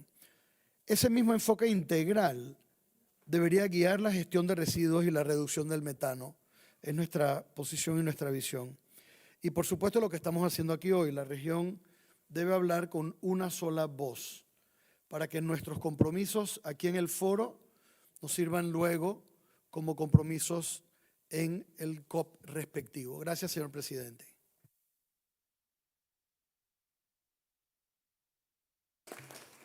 Muchas gracias, Su Excelencia. Bueno, ahora me toca darme la palabra. El Perú, como país responsable en materia ambiental y sobre todo en temas de residuos sólidos, el control de los vertederos o de botaderos, hemos avanzado de una manera importante o sustancial, ya que hemos cerrado del 100% de las brechas, tenemos cerrado casi el 52%, hemos invertido alrededor, hasta la fecha, más de 120 millones de dólares en construcción de infraestructura de residuos sólidos, pero no solo residuos sólidos mirándolo como confinamiento, sino que tiene valorización, y eso ha ayudado a que más de 400 o 500 organizaciones de recicladores se beneficien hoy, que agrupan a más de 5.000 recicladores y que están hoy ellos beneficiándose de la valorización de los residuos sólidos. Y eso es muy importante y del 2026 al 2028 tenemos programado casi una inversión de 115 millones de dólares que vienen específicamente del Tesoro Público de mi país y además de endeudamiento con el Banco Mundial, con CAF, con JICA y con GIZ, que son los cooperantes con los cuales nosotros trabajamos. También es importante que, como lo acaban de mencionar, no solo es importante los residuos, sino el tema de los plásticos.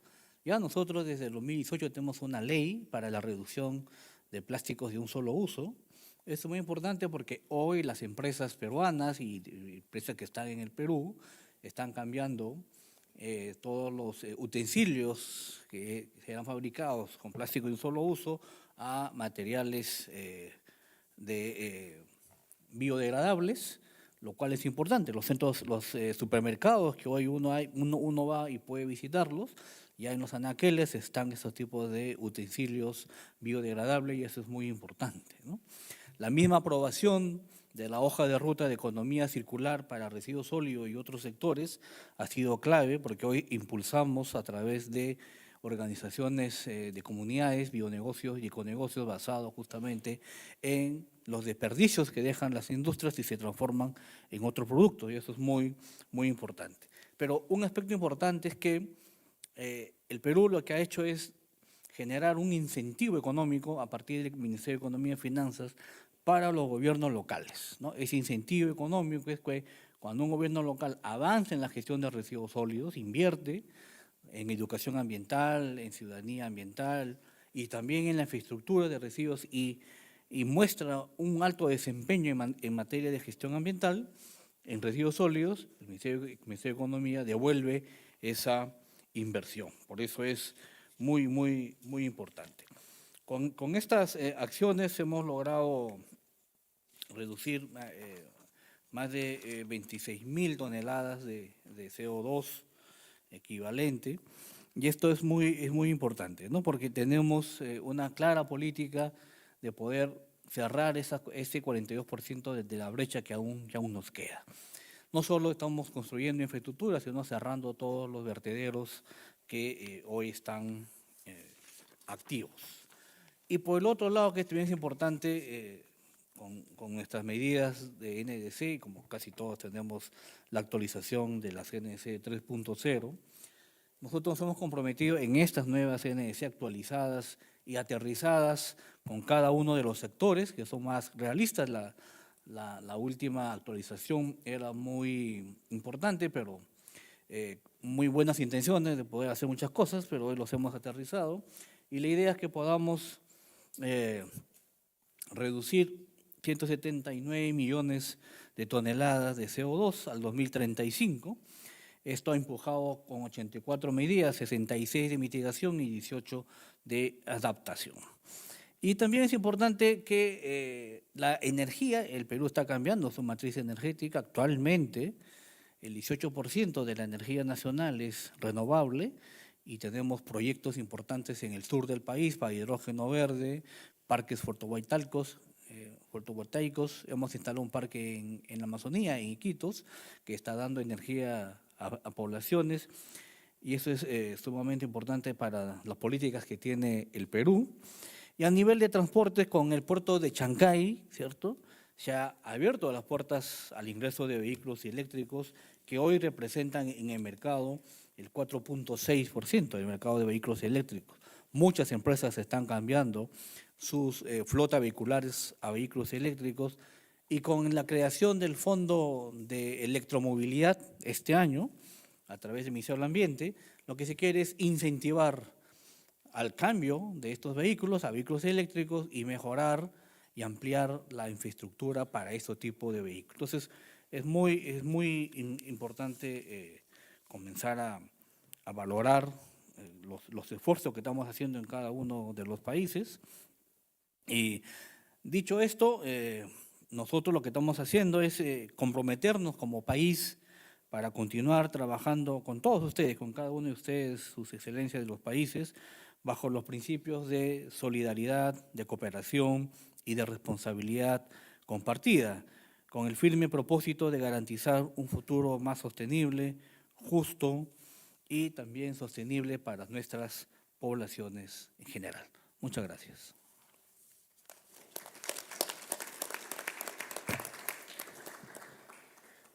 Muchas gracias. Quiero dar pase ahora a su excelencia, el señor Patrick Brunings, ministro de Petróleo, Gas y Ambiente de Surinam. Thank you, Chair. Thank you also for the very interesting panel discussion just now, and for everybody sharing the experiences, especially regarding this topic. In the previous session, I kind of depicted the current situations in Suriname with our 93% coverage and carbon sink. But also we do have challenges when it comes to pollution and waste. And there are quite some similarities. The majority of our waste ends up in dump sites. We do have methane emissions, although small, but still. And our soil and water, we have contaminations on that. Also hazardous waste, medical and other waste, they are being commingled with household waste. So these are enormous challenges, but also opportunities to improve. We also have a lack of modern infrastructure, sanitary landfills, recycle centers, and also another challenge is the institutional and financial gaps in waste management. What are we currently doing? We do have projects, GEF island projects, focus on reducing the use of hazardous waste, capacity building, and institutional strengthening for sustainable waste management. So these are ongoing projects, and hopefully these will contribute on reducing improving our waste management. We're also partner in the Zero Waste in the Caribbean initiative, focused on reducing plastic waste and promoting circular economy. So that's also something that we are actively into. And then PROMAR, the Prevention of Marine Litter in the Caribbean Sea, the PROMAR project, together with several other Caribbean islands, we are also active in that program. And then we have a local pilot waste separation project. It's called Konidoti, means smart waste, if I translate it. It's a project focused on plastic waste and aluminum cans in certain areas as a pilot, and after evaluation, if successful, we will expand it in other regions of Suriname. So Suriname is, what is our proposal moving forward? Suriname wants to be considered as a pilot country under the regional program for the reduction of methane emissions and the closure of landfills. So we want to be part of that and be used as a pilot. Also seeking technical assistance for feasibility studies, capacity building, and enforcement. And also seeking support for developing a circular economy framework that promotes recycling and reuse. So we need the support and in these. So our core message is that pollution must not be a price of development. Waste management can become a driver for the green economies that I was also talking about in the previous sessions. It will create jobs and it will cut emissions. So that is a little bit our standpoint. Again, we want to be part, although we already contributing to reduce climate change and other aspects, we continue to also improve in other areas like waste management and pollution. Thank you.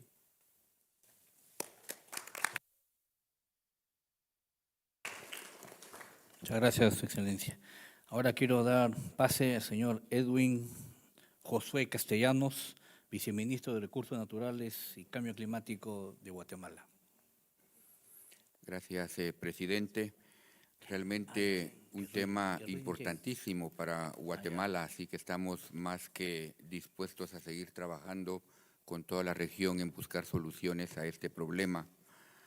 Desde el punto de vista técnico, muy de acuerdo en lo que se ha dicho, es un problema que es de bajo costo resolver. Pareciera que las soluciones técnicas están allí, pareciera que podría hacerse fácil, pero el gobierno de Guatemala desde el año pasado ha estado poniendo muchísimo esfuerzo, ¿no? Yo como viceministro de Recursos Naturales estoy encargado del tema y después de un poco más de un año de batallar me doy cuenta que políticamente la solución es compleja porque hay que alinear muchas iniciativas y hay que alinear a muchos actores. Lo estamos abordando de forma integral, como ya se indicó acá. Tenemos que trabajar, por ejemplo, el tema educativo con la población, porque la separación desde la fuente es el primer paso para que todo lo demás funcione bien.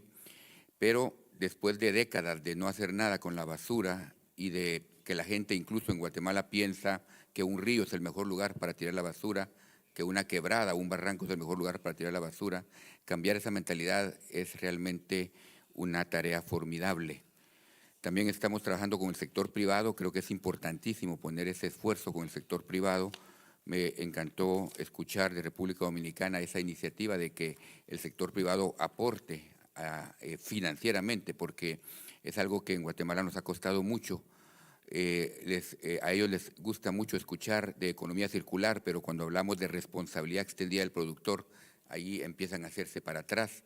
Y es importante que ellos tomen esa responsabilidad, porque al final de cuentas la basura se produce por lo que consumimos y tenemos entonces igual tenemos compartida esa responsabilidad entre el consumidor y el productor. El sector privado también definitivamente es parte de la solución. Necesitamos que ellos se involucren, por ejemplo, con estas iniciativas de compostaje. Esto en Guatemala lo hemos visto fácil en áreas agroindustriales, la costa sur, por ejemplo. Hay mucha producción de productos agronómicos para exportación allí. Estas industrias están ávidas de materia orgánica. Ahí es relativamente fácil lograr este compostaje. Pero en áreas urbanas, por ejemplo, la ciudad de Guatemala, la ciudad más grande de Centroamérica, también tiene, por supuesto, el basurero más grande de Centroamérica. Tenemos tal cantidad de basura orgánica, por lo menos 2.000 toneladas diarias, que pues no hay empresa que logre procesar tanta basura orgánica. Entonces, el tema de escala muchas veces es problemático, pero definitivamente el involucramiento del sector privado en buscar esas soluciones es importantísimo. Y luego viene el tercer actor importante que estamos enfocando, que se ha mencionado aquí, que son las municipalidades. En Guatemala también, por ley, son las municipalidades las que tienen que trabajar este problema de la basura. Y si los primeros dos actores, el consumidor y el productor, no hacen bien su tarea, el trabajo para las municipalidades es formidable o muchas veces prácticamente inalcanzable. En Guatemala también tenemos 340 municipalidades, muy similar a Chile, y tenemos ahí un gran rango de capacidades técnicas, un gran rango de capacidades financieras y un gran rango de disponibilidad política. Hay muchos alcaldes que pues ni siquiera quieren escuchar del tema. Nosotros en el gobierno central teníamos un reglamento que ponía estándares mínimos para las municipalidades de cómo procesar la basura. Varios alcaldes no estaban de acuerdo en que nosotros les dijéramos cómo hacer las cosas. Hace un mes, desafortunadamente, una corte les dio la razón y eliminaron nuestro reglamento. Así que pues ahora seguimos trabajando con las municipalidades, pero sin ese estándar. Pero definitivamente vemos que el camino ya no será un reglamento, sino una ley. Estamos trabajando ya en una ley y queremos aprender de lo que hemos escuchado acá, de República Dominicana y de otros países, porque el año entrante queremos avanzar ese tema en el Congreso, aunque políticamente sabemos que será una batalla dura. Pero más allá de la ley, vemos que al nivel municipal definitivamente el tema financiero es una limitante grandísima. Entonces, para ir cerrando, quiero enfatizar que así como, por ejemplo, el problema de emisiones de CO2 por deforestación ha sido muy bien atacado a nivel internacional con financiamiento, yo creo que este problema de emisiones de metano por basura mal manejada también va a responder a ese financiamiento internacional si se hace disponible. Nosotros hemos estado trabajando con todas las municipalidades del país para encontrar ese financiamiento. Es un reto encontrarlo desde los fondos internos de gobierno, desde préstamos blandos que hemos recibido, pero definitivamente en la medida en que logremos ofrecer más financiamiento a los alcaldes, en esa medida ellos van a reaccionar buscando estas soluciones, porque al final de cuentas, como la basura sí se ve, entonces la población ya le está exigiendo a sus alcaldes esas soluciones. Ellos se acercan a nosotros pidiendo apoyo técnico, se los podemos dar, pero el apoyo financiero no siempre. Y quiero terminar también indicando, como ya se ha hablado acá, de que definitivamente la mitad de la basura es orgánica. Tenemos el problema del metano que al final de cuentas esperemos que nos ayude a resolver esa mitad de la basura, pero no podemos olvidar la otra mitad de la basura, los plásticos, los otros reciclables, que están también causando problemas gravísimos. Así que tenemos que enfrentar esta situación de la basura de forma integral. Soluciones como buscar esa conversión de la basura en energía, el waste to energy, que se llama en inglés, creo que es importantísimo, pero al menos en nuestra región, en Guatemala, nunca hemos tenido ese tipo de tecnología. Estamos aprendiendo y queremos tener la capacidad mínima para asegurarnos que estas empresas que han llegado al país ofreciendo estas tecnologías puedan hacerlo, pero de una forma no solamente ambientalmente adecuada, pero también económicamente favorable para las municipalidades que se involucren. Así que, en conclusión, un problema complejo. Creo que es una gran oportunidad para todos los que estamos acá, los países que estamos aquí compartiendo, para aprender unos de otros, para apoyarnos en buscar estas soluciones que tienen que ser integrales y, por lo tanto, tienen que ser no tan sencillas como al principio parecería, pero definitivamente con la experiencia que ya se ha ganado, que se ha compartido, seguramente que lo lograremos. Gracias, presidente. Muchas gracias. Quisiera retomar y darle la palabra a la señora Kerry Jens, ministra de Resiliencia Climática y Ambiente de Granada.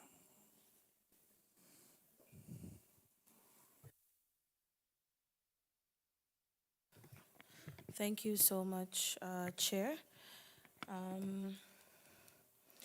In Grenada, I think our core strategy is to reframe waste not just as a problem, but to be disposed of, but as a resource to be valued, fully aligning with a circular economy model.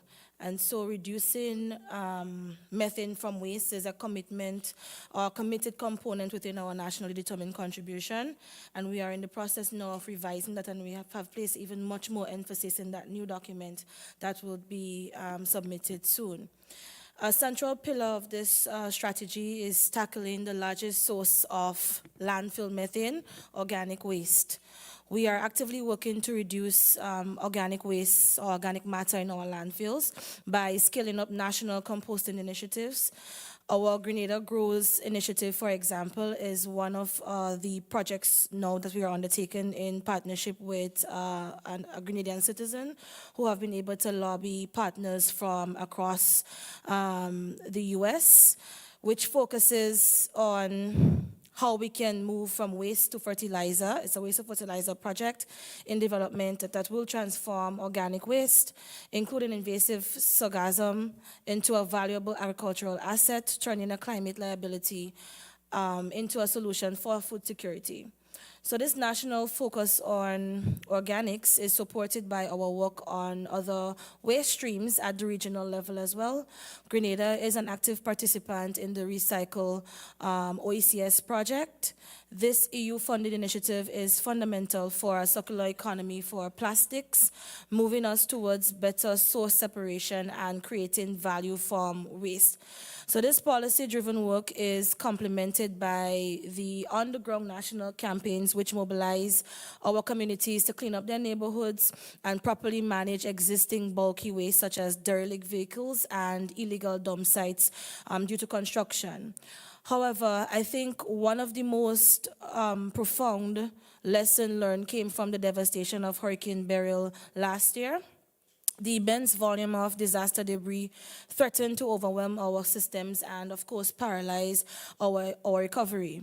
So that crisis forced us really and truly to fundamentally rethink our entire approach to waste management, from segregation to final disposal.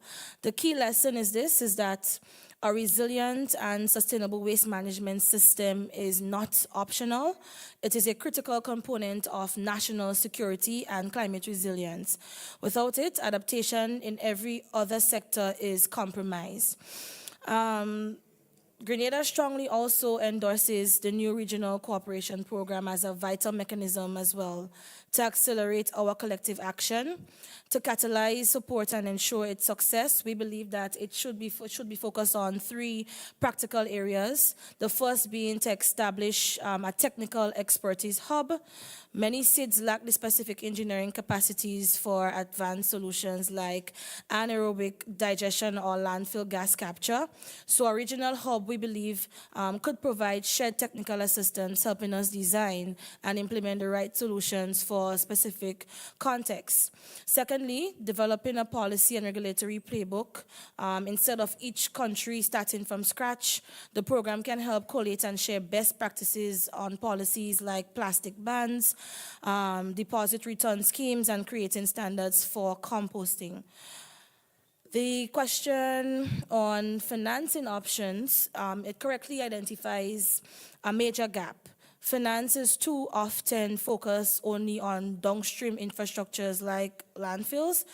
To fund the crucial upstream and midstream measures, we must be more innovative and create the conditions necessary to attract a wider range of capital. And so, for us, ultimately, the key condition to accessing finance is a clear, bankable project pipeline that is backed by strong and stable policy. Investors need to see a stable and supportive regulatory environment. Oftentimes, small island developing states like Grenada do not have that kind of environment that is attractive.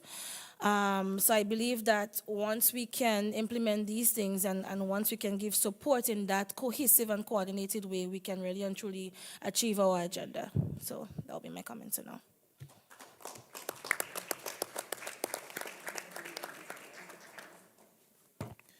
Muchas gracias, Su Excelencia. Ahora quisiera invitar a la señora Ana Flavia Franco, viceministra adjunta de Brasil.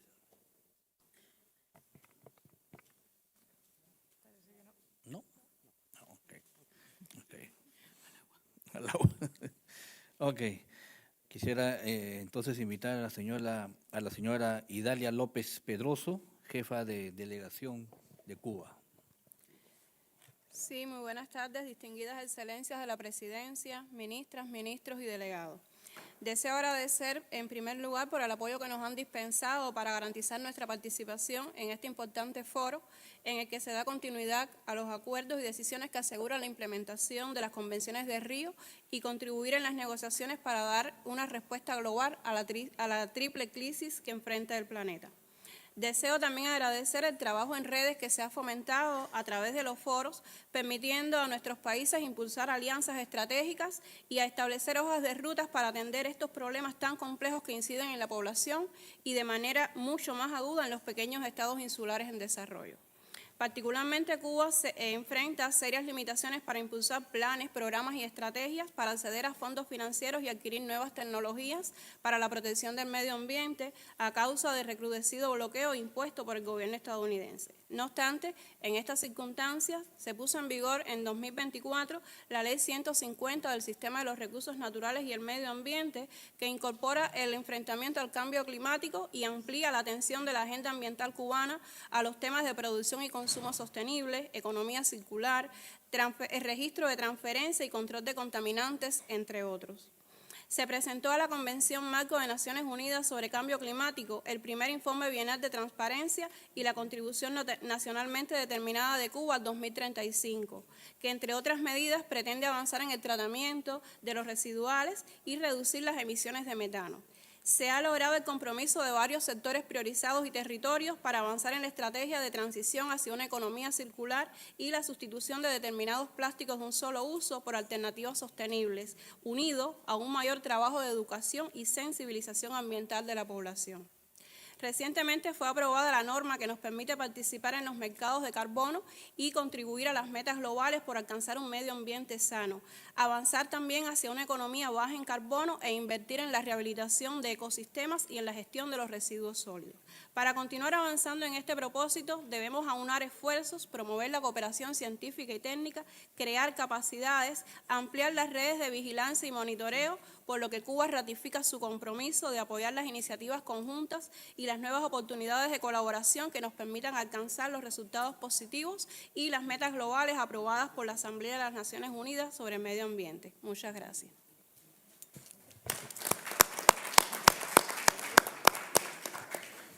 Muchas gracias. Quisiera ahora invitar al señor Rolf Payet, secretario ejecutivo de BRS.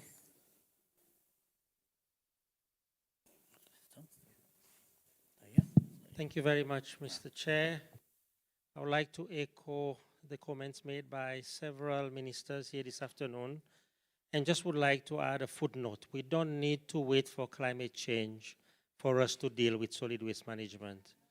It was raised in Rio, and as one minister said, we've taken 30 years in order to realize that management of solid waste not only addresses methane, which is a greenhouse gas for which we knew the science is very much established, but also has a lot of benefits for the economy and health in terms of reducing impacts of chemicals from open burning, reducing vector-borne diseases, and the list is long. Secondly, there's also economic opportunities out of waste management, and we've seen many examples around the world. So today I'm very, very excited that we are looking at this subject and really taking the bull by the head. As mentioned by many ministers, solid waste management is poorly financed, not only at the national governmental level, because there's a lot of other priorities, but also at the international level. And this is seen by the work that we are doing under the Basel, Rotterdam, and Stockholm Convention Secretariat, the difficulty of mobilizing resources for supporting countries in solid waste management. To that effect, we're working on a global pollution bond, which we hope will help to mobilize resources from the private sector, from investors in the implementation of not only waste management, but also chemicals management. The main issue I think that has been raised here is concerning organic waste. The problem we have today, maybe set aside agricultural organic waste, is the municipal waste is all mixed up. And there's a huge cost, not only to the collection, but also to the separation of such waste. It is highly contaminated with plastics and other consumer items that we put together with the organic waste. The potential of really sorting or creating separate streams for organic waste is huge. And I think there are many examples around the world where we can easily borrow from and apply to our local circumstances in order to look at organic waste, especially from the municipal perspective. From the agricultural perspective, again, there are so many examples, and I'm willing to share. For example, in the Basel Convention, we have expert working groups from all the countries of the world that bring together their success stories, technologies, and things that they are using. We've been working in this area for a long time, and we are there to help you and to support you. And I think the government commitment and that I'm hearing this afternoon is really, really encouraging and allowing us to continue to support you to address these issues, the issue of waste management. It's also encouraging. I've been talking for a long time about including in your NDCs the issue of waste management, that it is directly linked to greenhouse gas emissions. And I'm really encouraged that more and more countries are now looking at including waste management in their NDCs. there is a need for integrated approach. Let's avoid with the methane work going again into a siloed approach. It is an integrated issue. We need to address it from an integrated perspective. We need to look at zero landfill strategies. There are countries today who are aiming to have zero landfill strategies, and I think we can develop a roadmap together to see where we can go with zero landfill strategies as a first stage. In terms of energy to waste to energy, these, as you all know, are very important technologies that are emerging and has been successfully used in many countries. So there's a lot of exchanges that we can have here, not only within the region, but also with other regions. And I just wanted to highlight that among the small island states, we have the Jeff Islands project, and we're working with the Jeff to also support countries in improving their waste management. So I will stop here, Mr. Chair, but I'm just wanted to say that I'm very, very encouraged from what I'm hearing from the ministers today, and thank you so much for taking that initiative. Thank you.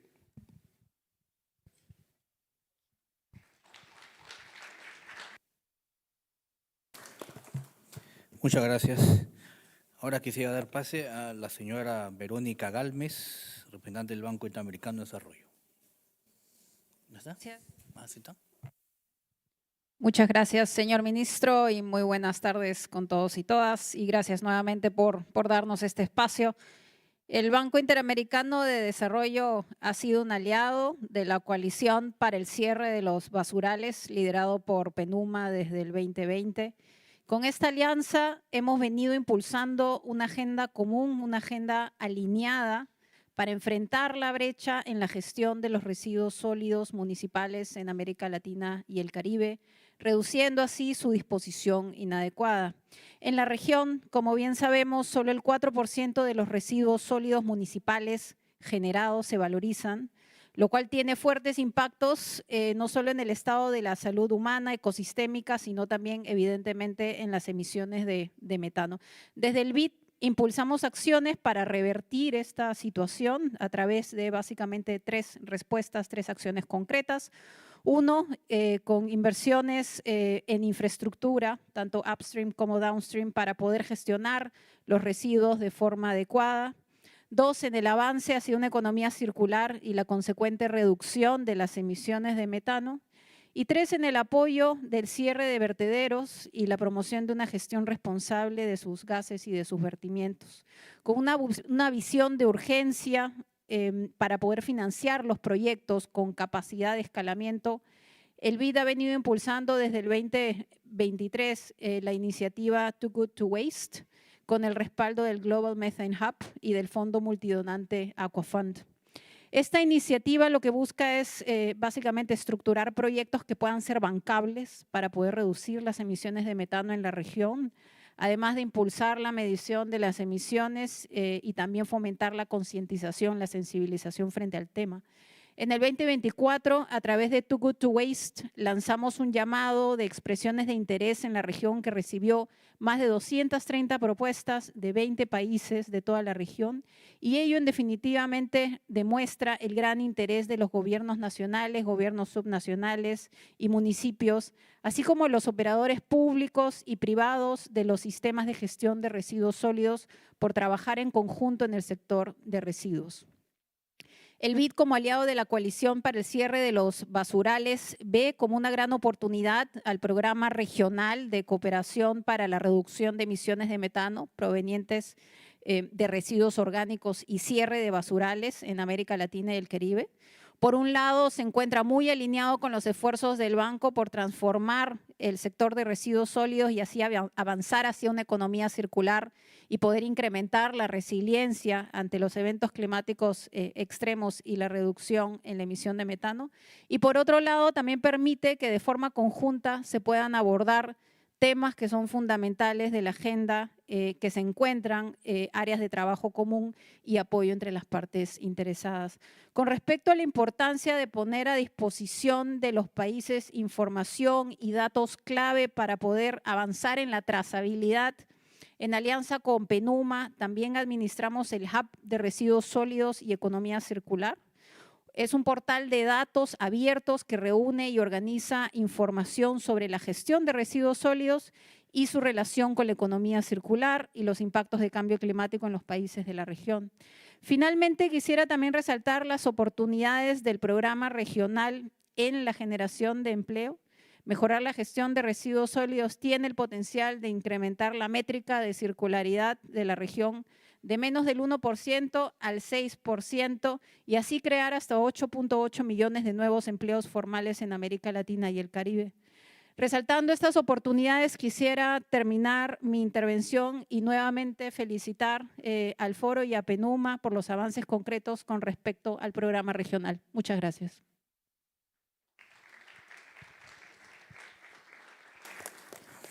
Muchas gracias. Y finalmente quisiera dar la palabra a la señora Dalia Márquez, representante de la sociedad civil del Grupo Principal de Mujeres.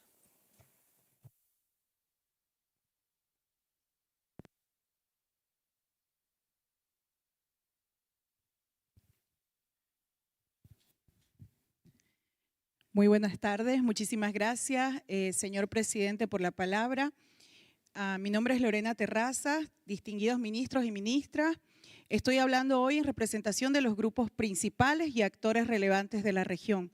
Como se ha expresado en este foro, el metano es un gas de efecto invernadero altamente contaminante. La existencia de basurales y, en todo caso, botaderos a cielo abierto, sabemos que afectan de manera desproporcionada a las comunidades y en mayor situación a quienes están en alta vulnerabilidad, profundizando las desigualdades sociales y exponiendo a la población, especialmente a mujeres, niños, niñas, trabajadores informales de reciclaje y otros en condición insalubre y peligrosa.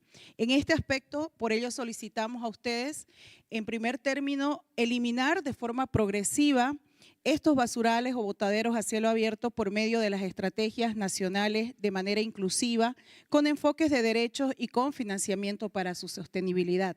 Asimismo, llamamos a invertir en sistemas y tecnologías sostenibles de gestión integral de residuos y desechos que incluyan la separación en origen, compostaje, reciclaje y rellenos sanitarios. También estos deberían incorporar equipos de captura de metano y aprovechar su uso para que esto genere energías renovables, como lo sabemos, y de la mano que se acontezca esto con gobiernos locales y subnacionales. Por último, también nos interesa hablar de la incorporación de los enfoques sensibles al género e interculturales en las reformas de este sector de residuos sólidos, garantizando que las mujeres y los grupos marginados sean protagonistas y beneficiarios del proceso de transición. Asimismo, ahondando también en las demás temáticas respecto a la crisis de contaminación, la ciencia ya nos ha demostrado el peligro de los plásticos justamente y lo que estos representan en la salud, revelando así estudios que presentan los microplásticos y otros, por ejemplo, en la placenta de las mujeres, y que esto va a afectar directamente y ya está afectando la salud sexual reproductiva y el futuro del planeta. Por ello también una transición urgente hacia un modelo de economía circular y cero residuos nos hace mención ya desde las resoluciones de la UNEA 5, la resolución 11, la UNEA 6, la resolución 8 y la implementación de las regulaciones necesarias para reducir estas emisiones de metano, dióxido de carbono, entre otras, impulsando también asimismo la inversión en generación de empleos verdes, la formalización de la cadena del reciclaje, la transición justa y promoviendo en el centro de estas soluciones el trabajo conjunto de las mujeres, jóvenes, pueblos indígenas, afrodescendientes y articulando nuevamente con los gobiernos subnacionales. En este aspecto, ministras y ministros, me permito llamar a la priorización de estos mensajes desde el foco de los derechos humanos y también así recalcar el derecho al medio ambiente sano. Además, insistimos en la importancia de continuar fortaleciendo el mandato de los grupos principales Camino a la UNEA 7 y sus resoluciones, así como la gobernanza ambiental juntos y juntos. Muchas gracias.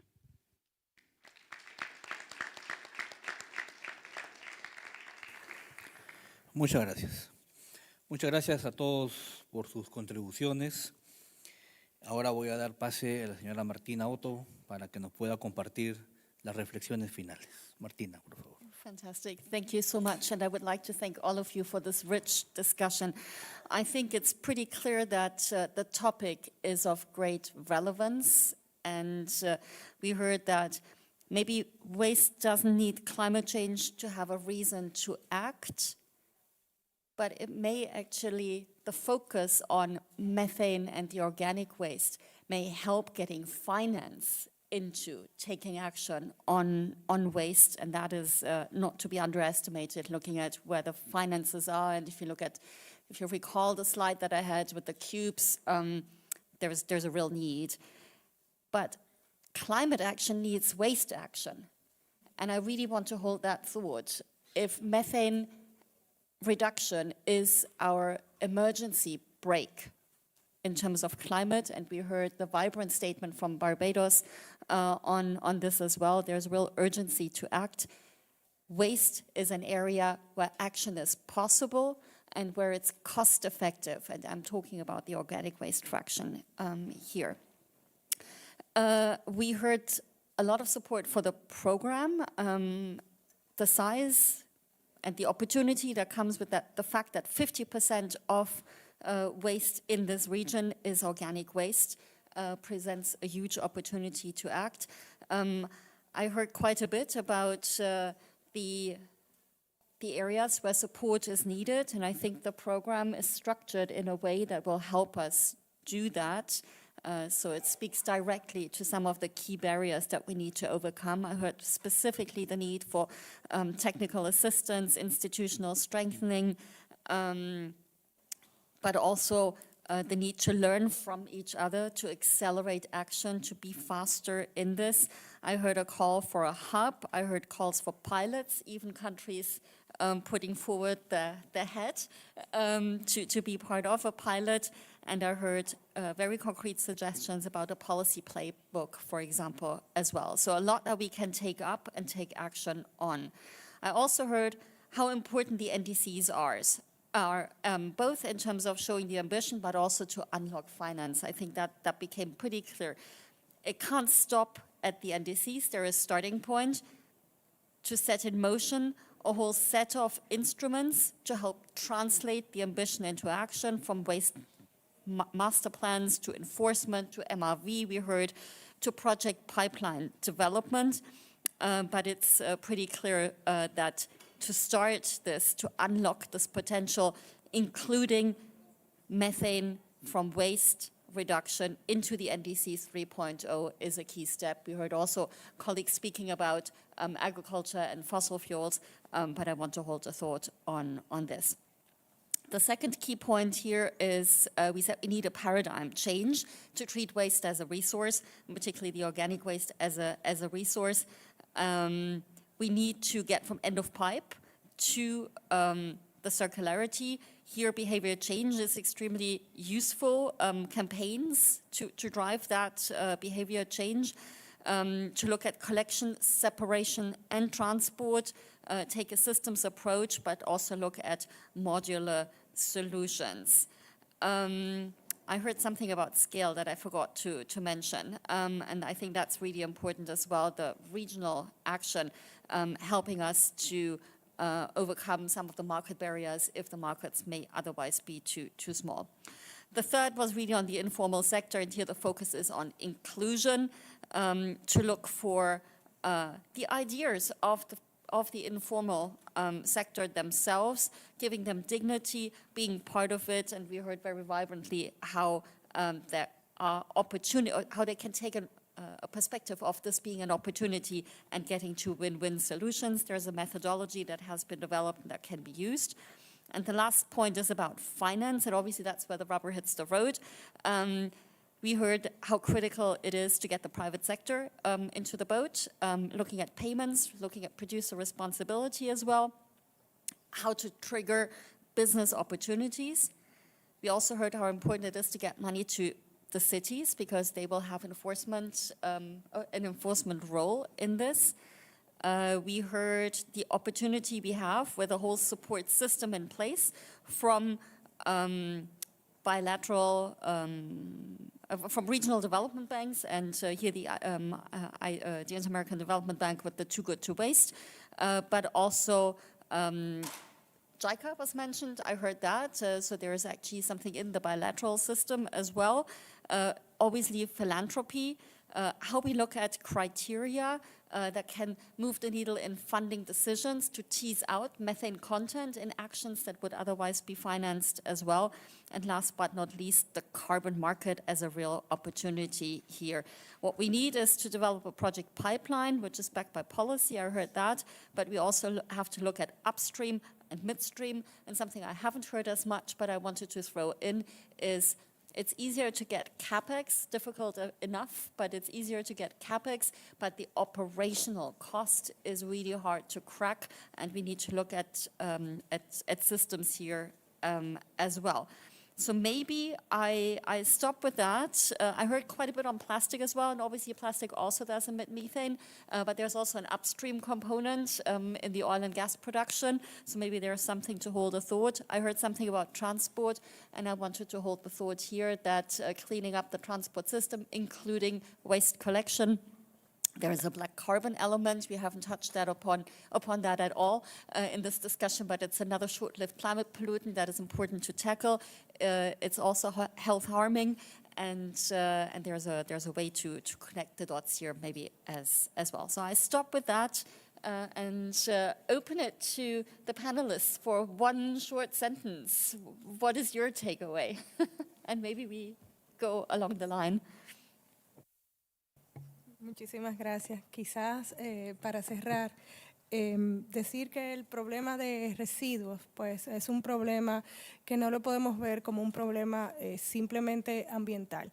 Es un problema transversal que toca aristas sociales, ambientales, incluso económicas y del bienestar de la gente, toca la salud. Y en la manera en que integremos este problema y lo veamos como una posible solución a respuestas a problemas como empleo dignos, dignificando pues a los recolectores de base, a empleos dignos aumentando, pues dándole las oportunidades que merece el sector privado a desarrollar pues empresas que dignifiquen también y cojan estos empleos, pues vamos generando esto que es un concepto que no es tan de moda, que es una realidad, que es la economía circular. Y con circularidad toca todas esas aristas que acabo de mencionar. Decirles también pues que la poca experiencia o la mucha experiencia que tenemos en República Dominicana está a disposición de cada uno de ustedes y que estamos aquí para apoyarnos como la gran región que somos. Muchísimas gracias.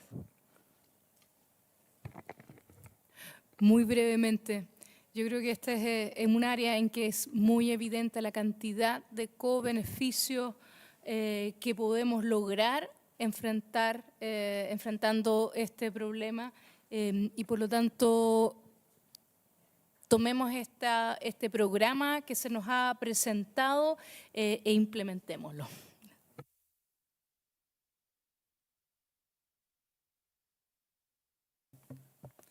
Yes, I think a little diversion from that area. I think if we look at something else that we all are looking after, especially from here to 2030, the Sustainable Development Goals, we have to link it. As governments try to improve and reduce poverty, increase job creation, for example, Belize, we have tried to increase the wage rates.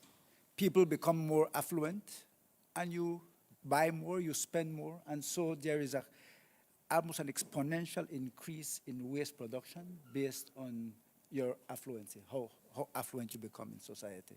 We now have access to Amazon, for example, and everybody can buy, and it's delivered to your door, and you have carton and plastics and everything else, so the situation is getting worse. So as we have to take the Sustainable Development Goals into consideration, but also the Sustainable Development Goal 12 with sustainable consumption and production is very important. No importa. Muchas gracias y agradecida nuevamente por la invitación. Solo decir que la región tiene una oportunidad de mostrar que podemos hacer un gran cambio evitando y dejando de disponer los orgánicos, ¿cierto? Los residuos orgánicos en los rellenos sanitarios. Esto tiene muchas ventajas, como hemos conversado, co-beneficios. Hay también un tema de adaptación muy importante, el riesgo de incendio en rellenos sanitarios producto de los escenarios climáticos y la acumulación de orgánicos y metano es real y patente. Estamos trabajando con unos países de la región en tener una metodología para poder proyectarlo, por lo tanto ahí también vamos a tener otra forma, ¿cierto?, de abordar el tema. Y lo último es que estas emisiones de metano se pueden detectar a nivel satelital y eso también ha tomado, ¿cierto?, mucha fuerza. Ya hay monitoreados más de 10.000 rellenos sanitarios a nivel global y también, por lo tanto, la movilización y el reconocimiento a quienes estemos avanzando, ¿cierto?, como lo está haciendo la región, sin duda va a estar ahí para reconocer los avances y poder implementar, ¿cierto?, como se decía, el programa. Thank you. I want to hold what Maisa said. We have a program. Let's implement it. And obviously in UNEP and with the UNEP-convened Climate and Clean Air Coalition, we're ready to help. And I'm sure I can say that for Carolina as well. We're here to see how we can move this together. So you're not alone. Thank you. Handing back to Mr. President. Muchas gracias. Muchas gracias, Martina. Nuevamente, la Secretaría tomará en cuenta todos los aportes, los comentarios, las contribuciones, de tal manera que bajo el liderazgo de la nueva presidencia y la nueva mesa directiva y en coordinación con los puntos focales de los grupos de trabajo, redes y coaliciones relevantes, se defina la manera de incorporarlas al trabajo del foro y a este programa. De la misma forma que con el Plan de Acción Regional para la Restauración de Ecosistemas y la Resiliencia Hídrica, las diferentes instancias del foro seguirán avanzando con esta colaboración y reportarán sus avances a los oficiales de alto nivel y a la mesa directiva. Con esto hemos terminado este punto de la agenda y pasaremos a la siguiente, agradeciendo a Martina y a los panelistas su contribución.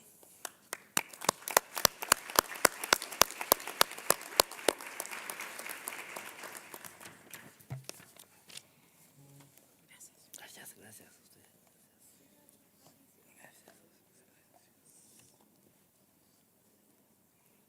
Voy llamando a los que vienen a sentarse. Sí, claro. Sí, para la tercera sesión.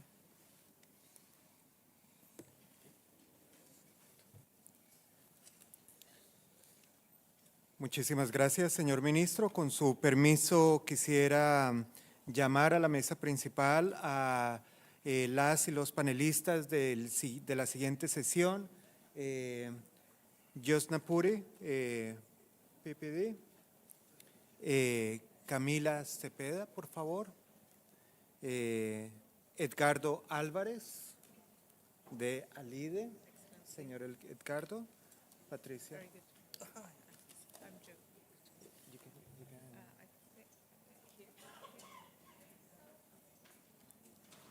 Y Patricia Marcos, por favor. Y el señor Jorge Concha, por favor.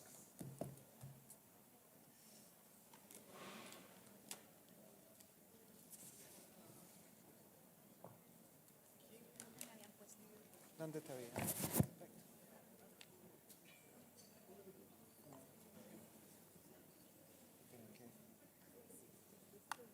Si quieres, siéntate y ya ponemos los habladores.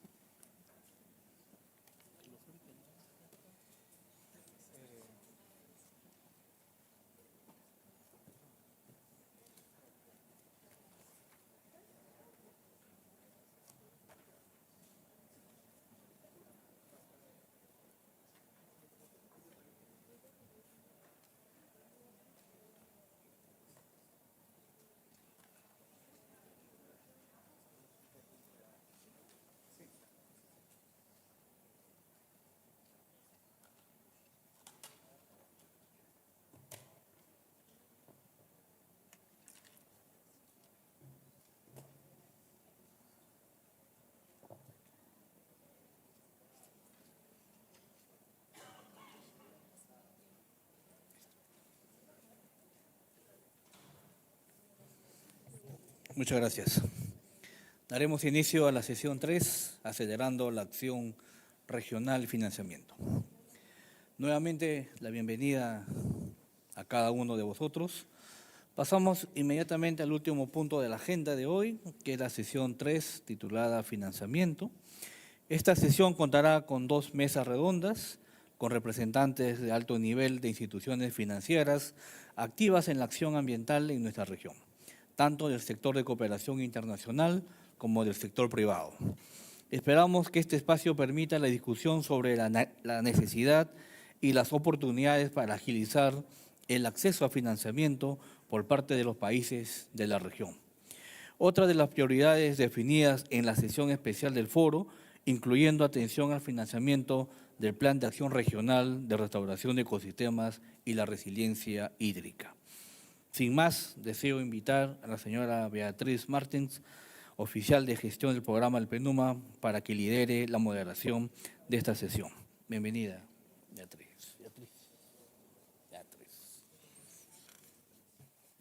Hola, buenas tardes.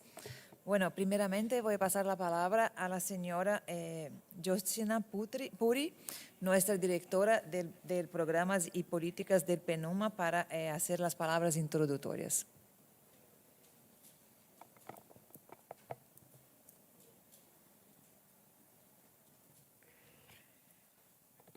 Thank you very much, Beatriz. Excellencies, ladies and gentlemen, it's a big privilege for me to be here. I'm Jo Puri, and you can just call me Jo.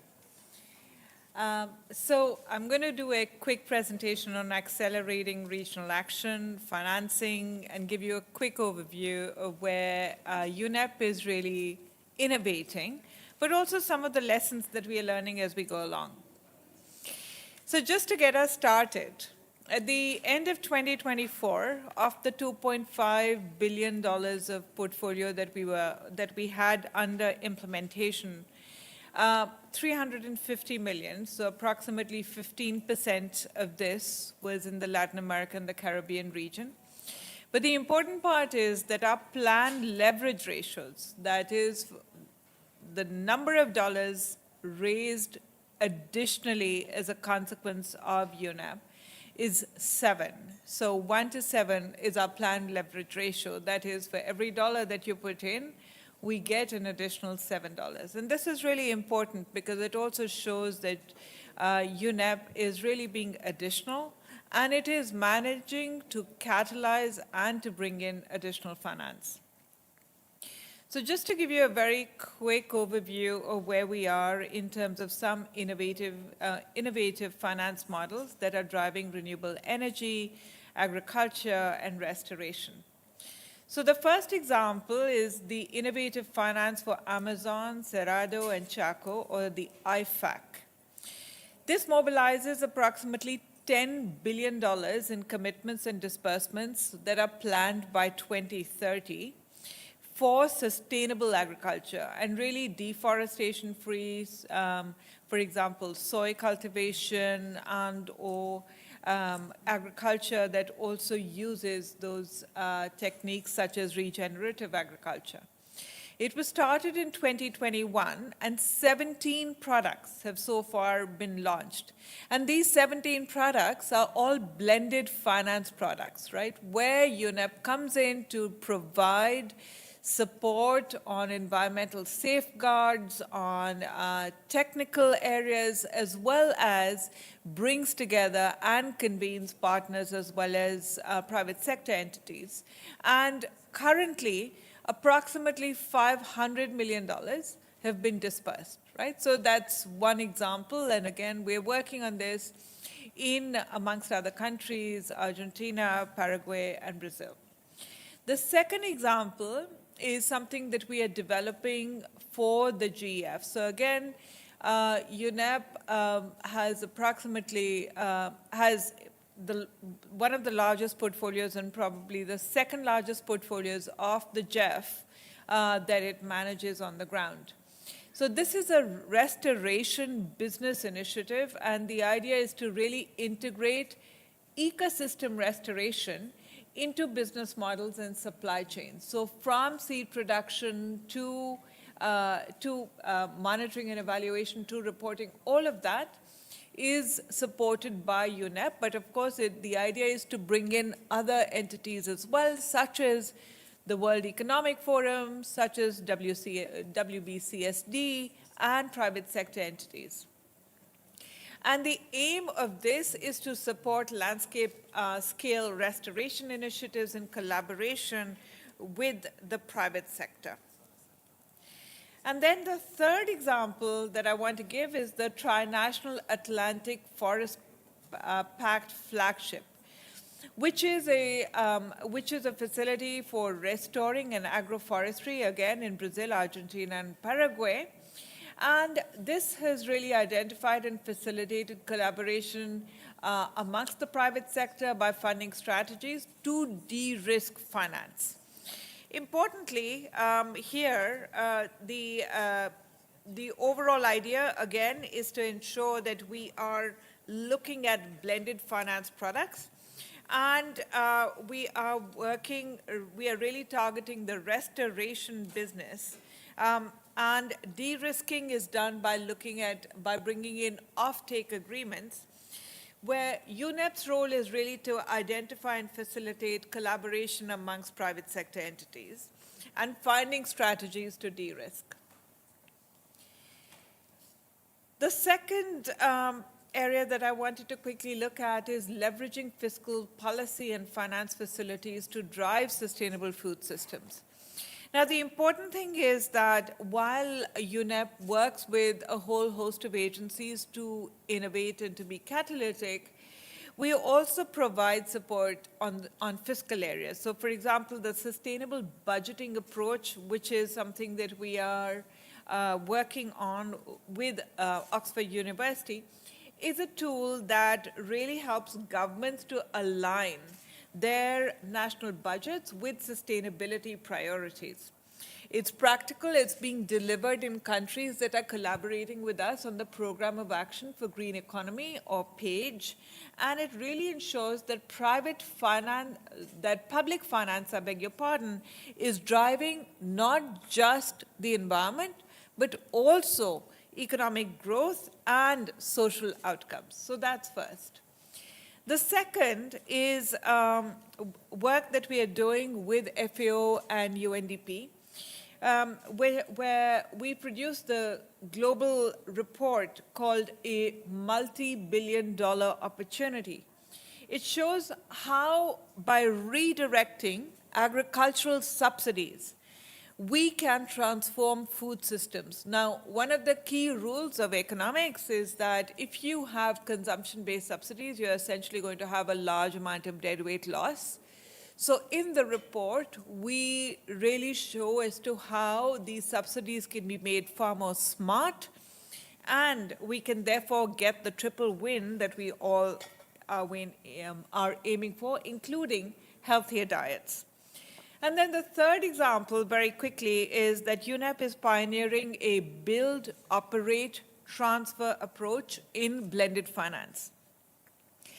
So Agri-13, for example, is one such facility, and this is managing $130 million, while we are leveraging more than $250 million in private sector financing from both private as well as commercial banks.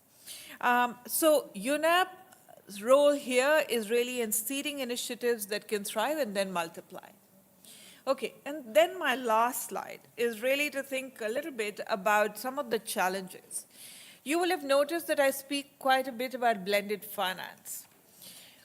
While blended finance has been really promising in many niche initiatives, I think what we recognized is that because blended finance has different definitions across agencies and contexts, it is very bespoke, it needs to be customized to the context that we are speaking to, but therefore, in many cases, it doesn't achieve the kind of scale that we really want to see. So that's one. Second, in a lot of cases, we are also looking at results-based financing. And this still requires quite a bit of development. And again, results-based financing hasn't quite seen the kind of scale that we'd like to see.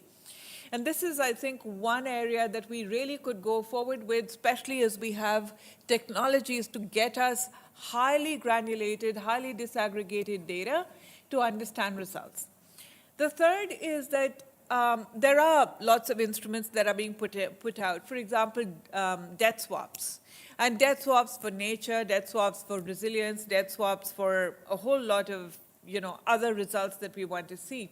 Except again, in this case as well, we haven't seen the kind of scale up that we'd want to see, and debt swaps also take a very long time to essentially put together.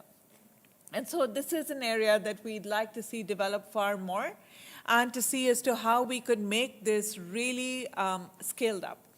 And then the last point is really that the de-riskers themselves, where we are talking about public development banks, whether we are talking about multilateral financing institutions, international financing institutions, are quite risk-averse themselves. And this is primarily because the rules that govern them, for example, the IFRS and the Basel IV, these themselves really require that the de-riskers still are very, very cautious about risk because of the way credit rating goes forward. So this is something that requires the international arena to really do something and advocate for, so that the cost of financing, especially for developing countries, is not higher than what we witness in developed ones. The last comment I wanted to make here is there are lots of possibilities. One facility that UNEP has is the Seed Capital Assistance Facility, which, despite many intentions, has not yet come to the Latin America and the Caribbean region, but has been successfully put out, both in sub-Saharan Africa as well as in South Asia, where the Seed Capital Assistance Facility is providing de-risked capital for renewable energy investors with energy developers and for private equity, and working with private equity funds. The idea is to risk share. So all funds have to be matched by 50%. And the idea also is to invest in pipelines of projects. So not single projects, so that if there is a challenge or a conflict or a sovereign risk that we encounter, you can shift from one project to the other along the pipeline. So that allows greater diversification. It also allows greater stability.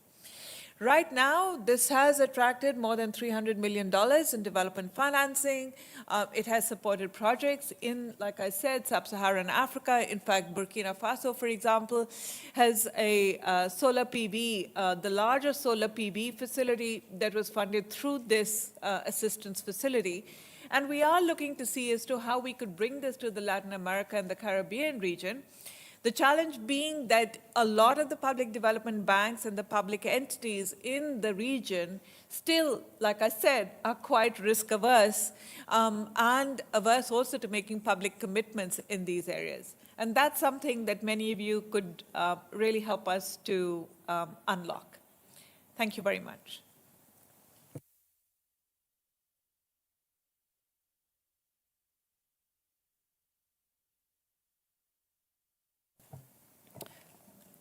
Thank you very much, Joe, for your presentation. Now we start with this panel. So, muy buenas tardes a todas y a todos. Disculpa, es que debo hablar en español. Gracias por su paciencia y por estar hasta ahora con nosotros acá y con nosotras. Para terminar esta jornada de hoy, quiero agradecer a las personas panelistas por su participación en esta sesión dedicada al tema facilitar el acceso a la financiación multilateral y para el desarrollo destinada a la restauración de ecosistemas y la acción climática. Como fue dicho, eso fue una de las prioridades en la reunión de Río del año pasado y por eso tenemos esa sesión hoy que espero, ojalá sea bastante interactiva con las preguntas y la participación de los países. Bueno, la sesión se desarrollará en dos partes. Una primera parte dirigida a explorar cómo facilitar el acceso a financiación pública y a los recursos multilaterales para el desarrollo, poniendo especial énfasis en la importancia de construir economías sostenibles para fortalecer la estabilidad financiera. Abordaremos el enfoque integral de gobernanza necesario para lograr una transformación real, así como las medidas prácticas para superar retos comunes como los procedimientos complejos, las capacidades limitadas y la fragmentación de políticas que a veces dificultan la acción efectiva. El objetivo de esta sesión es generar capacidad y ampliar soluciones que sean inclusivas y eficaces en toda la región, demostrando cómo la financiación multilateral y para el desarrollo puede impulsar la restauración de ecosistemas y la acción climática de manera tangible.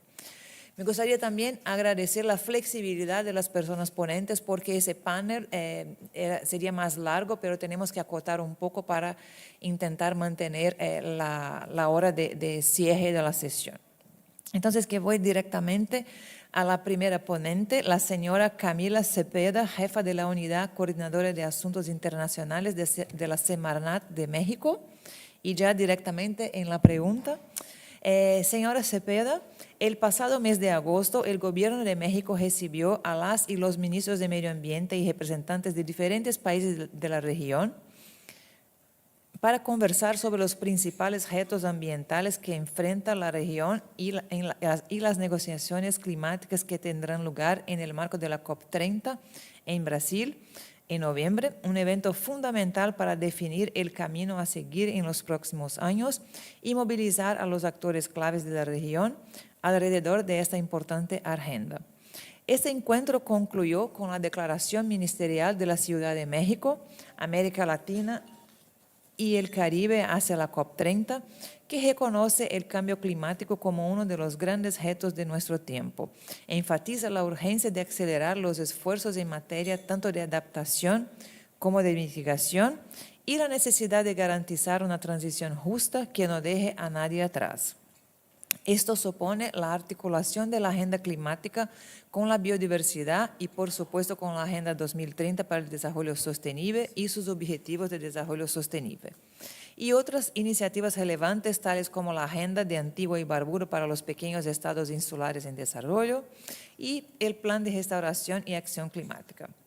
Para dar apertura a esa conversación sobre financiamiento y vincularla con la reciente declaración y otros acuerdos internacionales y regionales, ¿podría contarnos sobre aquellas 2 o 3 áreas prioritarias en donde el rol de los ministerios de Medio Ambiente resulta fundamental para acelerar los esfuerzos y reforzar la ambición y la escalabilidad de las inversiones requeridas para lograr los objetivos en los tiempos previstos? Y algunas experiencias relevantes ya identificadas. Muchísimas gracias por la invitación a este panel. Efectivamente, en la reunión que hospedamos en la Ciudad de México, que la secretaria Bárcena tuvo el placer de acogerles a ustedes, vimos que el tema medular, así como hemos visto a lo largo de la jornada del día de hoy, es el tema de financiamiento, ¿no? Lo escuchamos en cada segmento, en cada tema que abordamos, finalmente necesitamos estos medios de implementación. Entonces, ya sabemos que necesitamos dinero. Pero ¿qué podemos hacer como países de la región de cooperación sur-sur, de nuestras experiencias, dado que aquí no tenemos a países donantes? Entonces, tenemos que también reflexionar sobre qué es lo que al interior de nuestros países podemos poner sobre la mesa. Empezando por ahora en la actualización de las contribuciones nacionalmente determinadas y de las estrategias de biodiversidad. Vemos que más allá de solo poner metas, tendríamos que ya estar pensando en cómo hacer un portafolio de inversiones para su implementación, ¿no? Realizar estos casos de negocio, hacer proyectos bancables. Para ello, ciertamente tener la ayuda de consultorías de aquí, organismos presentes, sería de gran utilidad. Y vemos que lo que se requiere de nuestros ministerios, de nuestros sectores, es proveer toda la información de los costos, beneficios que se tiene, el costo de oportunidad, el mostrar que vale la pena invertir. Pero al final hay que acercarse a las secretarías de finanzas, del Tesoro, de como se llamen en sus respectivos países. En nuestro caso es la Secretaría de Hacienda y Crédito Público, que bendita sea la nuestra, es bastante afín y sensible a estos temas, porque necesitamos de su apoyo. Entonces, estos ministerios de medio ambiente solos no podemos, no tenemos recursos públicos suficientes. Creo que siempre es la pena de todos nosotros que tenemos muy escasos recursos públicos. Por tanto, necesitamos el apoyo de nuestras secretarías de Hacienda. Y en eso me permito compartirles lo que ha estado haciendo México. Nuestra Secretaría de Hacienda, ya les decía, bastante afín, lanzó en 2023 esta estrategia de movilización de financiamiento sostenible, que detecta de entrada que tenemos una brecha de financiamiento de 13.6 billones de pesos entre 2023 y 2030 para estos objetivos de desarrollo sostenible y de temas ambientales. Para darles una medida, esto equivale a movilizar 5.4% del PIB cada año. No es un reto menor. Por ello, esta estrategia se basa en 3 pilares. Uno es la gestión financiera pública sostenible, 2, la movilización financiamiento sostenible y 3, acciones transversales, incluyendo la perspectiva de género. Me permito abordar un poco más sobre esta gestión financiera pública sostenible, y se requiere ser más eficientes y transparentar los recursos, pero también de tener definiciones claras, ¿no? Vemos que al sector privado, si no tiene un entendimiento de qué estamos hablando por financiamiento sostenible, por financiamiento climático, cuesta mucho acercarse a estos proyectos. Entonces, tener definiciones claras, tener una taxonomía sostenible de qué es lo que entendemos por los distintos conceptos. Y también todo el tema de riesgos. Necesitamos una mejor gestión de riesgos y mostrar que podemos de-risk, por mejor término en inglés, las inversiones con capital público. Entonces, necesitamos todo ese análisis y también necesitamos traer a la mesa a las aseguradoras, muy importante en todas estas conversaciones. En el tema de movilización de financiamiento sostenible, estamos explorando una serie de mecanismos, ¿no? Algo que es afín a toda la región es que tenemos niveles insostenibles de deuda. Entonces, ya no es solución el endeudarnos más de manera responsable. Entonces, queremos movernos, digo, lo ideal sería que cayeran todas las donaciones del mundo, sabemos que no es el caso, entonces, ver otro tipo de mecanismos innovadores. Aquí también hay que tener en consideración que nuestros países enfrentan diferentes situaciones, la tasa de riesgo no necesariamente es la misma, la madurez de los sistemas financieros no es la misma, entonces aquí es muy ad hoc a cada país. Pero ciertamente tener una regulación proclive a atraer capital privado es fundamental. En esos sentidos, revisar cómo es la regulación financiera y pensar en atracción de estos nuevos instrumentos. Ya hablábamos de Blended Finance, Brasil proponía el TFF, también tenemos de Barbados, por ejemplo, la iniciativa Bridgetown. Entonces, bueno, hay una serie de reflexiones de bonos sostenibles, bonos verdes, que podríamos abordar. También el tema del precio al carbono, ¿no? Es todo un reto cómo homogeneizar.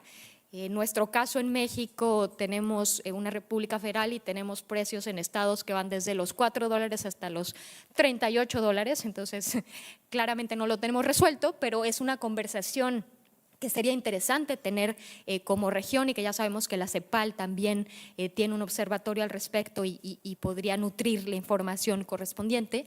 Y en todo esto hablar de educación financiera, educación ambiental va a ser clave para poder tener estos proyectos bancables.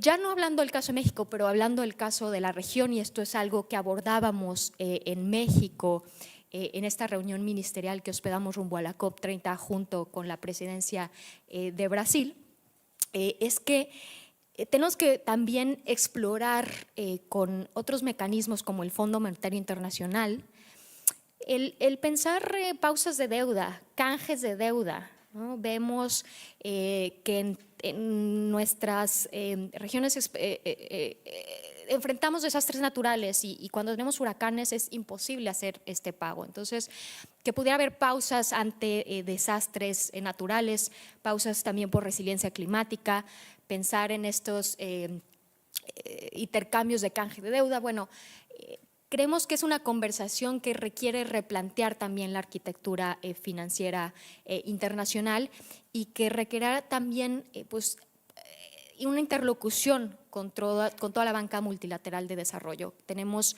muchos retos, pero ciertamente tenemos que ya empezar a plantear soluciones. Muchas gracias.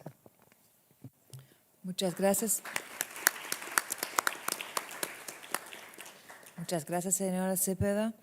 Ahora paso la palabra al señor Edgardo Álvarez Chávez, secretario general de ALIDE y de la Federación Mundial de Instituciones Financieras de Desarrollo, que agrupa las principales asociaciones regionales del sector financiero para el desarrollo.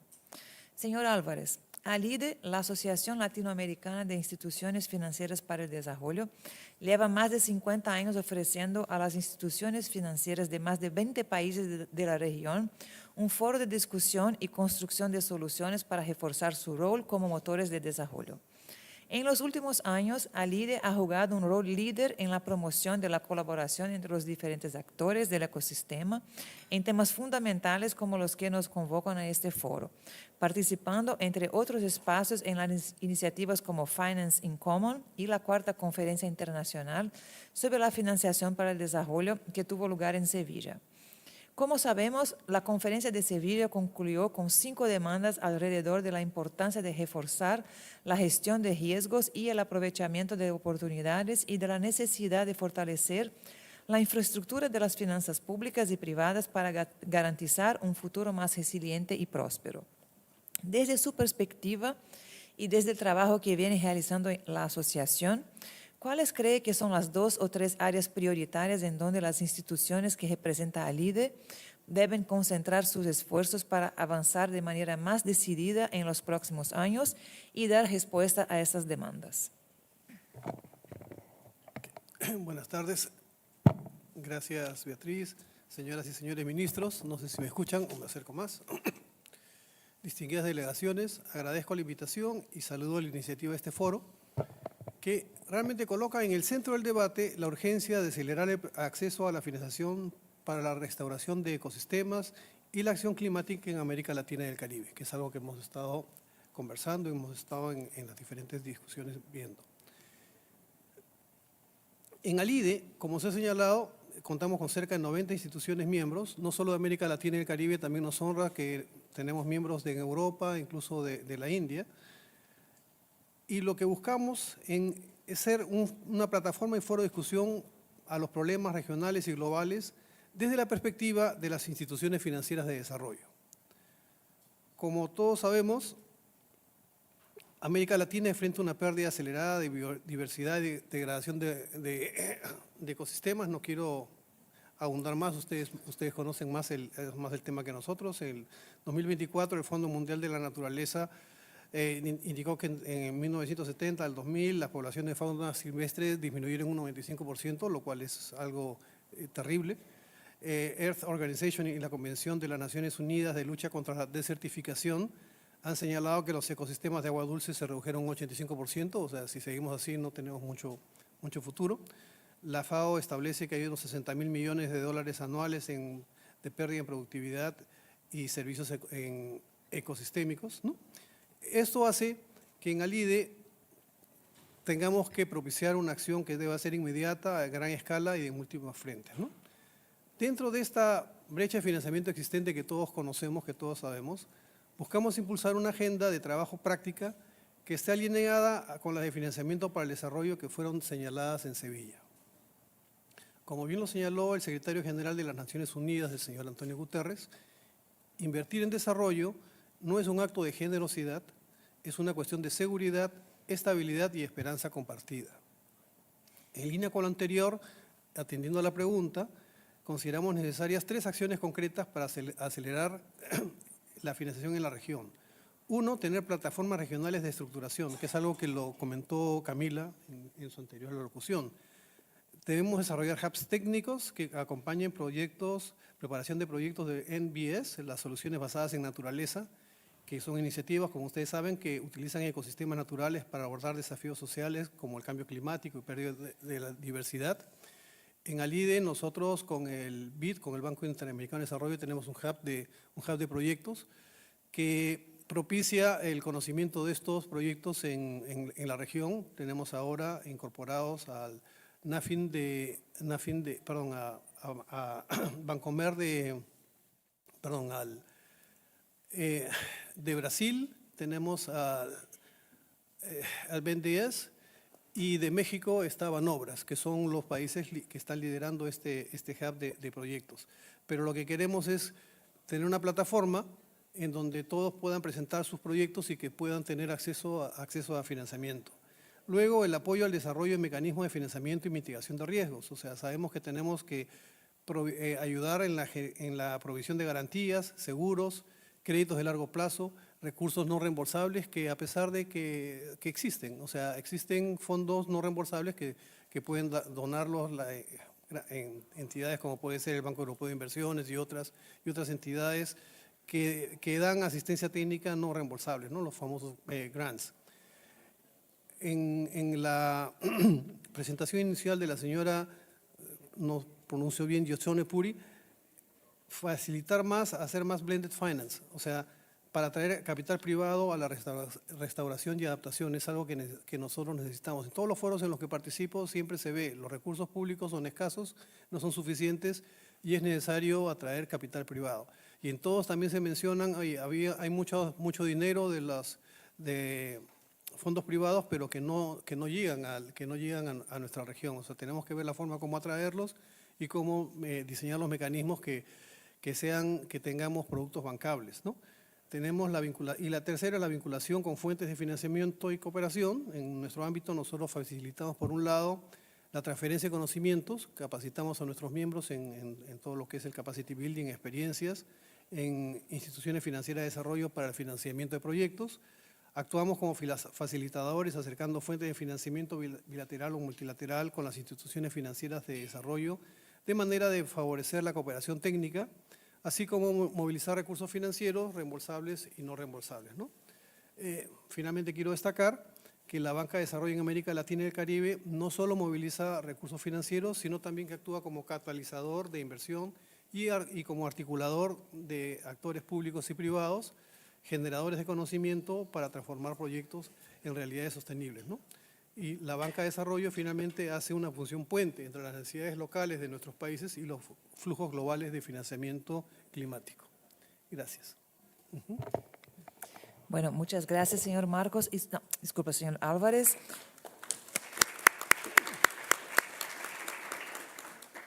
Y bueno, aprovecho para mencionar algo que me olvidé, es que en la segunda parte del panel vamos a hablar un poco más sobre el financiamiento privado y el capital privado que mencionó, con representantes de la banca privada también. Bueno, ahora paso la palabra a la señora Patricia Marcos Huidobro, que es coordinadora regional para América Latina en el Fondo para el Medio Ambiente Mundial, el GEF.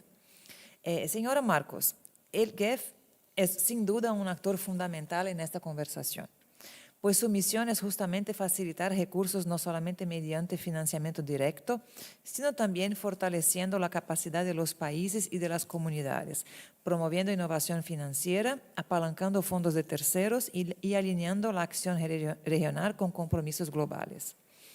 Gracias a ese apoyo, diversos ecosistemas fragmentados como el corredor biológico mesoamericano han podido conectarse, protegiendo hábitats críticos para diferentes especies y miles de hectáreas han sido restauradas. Por ejemplo, en el bioma de Cerrado, uno de los más amenazados del planeta.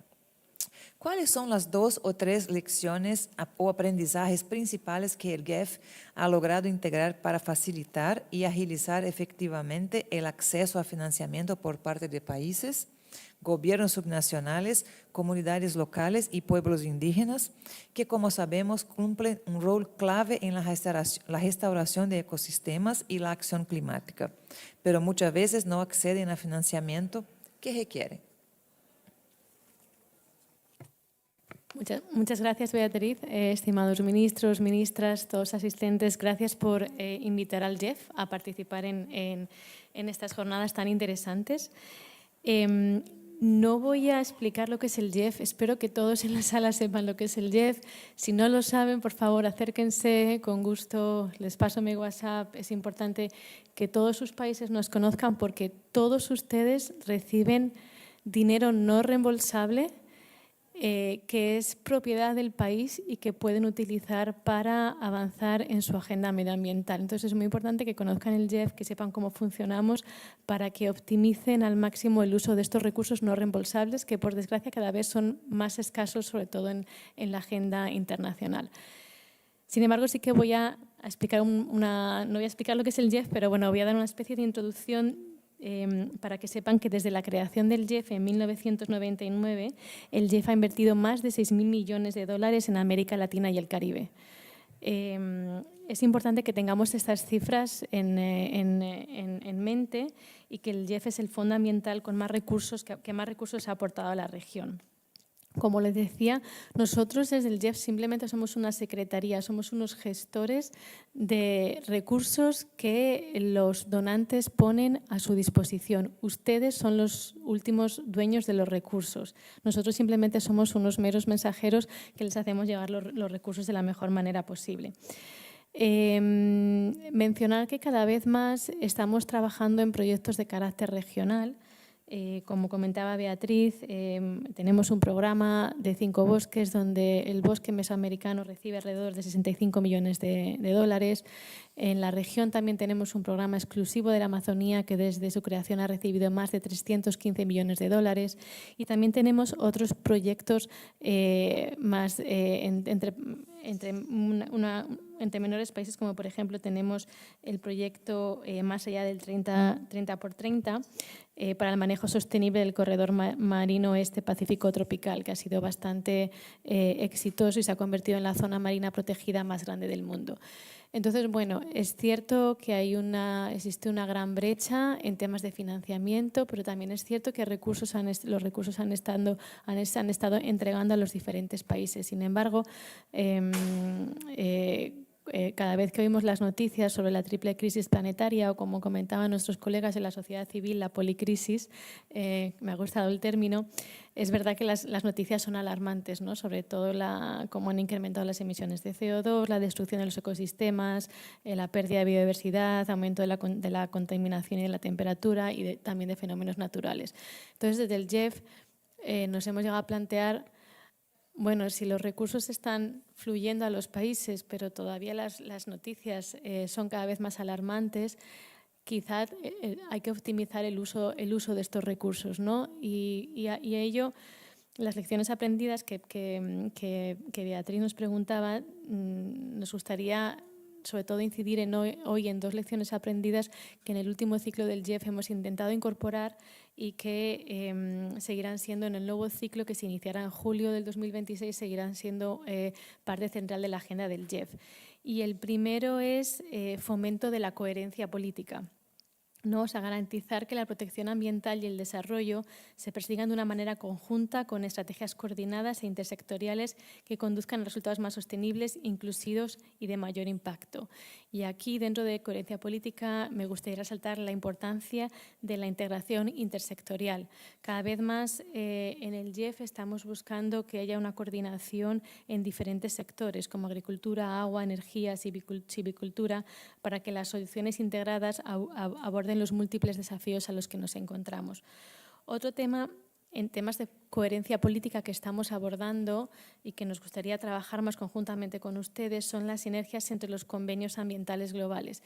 Y no lo mencioné porque no introduje el Jeff, pero nosotros servimos 6 de las convenciones internacionales en temas de medio ambiente, la de cambio climático, desertificación, Minamata, Estocolmo, biodiversidad, y el nuevo acuerdo de biodiversidad marina más allá de las jurisdicciones nacionales. Entonces, nos gustaría que haya una alineación entre los objetivos de los diferentes acuerdos internacionales y que también haya un reporte integrado de manera que no se dupliquen esfuerzos en las diferentes convenciones. Otro tema en temas de cuestión de coherencia política que también afecta mucho al diseño de los proyectos del JEF y por lo tanto a la optimización del uso de los recursos es que a menudo los puntos focales del JEF, nosotros tenemos un punto focal político y un punto focal operativo en cada país, no están coordinados con los puntos focales de las convenciones. Entonces, nosotros en las convenciones recibimos guía, mandatos, somos la entidad operacional del mecanismo financiero de muchas de estas convenciones. Entonces, recibimos guías y mandatos de qué es lo que se tiene que financiar. Esas guías, esos mandatos son dados por los puntos focales de los países que no han necesariamente coordinado con el JEF. Entonces, a veces existe una incongruencia entre lo que los puntos focales quieren del JEF y la guía o el mandato que recibimos en las diferentes convenciones. Entonces, es otro punto más de la coherencia política. Y finalmente, en tema de la coherencia política, mejorar esa coherencia en los marcos nacionales, ¿no? Apoyarles a desarrollo de marcos de políticas integradas que armonicen las políticas ambientales y de desarrollo. Un Ministerio de Medio Ambiente no puede parar la deforestación si no está en coordinación con el Ministerio de Agricultura y Ganadería, que es la principal causa de deforestación en la región de América Latina y el Caribe. Entonces, ese es otro punto en el que estamos trabajando y, de hecho, como parte de nuestros... la parte más aburrida de nuestro trabajo, ¿no? Que son todos los formatos de nuestros proyectos, etcétera. Hay una parte exclusiva que se pide, bueno, ¿cuál ha sido? ¿Existe coherencia política? ¿Se ha coordinado con todos los actores a nivel de gobierno? Entonces, ese es el primer punto que nos gustaría incidir en algo que desde el JEF estamos impulsando mucho a la hora de preparar propuestas y hacer el mejor uso de los recursos del JEF. Y el segundo, de alguna manera también muy relacionado con el primero, es el enfoque integral de toda la sociedad y todo el gobierno, lo que en inglés se llama Whole of a Government Approach and a Whole of a Society Approach.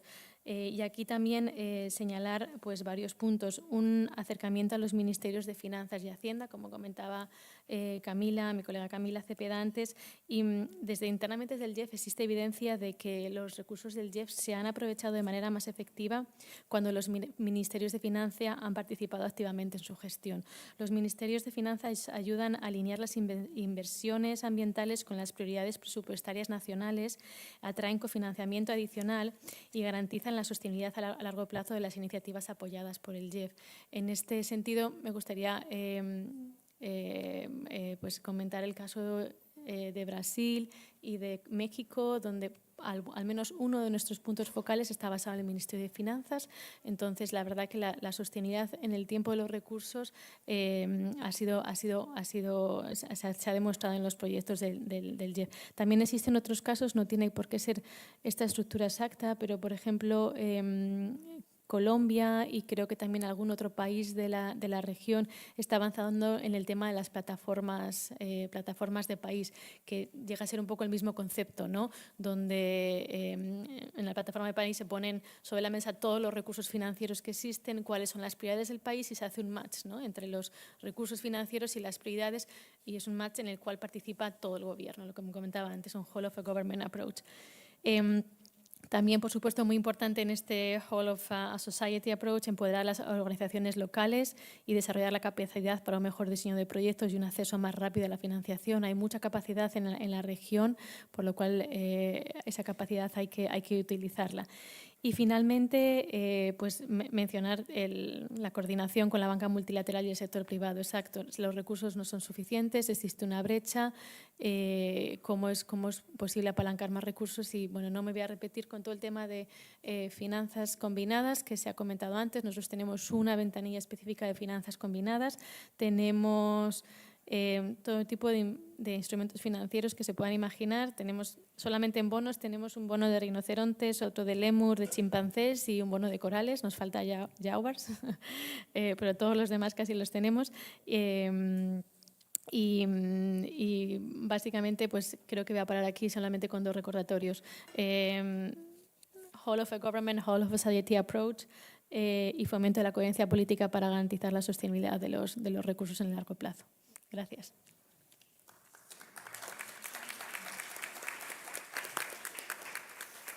Muchas gracias, señora Marcos. Creo que la presentación vino en buena hora cuando los países se preparan para la Ronda 9 del GEF, ¿no? Entonces, bueno, ahora paso la palabra al señor Jorge Concha Carballido, que es director de Operaciones y Financiamiento Verde de la CAF.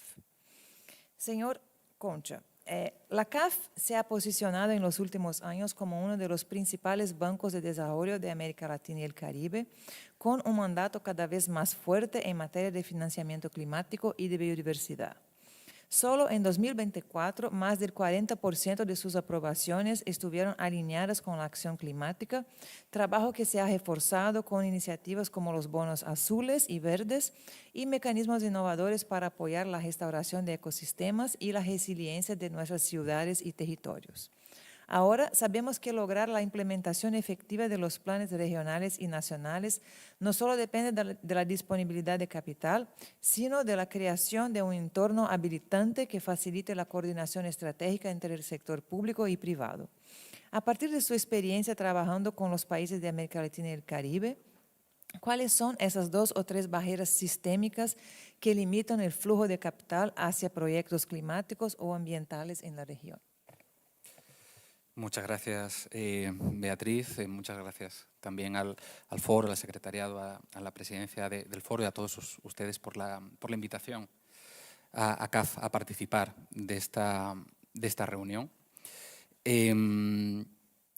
Quisiera empezar haciendo referencia a que, y de alguna manera es la buena noticia, en cuanto a financiamiento, es que a pesar de que existe una brecha enorme y muchas veces se considera prácticamente inabarcable, existe una prioridad importante en los países.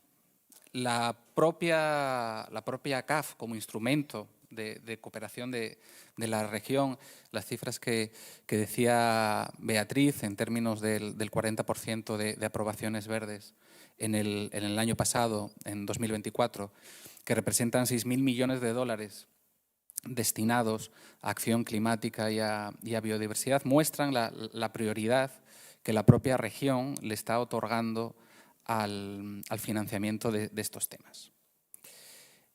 En segundo lugar, esta prioridad también es de las otras agencias, ¿no? y de las otras regiones. La capacidad que tiene de movilización la región en la agenda de sostenibilidad es mayor que en otras agendas de desarrollo sostenible, en el entendido en los temas verdes, concitan más interés de los donantes, de los que quizá tengamos en otros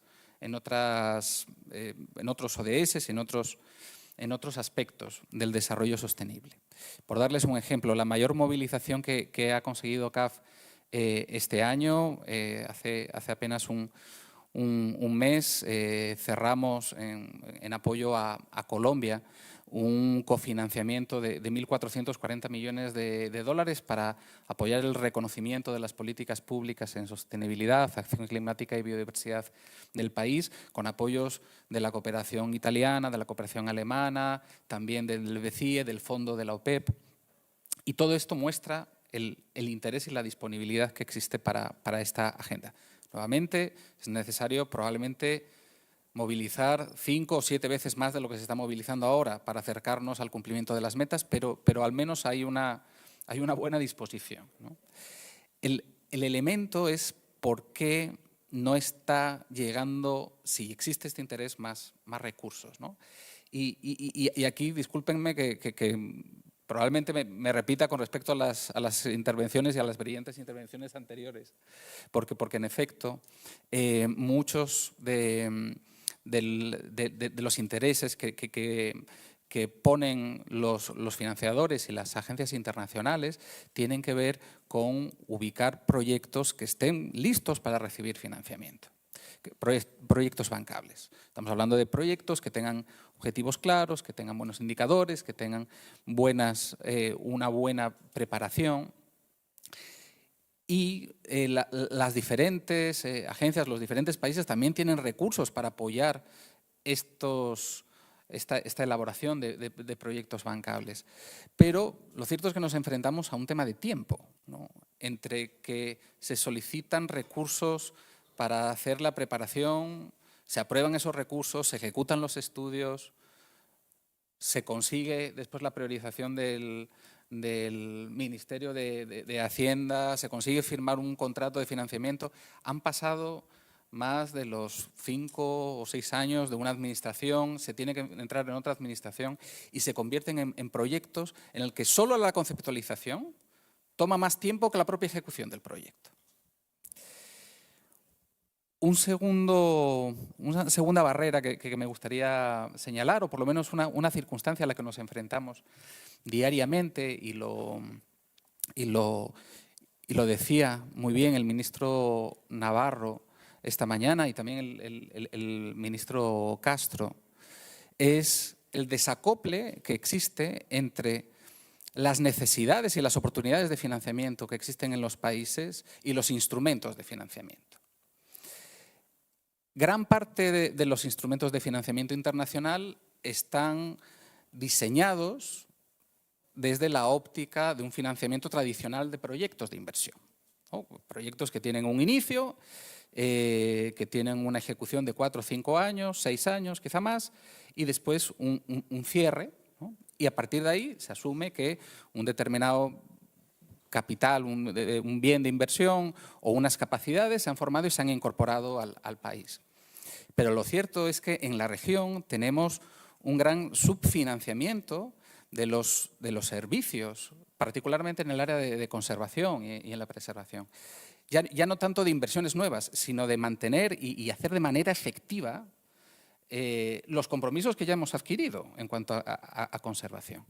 Los instrumentos para ese tipo de financiamiento de los servicios ambientales, hemos tenido experiencias muy interesantes en los últimos años. Aquí se ha citado varias veces los canjes de deuda por naturaleza y me gustaría citar el ejemplo de El Salvador. El año pasado CAF, junto con el DFC, apoyó el mayor canje de deuda a nivel global para restauración de ríos en el río Lempa, una operación de $1.000 millones, de los cuales se generaron ahorros fiscales de $350 millones que íntegramente se están invirtiendo en la conservación del río Lempa a lo largo de 20 años, lo cual genera esa permanencia de la que nos hablaba el ministro Navarro en la mañana y que nos permite darle una continuidad a este tipo de programas. Y por último, como un elemento relevante, este mayor involucramiento de los ministerios de finanzas, de las oficinas de crédito público, de los sistemas nacionales de inversión pública, ya lo se ha conversado durante el día de hoy, la importancia de involucrarlos al debate, de ponerlos a la mesa, de que también, ¿por qué no colideren estas iniciativas? Muchas de las iniciativas innovadoras y exitosas a nivel regional que ha tenido la América Latina y el Caribe, como los bonos ligados a sostenibilidad de Chile, Uruguay y otros países, los canjes de deuda de los que hemos hablado, incluso hasta temas vinculados a activos ambientales y activos de carbono, han sido con el coliderazgo de los ministerios de finanzas. Y aquí creo que tenemos una experiencia muy interesante y sobre la que construir en la región, en la agenda de adaptación, en la agenda de resiliencia. El ejemplo que yo creo que nos da toda la región Centroamérica, en el que se ha conseguido que la agenda de gestión de riesgos de desastres pueda ser incorporada por los ministerios de finanzas y en muchos casos, como digo, coliderada por ellos y sea incorporada dentro de las prioridades que manejan los ministerios de finanzas. Hay una labor de abogacía, de presentar el caso que tenemos todos nosotros para que también el resto de agendas de sostenibilidad sean incorporadas por los ministerios de finanzas y poder conseguir los objetivos que están marcados por este foro. Muchas gracias.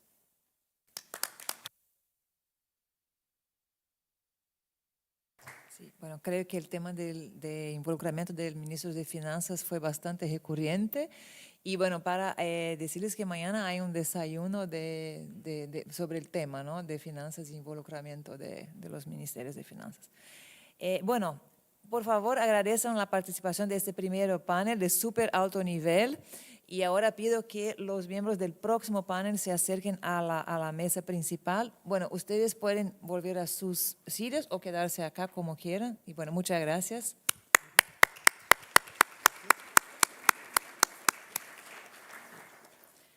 Ahora llamo, bueno, el señor Franco Pisa, que nos acompaña virtualmente. La señora Rosmarie Lozano. La señora Mabir Valderrama.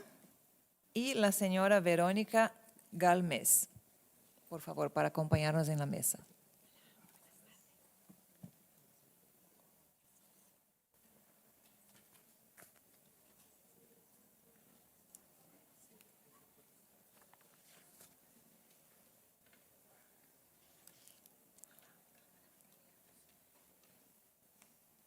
Bueno, damos un minutico.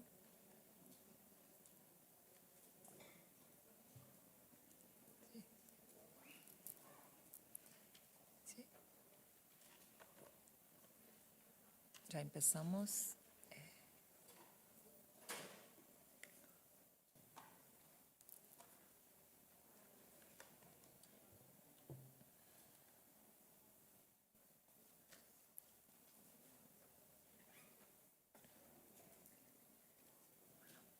Bueno, voy empezando despacio con el objetivo general de la segunda parte de esa sesión. Ahora vamos a hablar sobre el tema invertir en el futuro, el papel del sector privado en la financiación de la resiliencia económica para las personas y el planeta.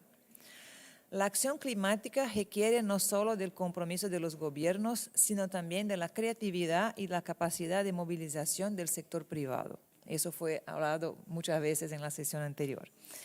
La financiación combinada y los enfoques de inversión innovadores son herramientas clave para alinear los recursos con los objetivos de sostenibilidad, ampliando proyectos de adaptación y de protección de la naturaleza que resultan esenciales frente a los desafíos que enfrentamos. Desafíos estos que hablamos mucho a lo largo de las sesiones de hoy en la mañana también. En esta sesión también reflexionaremos sobre la relevancia y urgencia de construir alianzas sólidas entre los sectores públicos y privados, generando un impacto positivo a gran escala y fomentando un desarrollo más inclusivo y sostenible. Hemos buscado traer ejemplos y dar a conocer de primera mano las prácticas pioneras de instituciones financieras que ya están liderando en esta transición. Sus experiencias nos muestran que es posible transformar la manera en que concebimos la inversión y demostrar que la sostenibilidad es también una oportunidad de crecimiento. Con esto, les invito a sumarse activamente a la conversación y a descubrir juntos cómo podemos impulsar un cambio real desde la colaboración y la innovación. Primeramente, paso la palabra a la señora Verónica Galmez Márquez, que es especialista líder del sector en la Unidad de Coordinación Amazónica del BID.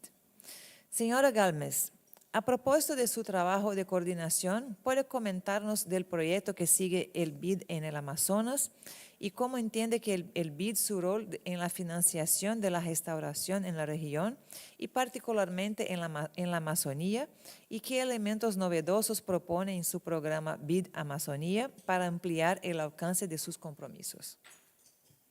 Sí, muchísimas gracias por la invitación y muy buenas tardes nuevamente con todos. Bueno, brevemente, como mencioné en el marco de la sesión de hoy por la mañana desde el BID, venimos apostando por realmente posicionar a la biodiversidad en el centro de esta agenda de financiamiento sostenible.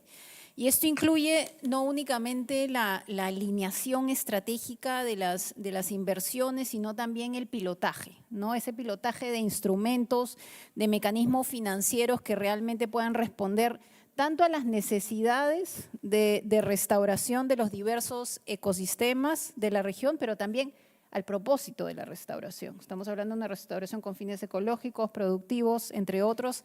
Es muy importante tenerlo en consideración. Ahora, bajo el paraguas de Amazonía Siempre, que es este programa emblemático que tiene el BID para el territorio amazónico, entendemos nuestro rol como un rol facilitador, un rol articulador y financiador, obviamente, de las iniciativas que promueven la restauración y la conservación de los ecosistemas, no únicamente a través del financiamiento directo, ¿no?, sino también a través de la generación de esas condiciones habilitantes para poder movilizar la inversión privada, el capital privado y la provisión de garantías que favorezcan también esa inyección de capital privado para la restauración y la conservación de ecosistemas.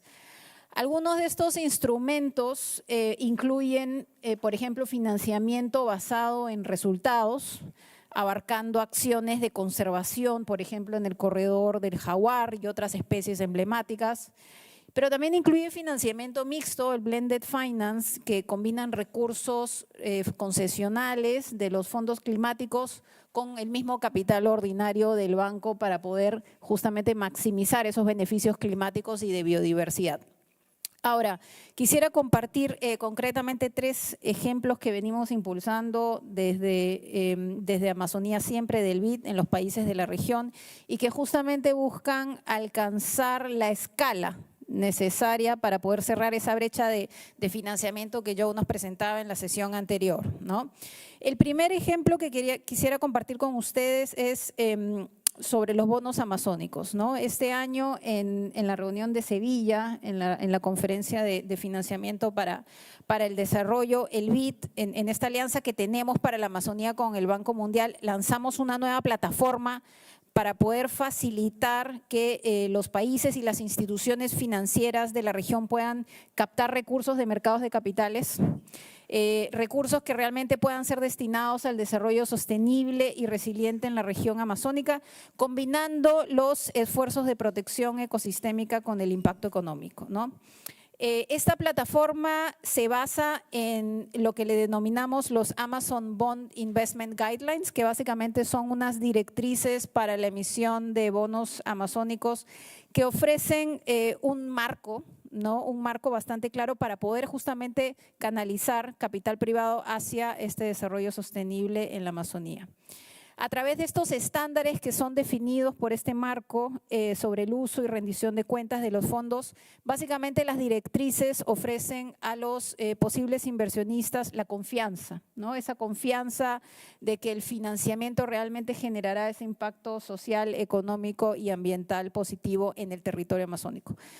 En esa misma reunión de Sevilla que les estaba comentando este año, el BID anunció que planea emitir hasta $1.000 millones en bonos amazónicos dirigidos exclusivamente a proyectos que reduzcan deforestación, degradación, que protejan la biodiversidad y que también respalden los medios de vida de las poblaciones locales y que a su vez estén generando resiliencia económica en los territorios, ¿no?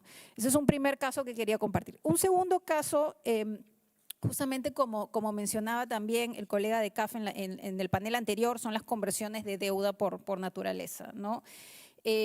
A través de estos mecanismos, el banco, básicamente lo que hacemos es una emisión de garantías, ¿no?, para poder lograr esas condiciones económicas que finalmente puedan ser más favorables en el nuevo financiamiento.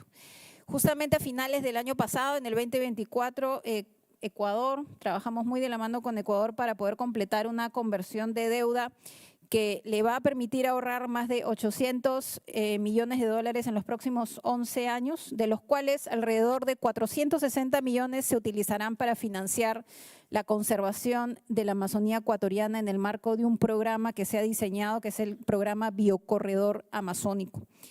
Y esta operación bien interesante de conversión de deuda fue posible a través de una garantía que ha sido brindada por el BID. Ahora, eso en cuanto a la estructuración financiera, ¿no? Aparte de ese soporte, también es necesario reconocer que hay que fortalecer la capacidad ejecutora de los fondos de conservación, ¿no? O sea, por un lado, en las conversiones de deuda tú tienes la estructuración financiera, pero también tienes toda la parte de implementación de los recursos que te ahorras.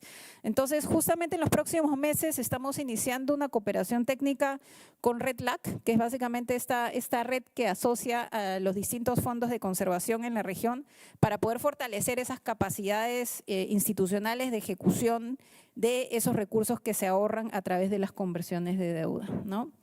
Y finalmente, un tercer ejemplo, a través de la coalición verde de bancos de desarrollo en países amazónicos que también coordinamos desde el BID, apoyamos la generación de un portafolio con proyectos que realmente sean bancables y que sean orientados a promover diversos modelos bioeconómicos en los territorios amazónicos, ¿no? Una operación de préstamo concreto que quisiera destacar y que fue aprobado este año justamente con el Banco de Brasil, se orienta a canalizar financiamiento de distintas cadenas de la bioeconomía, acompañado también de recursos no reembolsables, grants, fondos de donación, que permitan también acompañar los préstamos y que a la vez mitiguen esa percepción de riesgo para la inversión de capital privado, ¿no?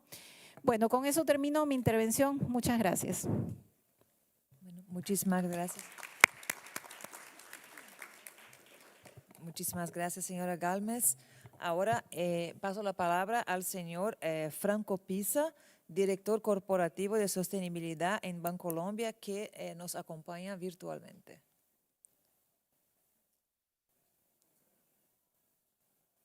¿Escuchan bien? Le escuchamos. Gracias. Bueno, el Bancolombia es reconocido en la región como un banco líder en la promoción de la agenda de sostenibilidad en Colombia y Centroamérica, un banco pionero en la adopción de marcos internacionales como los principios de banca responsable y un asistente regular de foros globales y regionales como la Cuarta Conferencia Internacional sobre la Financiación para el Desarrollo de Sevilla, que ya fue mencionado acá, la COP16 de Biodiversidad y seguramente la COP30 de Clima. ¿Cómo entiende Bancolombia su rol en la gestión responsable de riesgos y la movilización de recursos para la restauración y la acción climática? ¿Y cómo conecta en el día a día estas conversaciones y acuerdos en su estrategia de negocios y sus operaciones? Muchas gracias. Primero, agradecerles por la invitación al espacio y coincidir con lo que varios de quienes me anteceden han puesto sobre la conversación y que fue algo igualmente recurrente tanto en Sevilla como la semana pasada en la Semana del Clima. Se revisaba un momento con el secretario general de Naciones Unidas en un espacio denominado SDG Moment, en el cual se daba cuenta del avance de los últimos 10 años en la Agenda de Desarrollo Sostenible y que lo vemos en cada uno de los espacios. Es el reto del financiamiento, pero detrás del reto del financiamiento, el mensaje que es recurrente es que esto es una agenda pública y privada. Esto es una agenda que tiene que llevar a la convergencia de los esfuerzos de ambos sectores para lograr estas metas y esta ambición que no es menor, y a efecto de que no es menor es muy importante ese trabajo articulado y conjunto. Quiero empezar por ahí, porque fundamentalmente el rol del sector financiero es un rol de ayudar a dinamizar la economía, de ayudar a entender igualmente desde las directrices que se plantean a nivel de la política pública hacia dónde se está moviendo cada uno de los países donde se tiene presencia y poder avanzar en esa dinámica. El sector financiero es experto en gestionar riesgos, eso es lo que hace todos los días. Y claramente toda la agenda de riesgos asociados a clima y crecientes también asociados a biodiversidad, porque terminan en el fondo siendo una misma agenda, viene creciendo y viene sofisticando igualmente la gestión al interior de las entidades financieras y hace que nos tengamos que mover en ese escenario desde una gestión adecuada de los riesgos, tanto físicos como de transición, pero a su vez con un escenario de oportunidades muy importantes de acompañar a nuestros clientes desde los aspectos más básicos de entender los temas climáticos y cómo impactan su industria, poder ayudarlos a generar las emisiones, digamos, la medición de sus emisiones, la definición de sus propias estrategias de descarbonización y a partir de las mismas acompañarlos en la mitigación, aspecto que el sector financiero a nivel global viene movilizando de una manera muy consistente y con cifras muy importantes, acompañarlos, por supuesto, en su transición, principalmente a los que son más altos en emisiones de gases de efecto invernadero y que igualmente se están encontrando cada vez soluciones desde la tecnología más costo eficientes y que puede acompañar al sector financiero pasar igualmente a escenarios, habida cuenta de la transición, a escenarios de adaptación que presentan unos retos importantes en una articulación de recursos público-privados para poder converger en proyectos que por su mayor nivel de riesgo requieren este tipo de combinaciones de recursos. Y finalmente, a un escenario de resiliencia, donde más allá de la adaptación, cuando se materializan esos impactos y esas pérdidas, pues el sector asegurador se vuelve clave en este punto de la conversación para que esas pérdidas puedan ser absorbidas de una manera más eficiente y avanzar. Es un poco la forma en que venimos acompañando a los clientes en esa dinámica y en la cual entendemos fundamentalmente que nuestro rol a nivel de la economía y de los países, insisto, es acompañar esa agenda que está planteada a nivel nacional. Entonces, las NDC se vuelven como la ruta fundamental para el acompañamiento a los diferentes sectores de la economía, porque hay que recordar que esas emisiones finalmente, pues vamos a lograrlas a partir del trabajo articulado con las industrias, las empresas, las actividades que están desarrollándose en esos sectores económicos. Y ahí es donde entra de una manera más consistente esa convergencia del sector financiero, porque el sector financiero acompaña a esos sectores económicos, acompaña a las industrias, acompaña a las empresas a implementar estas mejores prácticas y a llevarlas hacia adelante. Por eso necesitamos trabajar de manera articulada el sector público y el sector privado en la convergencia en una regulación que sea proactiva y que movilice este tipo de mecanismos de financiamiento climático, pero que a su vez remueva las barreras que hoy existen en cada uno de los países para poder hacer que esto converja de una manera mucho más acelerada y rápida, porque la necesidad es urgente. Entonces, por eso nos vemos ahí, es la forma en que nos articulamos. Hoy, desde Bancolombia, tenemos una ambición de movilización de recursos en términos de financiamiento, primero conectada con toda la agenda de desarrollo sostenible, de 183 billones de dólares. Esto, para ponerlo en contexto, es un 43% del PIB del año pasado en Colombia. Esta cifra es una ambición que tenemos de movilización de recursos entre el año 2020 y 2030 en una sola entidad financiera, es de este tamaño y la estamos movilizando de la mano de nuestros clientes. Vamos en un cumplimiento del 50% de ese financiamiento.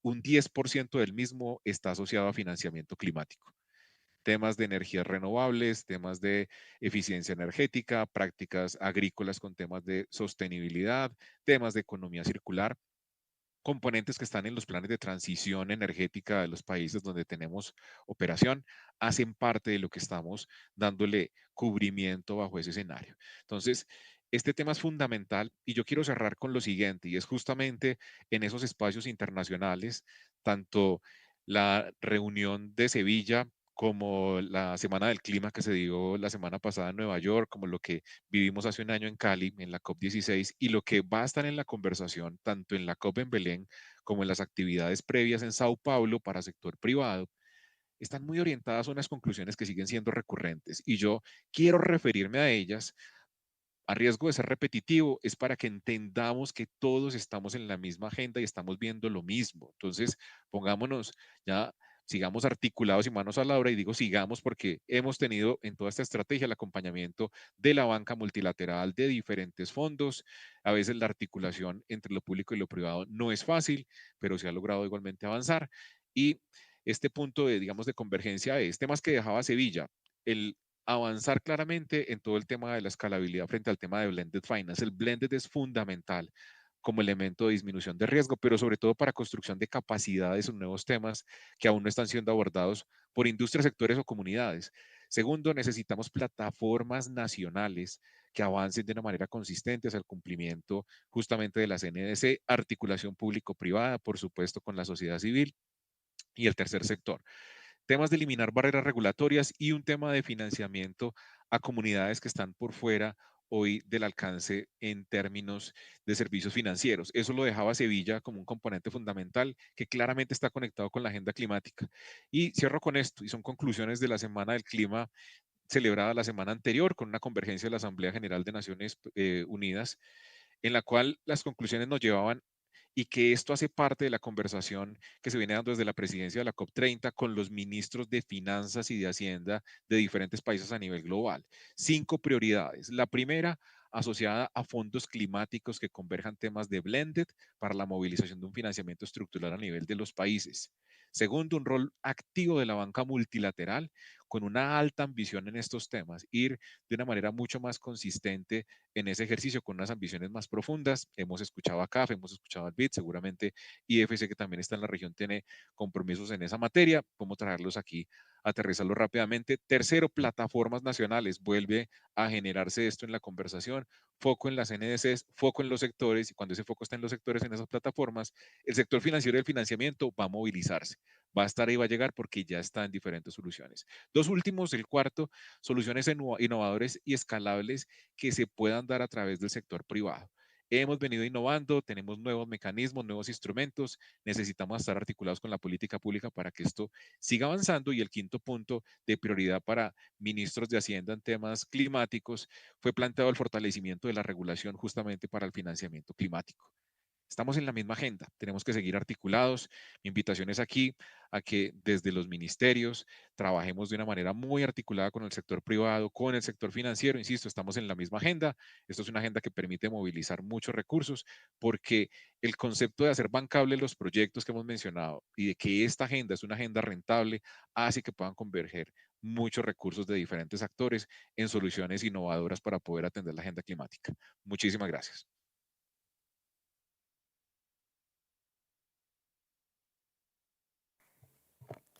Muchísimas gracias, señor Pisa.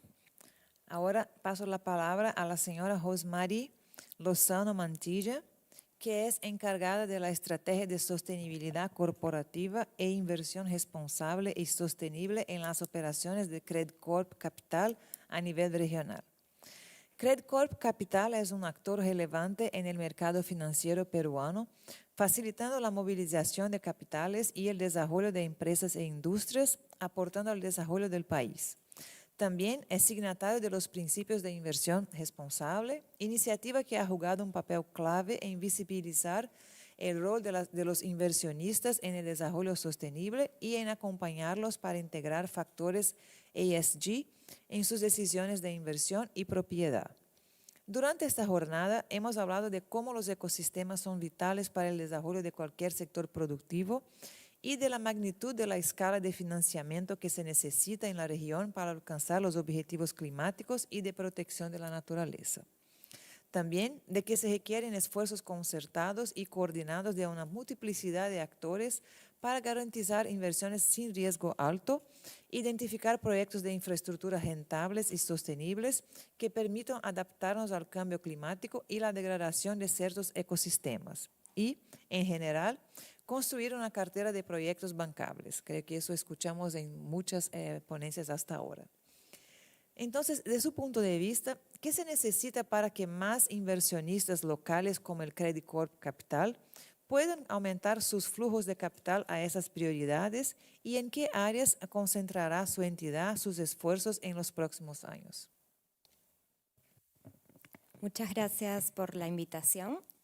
Sí, como mencionan, se ha hablado mucho de los desafíos y tal vez la pregunta de nuevo me vuelve a poner al frente para repetir un poco.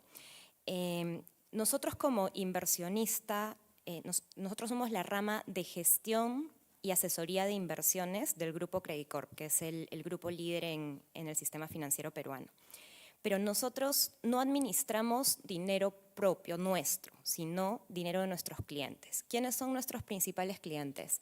Son los fondos de pensiones, las compañías aseguradoras, también personas naturales de alto patrimonio, también hay a veces la banca multilateral también como nuestros clientes, organismos públicos, empresas, y es sobre todo una industria altamente regulada y bastante conservadora, ¿no?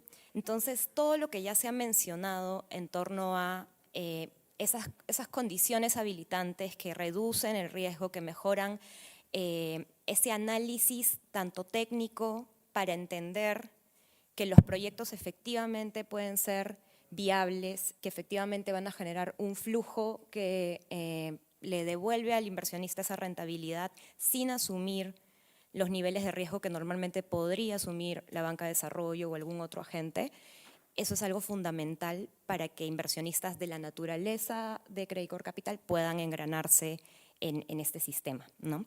Entonces, es tal vez repetitivo y decepcionante en ese sentido mi respuesta, pero creo que se ha mencionado bastante lo que tenemos que trabajar de manera coordinada, ¿no? Tanto el sector privado, el sector público, y en este caso, ahora que por lo general son pocas las veces donde nosotros como sistema financiero nos encontramos con los ministros de Ambiente, sobre todo nos solemos encontrar con los de Economía o con los reguladores, ¿no? Pero sí creo que hay bastante espacio para aprovechar la sinergia, sobre todo en la parte técnica, ¿no? Ese mapeo o esa visibilización de los riesgos, de los costos que pueden generar los diferentes riesgos para tanto las estructuras productivas, que son finalmente las cadenas a las que nosotros financiamos, ya sea a través de las inversiones o en el caso del sistema bancario a través también de los préstamos y de las carteras de crédito. Hay mucho potencial ahí para entender mejor cómo acercarnos en términos de adaptación de los riesgos del cambio climático, cómo acercarnos a la conservación también, pero sobre todo desde esta mirada de proyectos que puedan ser viables y en los que podamos invertir. Se mencionó también mucho sobre la necesidad de de definiciones claras o de taxonomías. Y aquí, más allá de avanzar en una plataforma que solamente sea nacional, aprovechando que está toda la región reunida, tiene mucho sentido pensar en plataformas regionales, ¿no? Diferentes países ya vienen desarrollando sus taxonomías, pero nos ayudaría mucho en el caso de los inversionistas. Por ejemplo, Credit Corp Capital estamos en Colombia, en Chile, en Perú, en Panamá, invertimos a través de toda la región. Poder tener una taxonomía que converse, ¿no? Entre los diferentes países, que no tengamos que estar cambiando el lenguaje cuando nos movemos de una frontera a otra. Eso también sería algo valioso, algo que puede ayudar a reducir esos costos de transacción, esas fricciones que puede haber a veces cuando estamos tratando de aproximarnos a un nuevo mercado. Y bueno, para ir a la última parte sobre en qué nos estamos enfocando nosotros, con bastante humildad, entendiendo que nosotros tenemos mucho más expertise en el terreno financiero que en el terreno técnico de entender los riesgos, las oportunidades y las dificultades en términos de interacción sobre biodiversidad, sobre cambio climático y demás. Estamos trabajando bastante en construir esas capacidades internas, ¿no? No solo trayendo profesionales, cada vez van a haber más en el sistema financiero, a ingenieros ambientales, antropólogos y demás trabajando, y eso es buenísimo porque necesitamos ese expertise técnico, como les digo, pero también en construir esos puentes que traduzcan y que puedan hacer la sinergia entre este expertise más financiero y que está pensado más en los flujos de caja, con las particularidades o lo que necesitamos anticipar desde el lado más técnico-ambiental y social, ¿no? Entonces estamos trabajando bastante en eso, estamos también aproximándonos de manera casi como exploratoria a las iniciativas de financiamiento combinado o de blended finance, y ahí muy feliz de conversar con nuestras contrapartes en la banca multilateral, porque sí creemos que hay bastante espacio para que se catalice más capital del sector privado, pero necesitamos partir por esa primera construcción de los terrenos comunes y de la reducción de los riesgos y las incertidumbres para poder hacer un deployment más adecuado. Gracias.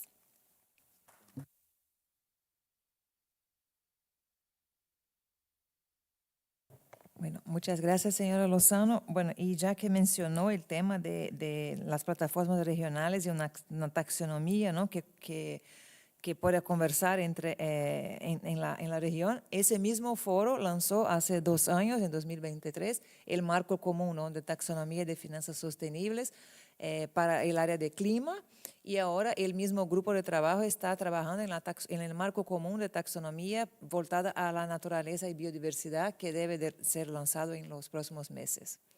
Bueno. Paso la palabra ahora entonces a la última ponente de nuestra sesión, antes de la palabra a los países, la señora Madbir Valderrama Villabona, que es directora de sostenibilidad de la Federación de Aseguradores Colombianos, FASECOLDA. El sector asegurador también es central en esta conversación. Hablamos de riesgos muchas veces durante las ponencias anteriores.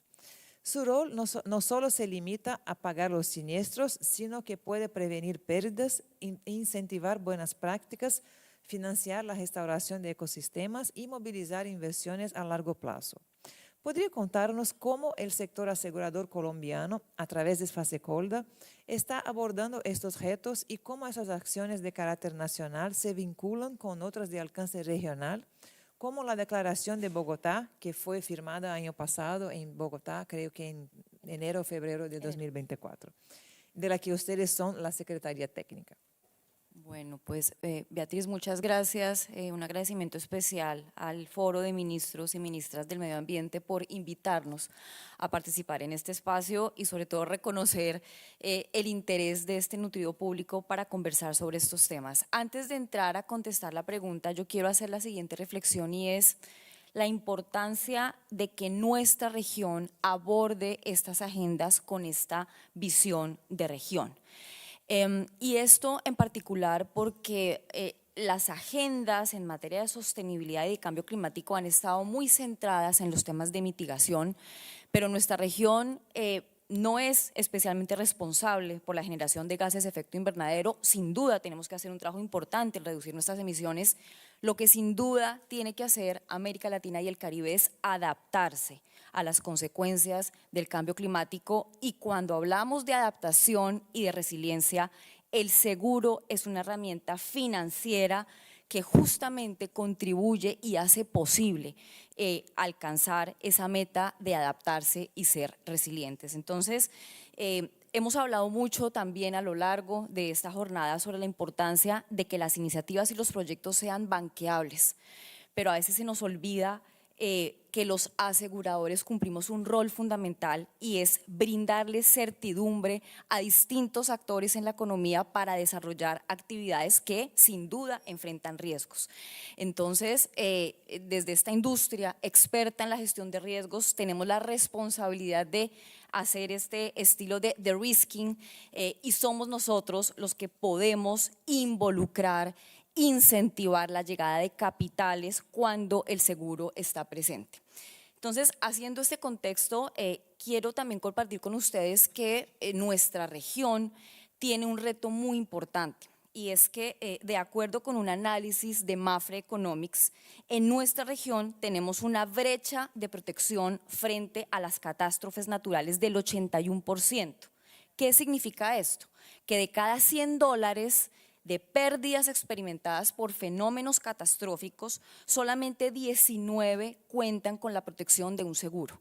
Y esto pues tiene unas consecuencias gigantescas desde el punto de vista de la vulnerabilidad de aquellas actividades, de aquellas comunidades que no tienen una forma de recuperarse, y sobre todo la presión que esta brecha de protección genera sobre los recursos de los gobiernos. De allí la importancia de cerrar esta brecha de protección.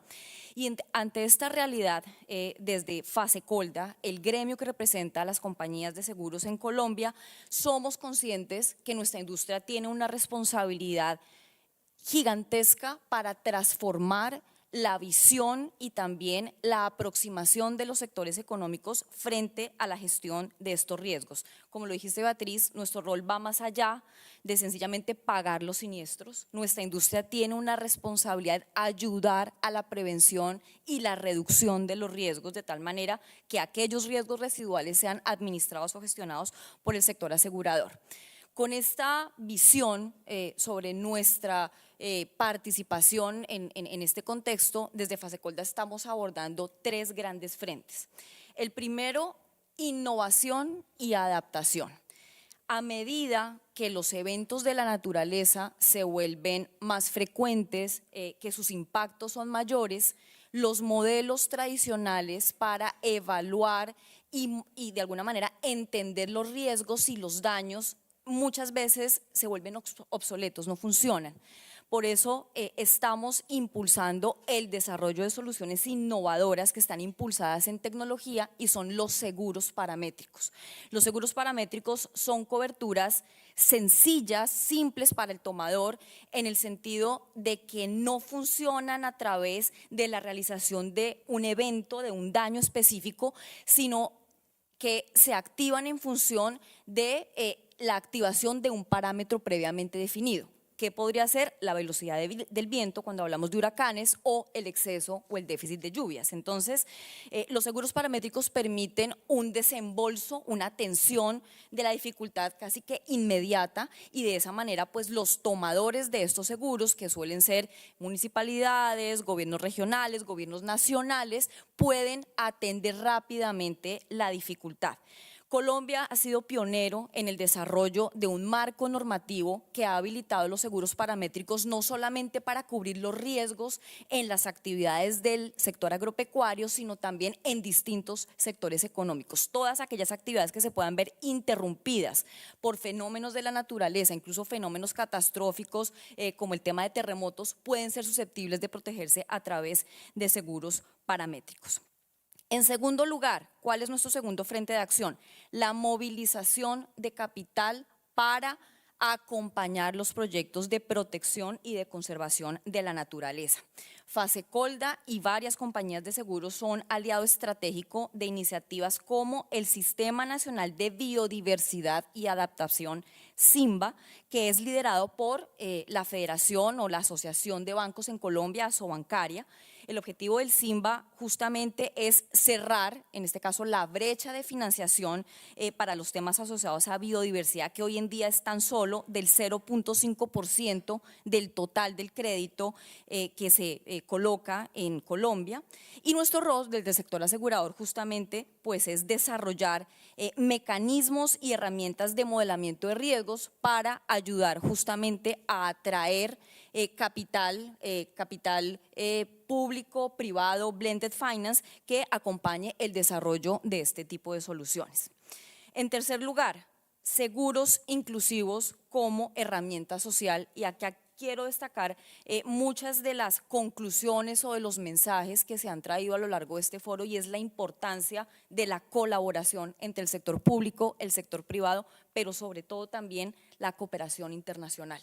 Nosotros en Colombia hemos construido una alianza entre Fasecolda, que es el gremio que representa a las compañías de seguros, el sector privado, el Programa de las Naciones Unidas para el Desarrollo y la agencia de gobierno que lidera todos los temas de política pública en materia de inclusión y educación financiera, que se llama Banca de las Oportunidades. Esta es una alianza que tiene como propósito desarrollar mecanismos para entender cuáles son las necesidades de aseguramiento, especialmente de las pequeñas y medianas actividades económicas, lo que en Colombia se conoce como la economía popular, conocer también cuáles son los comportamientos y las percepciones que tienen los colombianos respecto a los productos de seguros.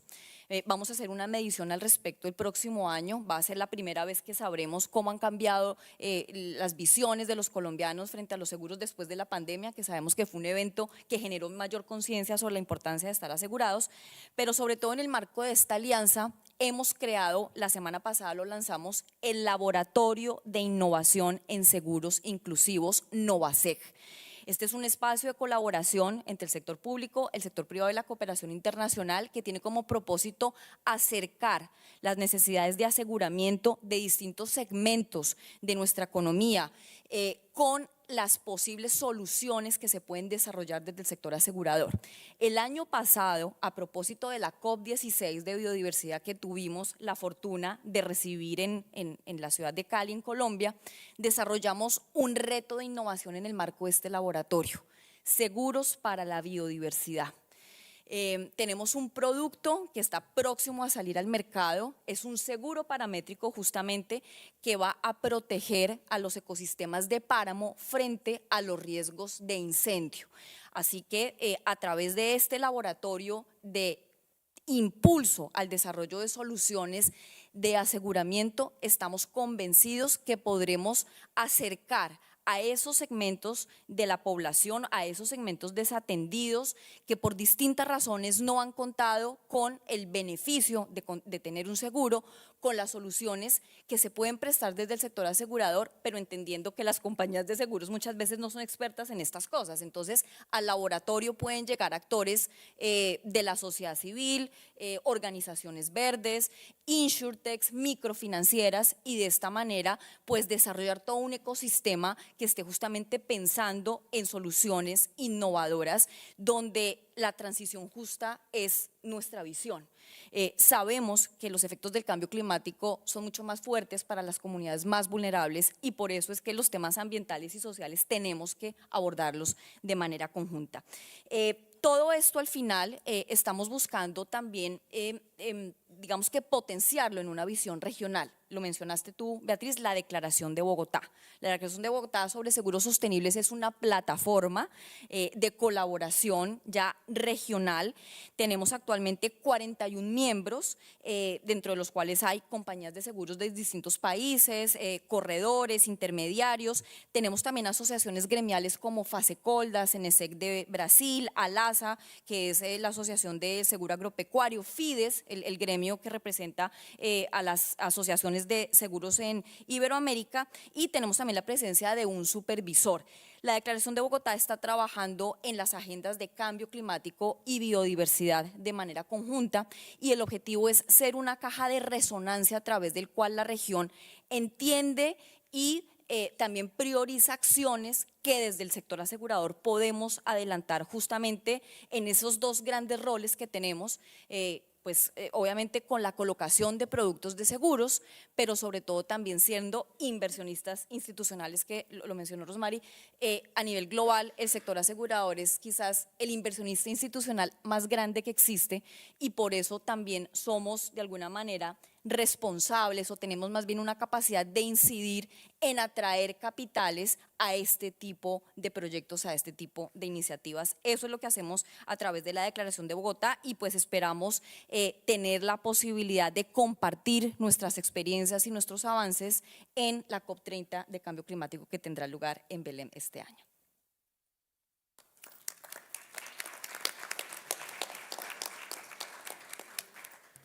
Muchísimas gracias, señora Valderrama. Solo un comentario, es que el tamaño de nuestra vulnerabilidad, ¿no? Ayer en la sesión de riesgo de desastres, hablamos que nuestra región es la que tiene más riesgo de desastres en todo el mundo, y usted me dice que tenemos una brecha de protección del 81%, entonces que el impacto que vamos a tener con eso puede ser brutal, ¿no? Bueno, yo devuelvo la palabra al señor presidente para seguir con la sesión, y como fue dicho que no hay muchas oportunidades del sector financiero a hablar con los ministros y ministras de Medio Ambiente, para que aprovechen esa oportunidad. Gracias. Muchas gracias, Beatriz. Muchas gracias a los panelistas que han sido estupendas los comentarios que nos han comentado. Y ahora quiero abrir el espacio para escuchar las reacciones y las contribuciones que nos tienen que hacer sus excelencias, nuestros ministros y ministras y viceministros, de acuerdo al orden preestablecido. Quisiera dar la palabra a su excelencia Kerry James, ministra de Cambio Climático, Resiliencia, Ambiente y Energía.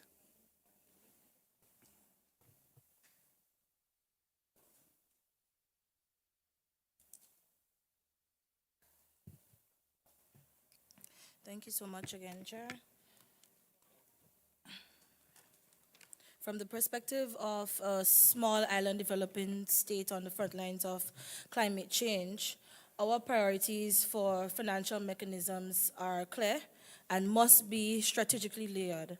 First and foremost, grants and highly concessional financing for foundational adaptation and resilience projects that are a public good, like ecosystem restoration and early warning systems, must be prioritized, and we are clamoring for grant-based financing. For states facing a crippling debt burden, taking on more commercial loans for adaptation is not a viable path. Second, making all forms of debt sustainable.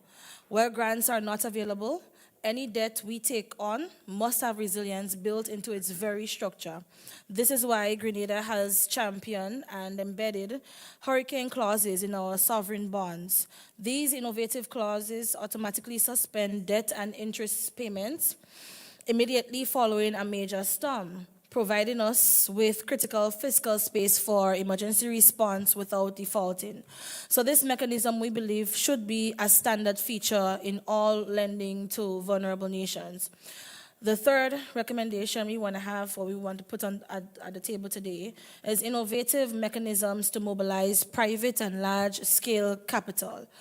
We must prioritize blended finance to use public funds to de-risk private investment. Further, we strongly believe and strongly support regional green and blue bonds to pool projects and achieve the scale necessary to attract major institutional investors for our circular economy and nature-positive projects. Instruments for rapid payouts is another area that we are proposing. We must scale up parametric insurance mechanisms like the Caribbean Catastrophe Risk Insurance Facility, or the CCRIF. These are not for long-term development, of course, but are absolutely essential for providing the immediate post-disaster liquidity needed to begin recovery without instantly falling deeper into debt. And so, reinforcing dialogue requires more than just meetings. It requires the public sector to create the conditions and the enabling environment for private investment. We see three primary roles for governments to play. The first one being the most important role, which is to create a clear and bankable investment pipeline. The private sector needs to see well-defined de-risk opportunities. This is the entire purpose of initiatives like the OECS 30 by 30 transformation program, and perhaps maybe sound like a recurring decimal now. By doing the upfront work to structure a portfolio of vetted nature-positive projects, we are moving the conversations from abstract ideas to tangible investment opportunities. Secondly, we must provide policy and regulatory certainty. Our NDCs, our national adaptation plans, and our national regulations are not just environmental documents. They are investment signals to the market. When we commit to a circular economy or a renewable energy target, for example, we are telling the private sector where the future growth lies and creating the stable policy environment they need to invest with confidence. Thirdly, the public sector must be willing to share the risk. It's not talked about enough. Dialogue is most productive when it focuses on structuring blended finance deals where public funds or multilateral guarantees are used to absorb specific risk that the private sector cannot. This shows we are not just asking for investments, but are an active partner in making it viable. And so, our most successful approach has been to create a coherent national and regional investment strategy, and I would stress again on the OECS 30 by 30 transformation agenda. This programmatic approach directly addresses the barriers of misalignment between national priorities and donors' requirements mentioned in the concept note. A concrete success born from this strategic approach is our Climate Resilient Water Sector Project, known affectionately as the G-Cruise Project, which secured significant financing from the Green Climate Fund. This is successful because it was aligned with our national adaptation priorities, and it demonstrated a clear long-term vision. So we have to focus on making the terms of financing more suitable for our reality, successfully pioneering the inclusion of hurricane clauses, as I mentioned earlier, in our debt instruments. And this, of course, is critical innovation that facilitates access by making the financing itself more resilient. Thank you. Muchas gracias, Excelencia. Quisiera dar la palabra a Su Excelencia Yoyelei Clark, Ministra de Desarrollo Sostenible, Acción Climática y Empoderamiento, San Cristóbal y Nievas.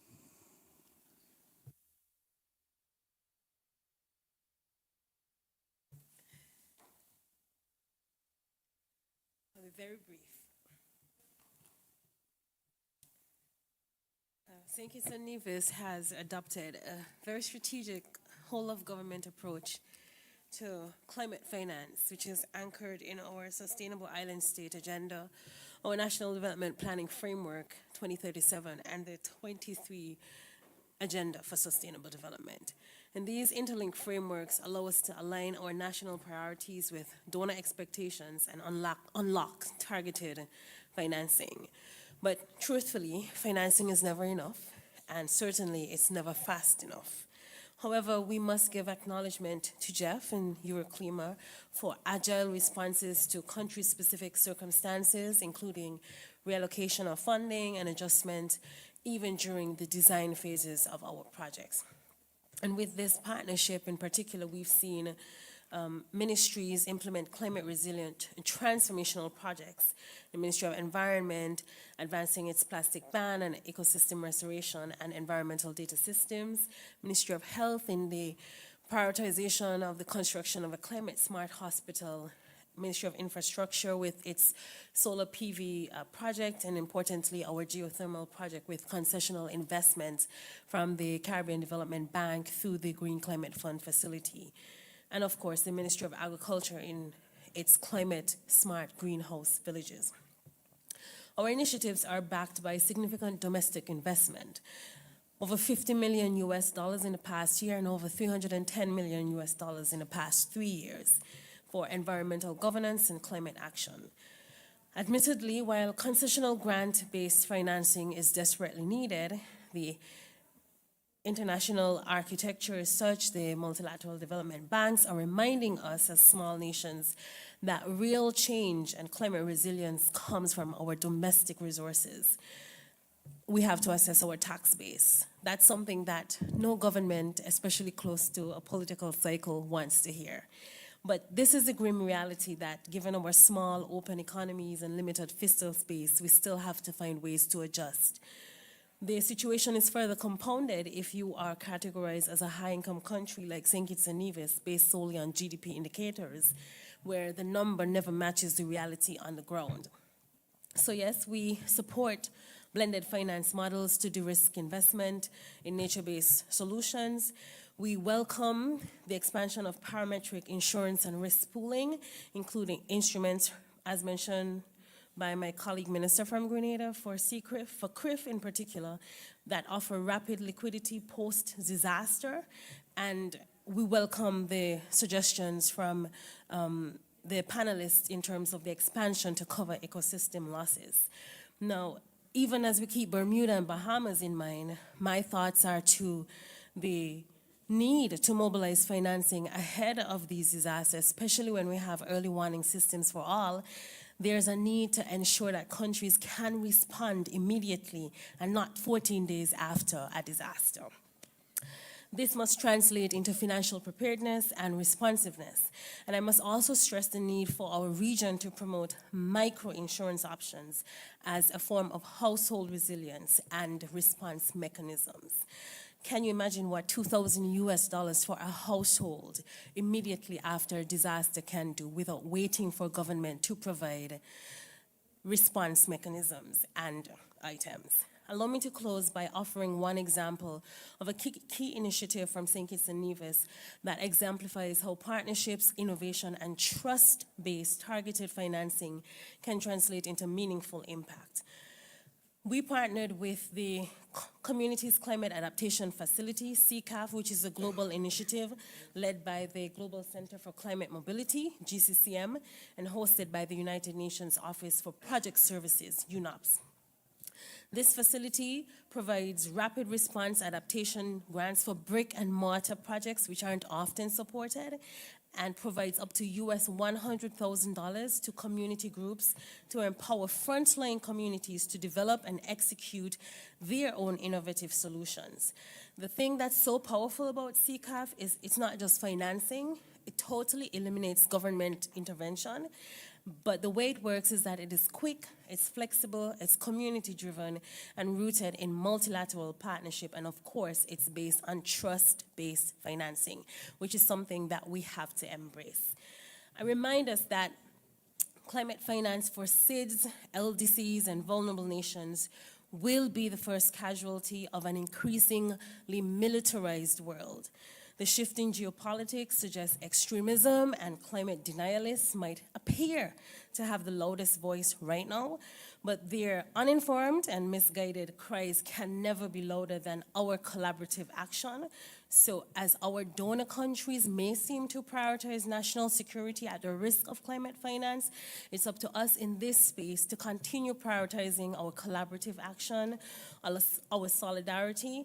And the question here as I end is, multilateralism must hold strong in the face of rising militarism if we are to secure our nations, our livelihoods, and our future. Thank you.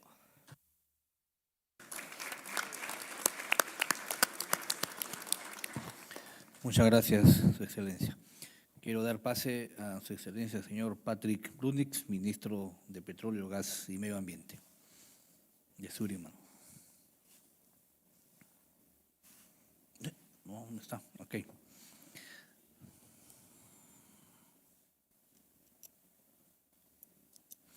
Quiero dar pase entonces al señor Carlos Isaac Pérez Mejía, Viceministro de Gestión Estratégica del Ministerio del Ambiente y Energía de Costa Rica. Muchas gracias, presidente.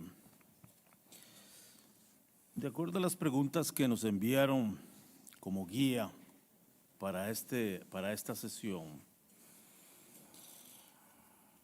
una de las cosas que me llamó a mí la atención cuando preguntan, ¿conoce ejemplos de estrategias exitosas para facilitar el acceso a la financiación para el desarrollo en su país? Me hizo pensar en un déjà vu personal, cuando se recibía mucho apoyo de la cooperación internacional, no solo en asistencia técnica, sino en recursos financieros. Hubo una época en la región centroamericana que recibíamos $1 millón al día de cooperación, ¿no?, para diferentes inversiones. Y entre ellos estaban los temas ambientales, ¿no? Tanto es así que tuvimos mucho éxito en desarrollar una buena cantidad de canjes de deuda para la naturaleza. En esa época, por cada $1 que debíamos nos daban 90 centavos para poder invertir en proyectos ambientales, ¿no?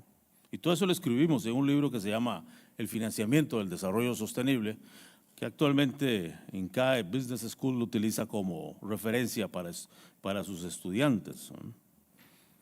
Ahora las cosas han cambiado.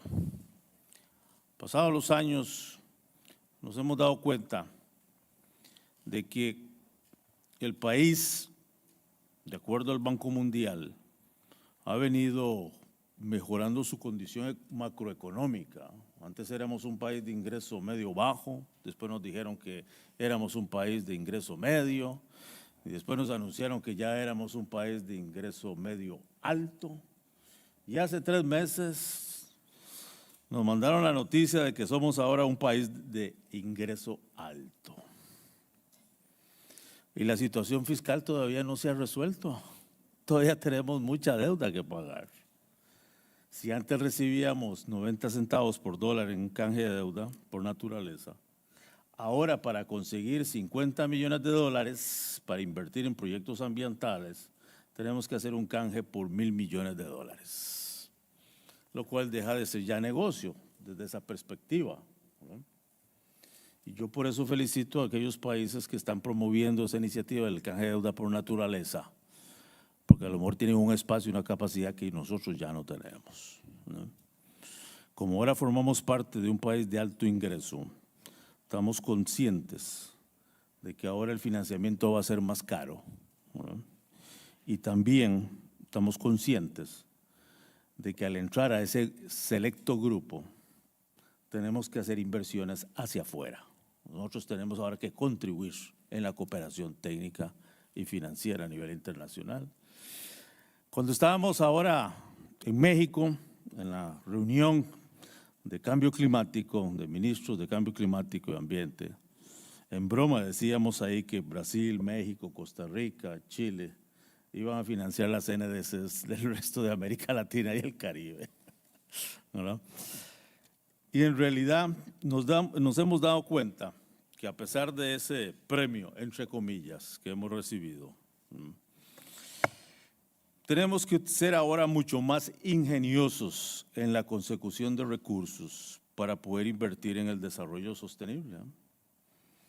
Es cierto que hemos tenido éxito en conseguir recursos del GEF y también del Fondo Verde, del Clima, pero a pesar de que esos fondos han permitido invertirse en la conservación de los recursos naturales, no son los que realmente nos han dado éxito todavía, ¿no?, en las inversiones que hemos hecho para poder lograr un 60% de cobertura forestal, que en los años 80 era un 27% y logramos subirlo a un 60% ahora, y que nos permite ahora decir que podemos cumplir con ese acuerdo de que tenemos más del 30%, ¿verdad?, de cobertura terrestre, ¿verdad?, en conservación de recursos naturales.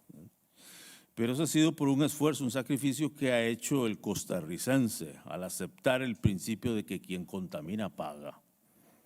Y por eso es que hemos puesto, ya hace varios años, el impuesto a los combustibles. Y es el 3,5% del precio del combustible actualmente, el que está pagando el pago por servicios ambientales, ¿no? Y nos ha permitido en los últimos años hacer una inversión de más de $800 millones, ¿verdad?, en eso. Y ahí no se ha beneficiado, digamos, las áreas protegidas estatales. Los que se han beneficiado son los privados, los dueños de las fincas que tienen ese bosque, que tienen esa biodiversidad, que tienen ese recurso hídrico, ¿no? Antes solamente le estábamos pagando por el carbono que se estaba almacenando en el bosque.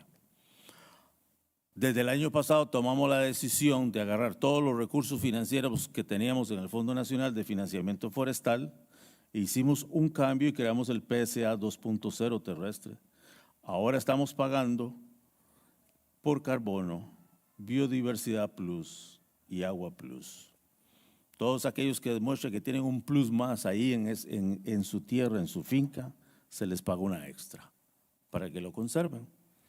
Así nos evitamos el problema de ser policías y andar detrás de ellos en la conservación, sino que los motivamos, los incentivamos a que sean ellos los que conserven ese recurso y lo vean como una alternativa, ¿no? ¿Una alternativa para qué?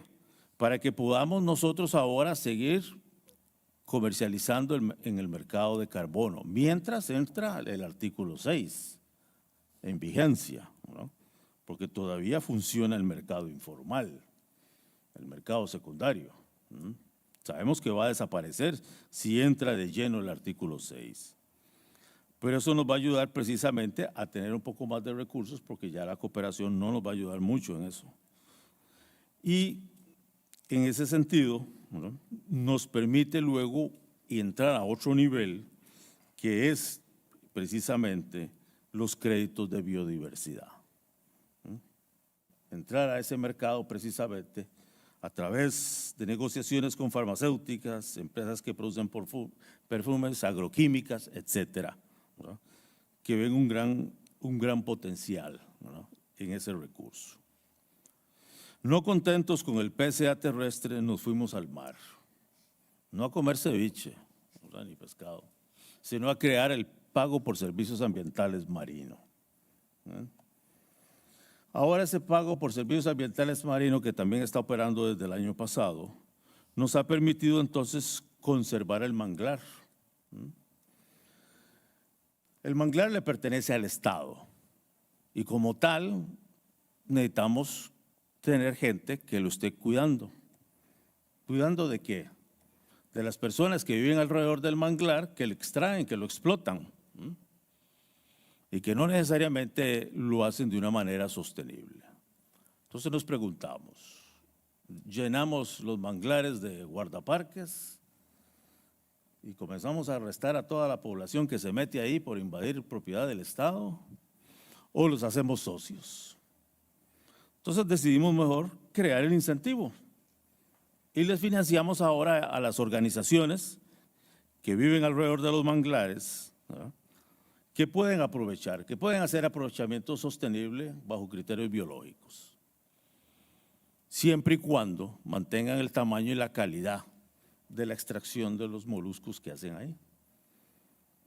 Ahora, precisamente, con ese financiamiento que les estamos dando en este pago por servicios ambientales marinos, ahora son ellos los defensores. Ya no permiten en las zonas donde están haciendo ese aprovechamiento sostenible que lleguen otros a llevarse el recurso que no les pertenece. Y en ese sentido, estamos ampliando el pago por servicios ambientales marinos a la pesca sostenible, a la pesca responsable.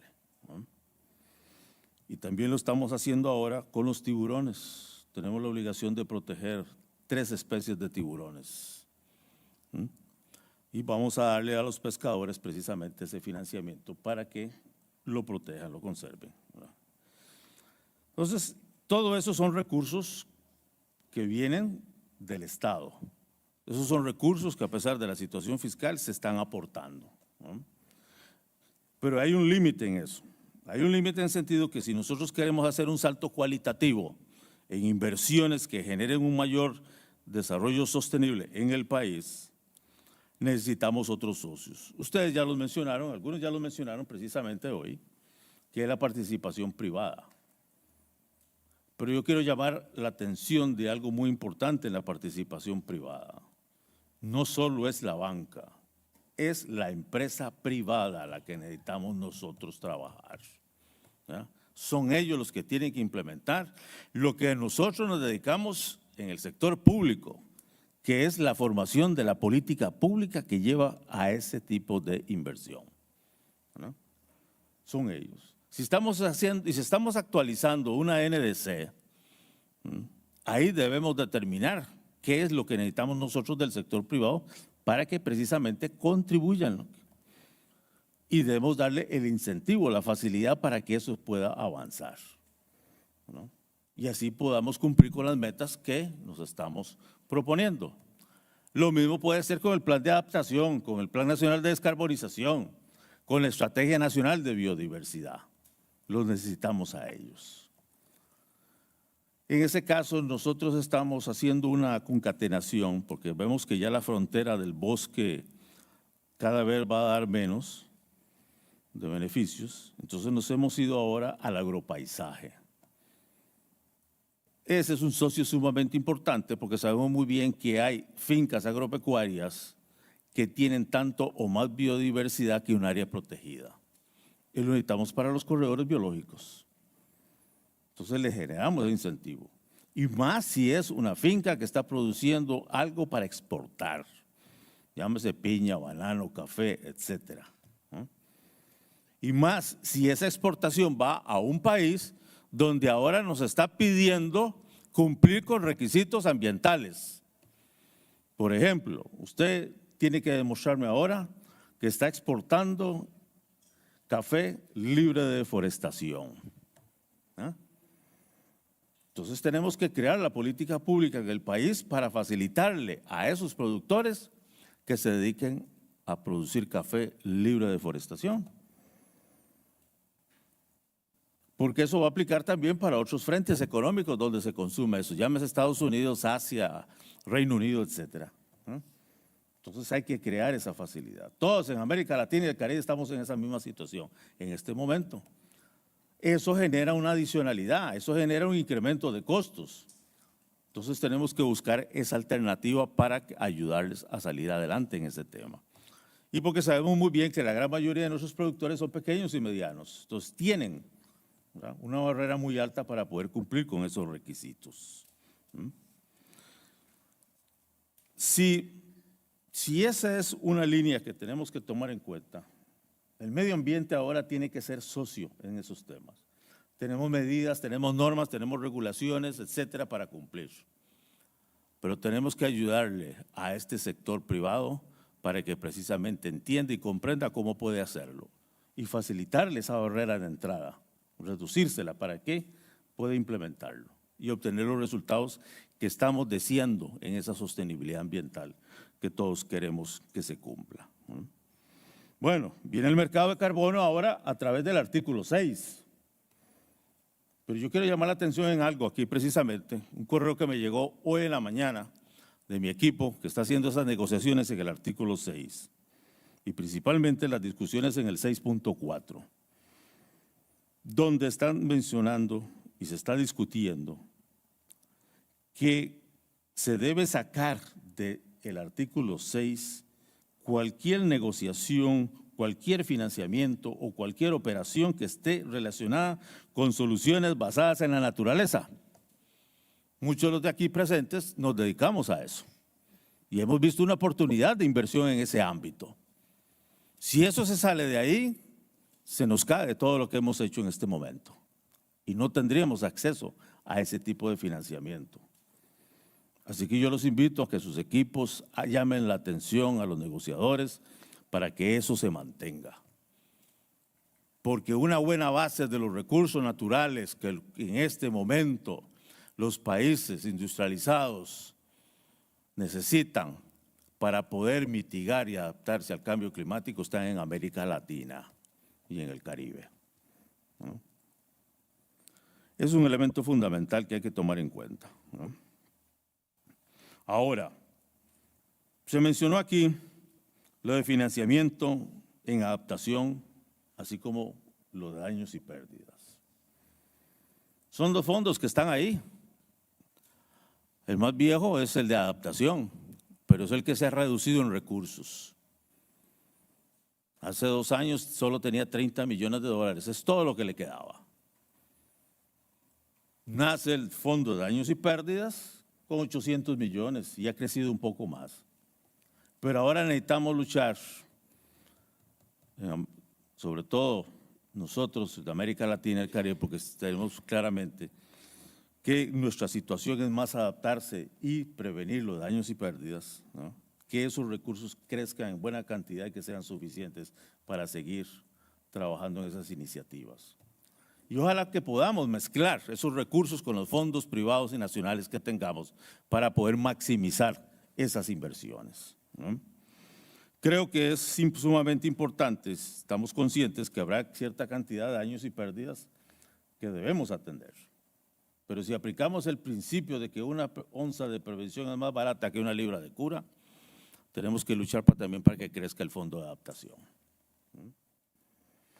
Y en ese caso, ¿verdad?, quiero llamar la atención de una iniciativa que en la Semana del Clima nos pidió el gobierno de Brasil que le apoyemos. Y yo creo que eso nos ayuda mucho también a compensar y también nos ayuda mucho a que sigamos trabajando en soluciones basadas en la naturaleza, y es el Tropical Forest Investment Fund, ¿no?, que se va a anunciar ahora en Belén, del cual podemos beneficiarnos todos los países de América Latina y el Caribe, ¿no?, para que precisamente tengamos una mayor disponibilidad de recursos. La otra pregunta está relacionada con, bueno, con cuáles otras alternativas de financiamiento. Bueno, ya les mencioné lo del canje de deuda, pero tenemos que trabajar más con las opciones que tenemos en el país, los recursos que tenemos ahí en el país. Los bonos verdes o bonos azules es una alternativa sumamente importante y tenemos que ver cómo los convertimos en recursos. Tenemos recursos naturales que en este momento generan ingresos anualmente. Podemos crear un mecanismo en el cual esos bonos nos permiten recibirlos por adelantado y después avanzar en el pago respectivo. Pero no aprovechemos esto a través del sector público, o sea, no estresemos las finanzas públicas, aprovechemos los mecanismos de mercado que tenemos. Aquí hay países que tienen bolsas de comercio, bolsas de valores bien desarrolladas, que pueden dar ese tipo de soluciones. Así también es importante, y no le tengamos miedo a las alianzas público-privadas. Es un elemento fundamental para que podamos seguir trabajando en los próximos años y podamos cumplir con las metas que cada país o cada región nos podamos ver precisamente en cumplimiento, ¿no? Así que, sus excelencias, alternativas tenemos, soluciones tenemos, capacidad para poder demostrar de que podemos tener recursos financieros disponibles en la región. Así que, como dijo mi colega de Panamá, sigamos trabajando. Gracias.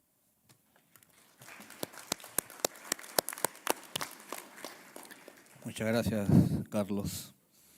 Ahora damos pase a a la señora Ana Emilia Pimentel, viceministra de Cambio Climático y Sostenibilidad de República Dominicana.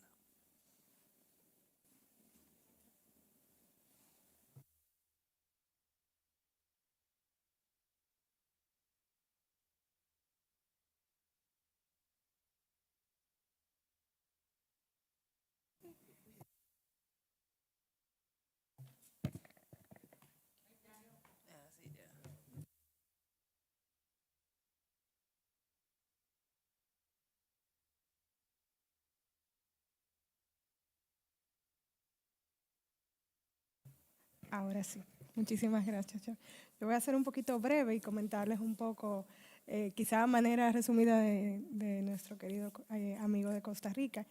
Y bueno, en República Dominicana hemos puesto en marcha, basado en nuestra estrategia de finanzas climáticas, pues hemos puesto en marcha iniciativas que muestran cómo la innovación financiera puede traducirse en un impacto hacia las comunidades y hacia el medio ambiente. Un ejemplo ha sido la emisión de nuestro primer bono verde por $700 millones, enviando una señal de confianza a los mercados internacionales, hacia nuestro país y hacia la puesta en marcha de una economía verde. Del mismo modo, hemos fortalecido nuestra capacidad de accesar a financiamiento verde climático a través de la cooperación internacional, priorizando la adaptación y la resiliencia al cambio climático, la restauración de la cuenca y la gestión sostenible de nuestros ecosistemas. En ese sentido, les puedo asegurar que cuando combinamos marcos institucionales sólidos con transparencia y una visión de largo plazo de lo que queremos, es posible generar confianza y atraer financiamiento responsable que trabajen y prioricen pues, las necesidades y las prioridades que nosotros estamos haciendo para el bienestar de nuestra gente y nuestra naturaleza. En cuanto a los mecanismos financieros que estamos priorizando, hemos hablado mucho de ampliar el acceso a fondos climáticos internacionales, estos fondos que conocemos, el Fondo Verde y demás, y basado también en el principio de eficiencia y de la calidad del mismo. Mecanismos que apoyen todos los planos de adaptación que son vitales para reducir los riesgos y proteger las comunidades más vulnerables. Recordemos que nosotros en República Dominicana pues somos una isla, entonces el riesgo climático es una variable importante. La otra cuestión, y lo hablaba ahorita, era el tema de las alianzas público-privadas. Solo no lo vamos a hacer, necesitamos estas inversiones que permitan atraer inversiones sostenibles en transición energética, gestión integral de residuos, la protección de ecosistemas costeros que generen y trasciendan a aquellos empleos verdes y resilientes. La otra cuestión también es fortalecer instrumentos financieros regionales que movilicen no solamente recursos para el país, sino recursos que sean sostenibles y colectivos para cada uno de los países que estamos aquí presentes. Juntos somos más. Con estas prioridades buscamos no solo atraer más recursos, sino también un financiamiento que esté alineado a la justicia climática y al desarrollo inclusivo y la mejora de nuestra gente. Muchísimas gracias, Chair.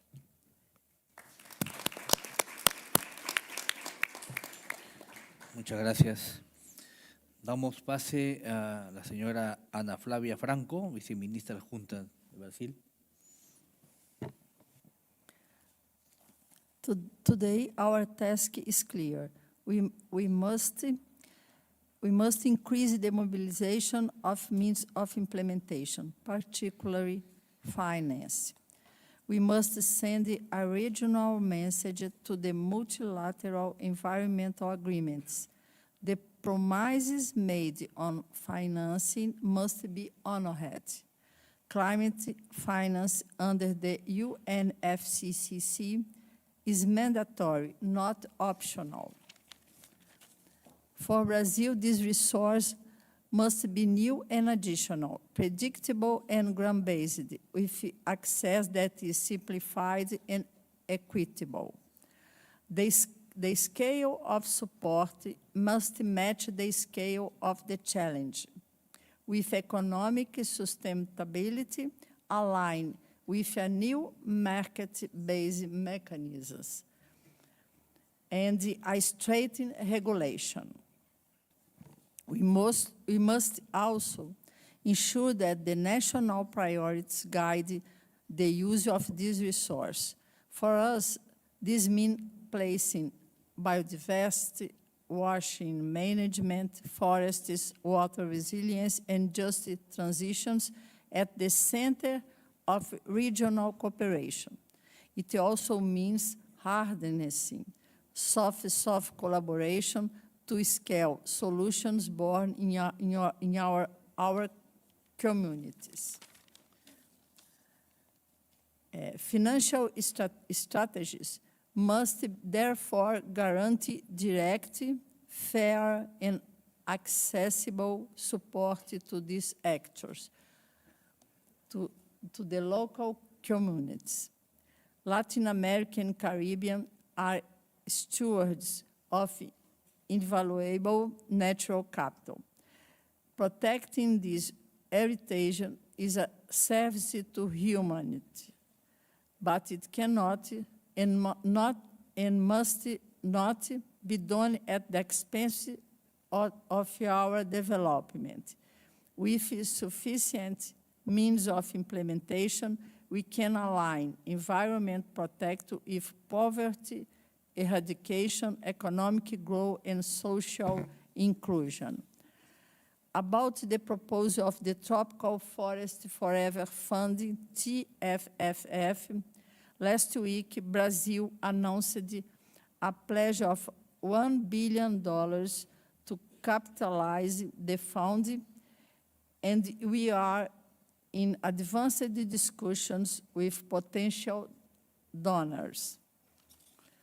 Let's use this forum to reaffirm our shared priorities and to ensure that our region's voice is clear and united. Our region is ready to act, but the world must do its part. Thank you.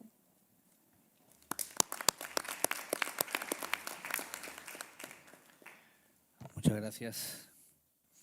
Ahora quiero dar pase al señor Nahuel Arenas, jefe de la Oficina Regional para las Américas y el Caribe de la Oficina de las Naciones Unidas para la Reducción del Riesgo de Desastres.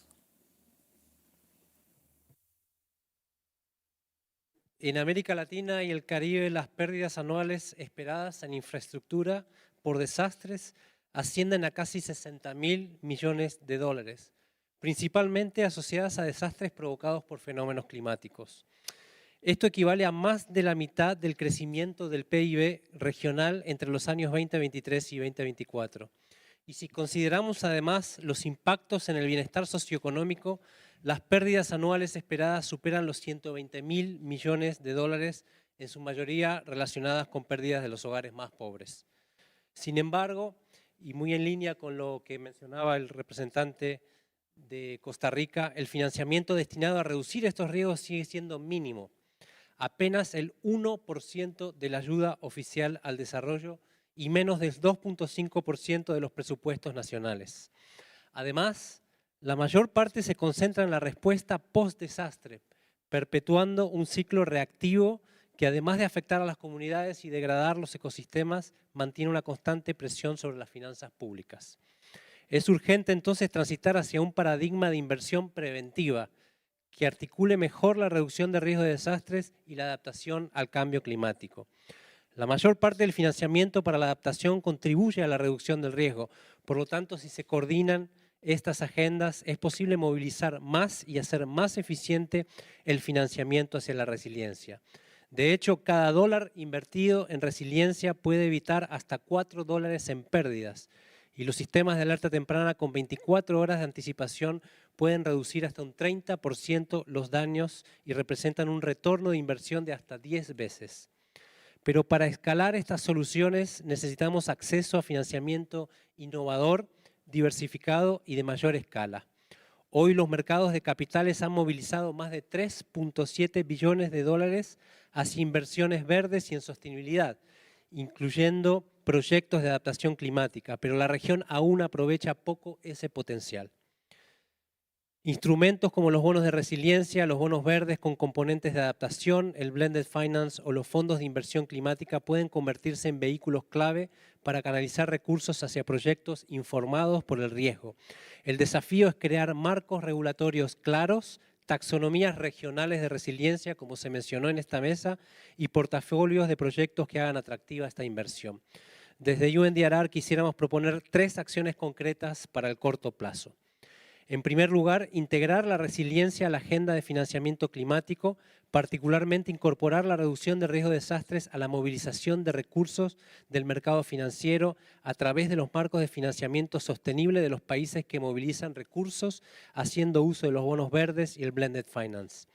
En segundo lugar, priorizar las inversiones en incrementar la resiliencia de la infraestructura frente a los desastres de origen climático, particularmente inundaciones y huracanes. Se trata esto de una acción costo efectiva con amplios co-beneficios económicos, sociales y ambientales.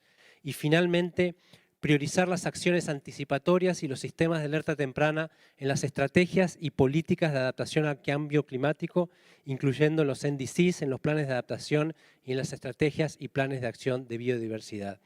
Finalizo mencionando que en un contexto global de incremento de la frecuencia e intensidad de los fenómenos climáticos, de malestar social, de incertidumbre económica y de tensiones geopolíticas, la resiliencia se convierte en un activo político, económico y social, fortaleciendo la legitimidad y capacidad de los estados para conducir procesos de desarrollo de nuestros países. Muchas gracias. Muchas gracias. Por el horario vamos a dejar para el día de mañana la presentación del señor Jorge Concha, director de Operaciones y Finanzas Verdes del Banco de Desarrollo de América Latina y el Caribe, y del señor Mario Galver, representante de la sociedad civil. Quiero agradecer a todos los que han intervenido el día de hoy. La Secretaría del PENUMA ha tomado nota de las mismas para que las acciones correspondientes puedan ser comunicadas a los grupos de trabajo, redes y coaliciones e incorporadas al plan de trabajo de los mismos como corresponde. Quiero agradecer también al equipo de traductores que nos han estado acompañando. Y finalmente, habiendo cubierto la agenda prevista para este primer día del segmento ministerial de la 24ª reunión del Foro, quiero agradecer a todas y todos por su atención, aportes y compromiso, los cuales han brindado elementos esenciales para asegurar que los siguientes pasos de estas iniciativas que buscan responder a las prioridades de trabajo actuales del Foro puedan seguir avanzando sobre una base firme que refleje las prioridades y las visiones de todos los países. El día de mañana la reunión se enfocará en la participación de esta región en los procesos ambientales multilaterales de escala global. Espero que las discusiones ayudarán a fortalecer el rol que nuestros países juegan en estos espacios y a que puedan encontrarse puntos de interés común. Quiero recordarles también que mañana las jefas y los jefes de delegación, acompañados por una persona más, están cordialmente invitados al desayuno de lanzamiento del programa integrado acelerador de cero emisiones netas y positivo para la naturaleza. El desayuno se realizará a las 7:30 de la mañana en el Salón Precursores, el mismo donde hemos tomado la comida de hoy, donde hemos almorzado el día de hoy. Esperamos que puedan acompañarnos para conocer una iniciativa que se alinea también con las prioridades de trabajo del Foro. Una vez más, agradecerles y los invitamos cordialmente a que nos puedan acompañar terminando la sesión en un cóctel que iniciará seguidamente en el Salón Precursores, el mismo donde hemos tomado nuestro almuerzo el día de hoy. De esta forma damos por finalizadas las actividades del día de hoy y los invitamos a encontrarnos nuevamente el día de mañana a las 9 horas. Muchas gracias a todos por su participación.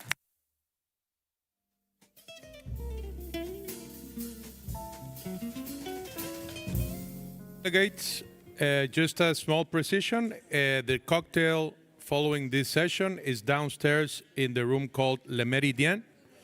Estimados delegados, una pequeña precisión, el cóctel es en el piso de abajo, en el lobby, en el Salón Le Méridien. Gracias.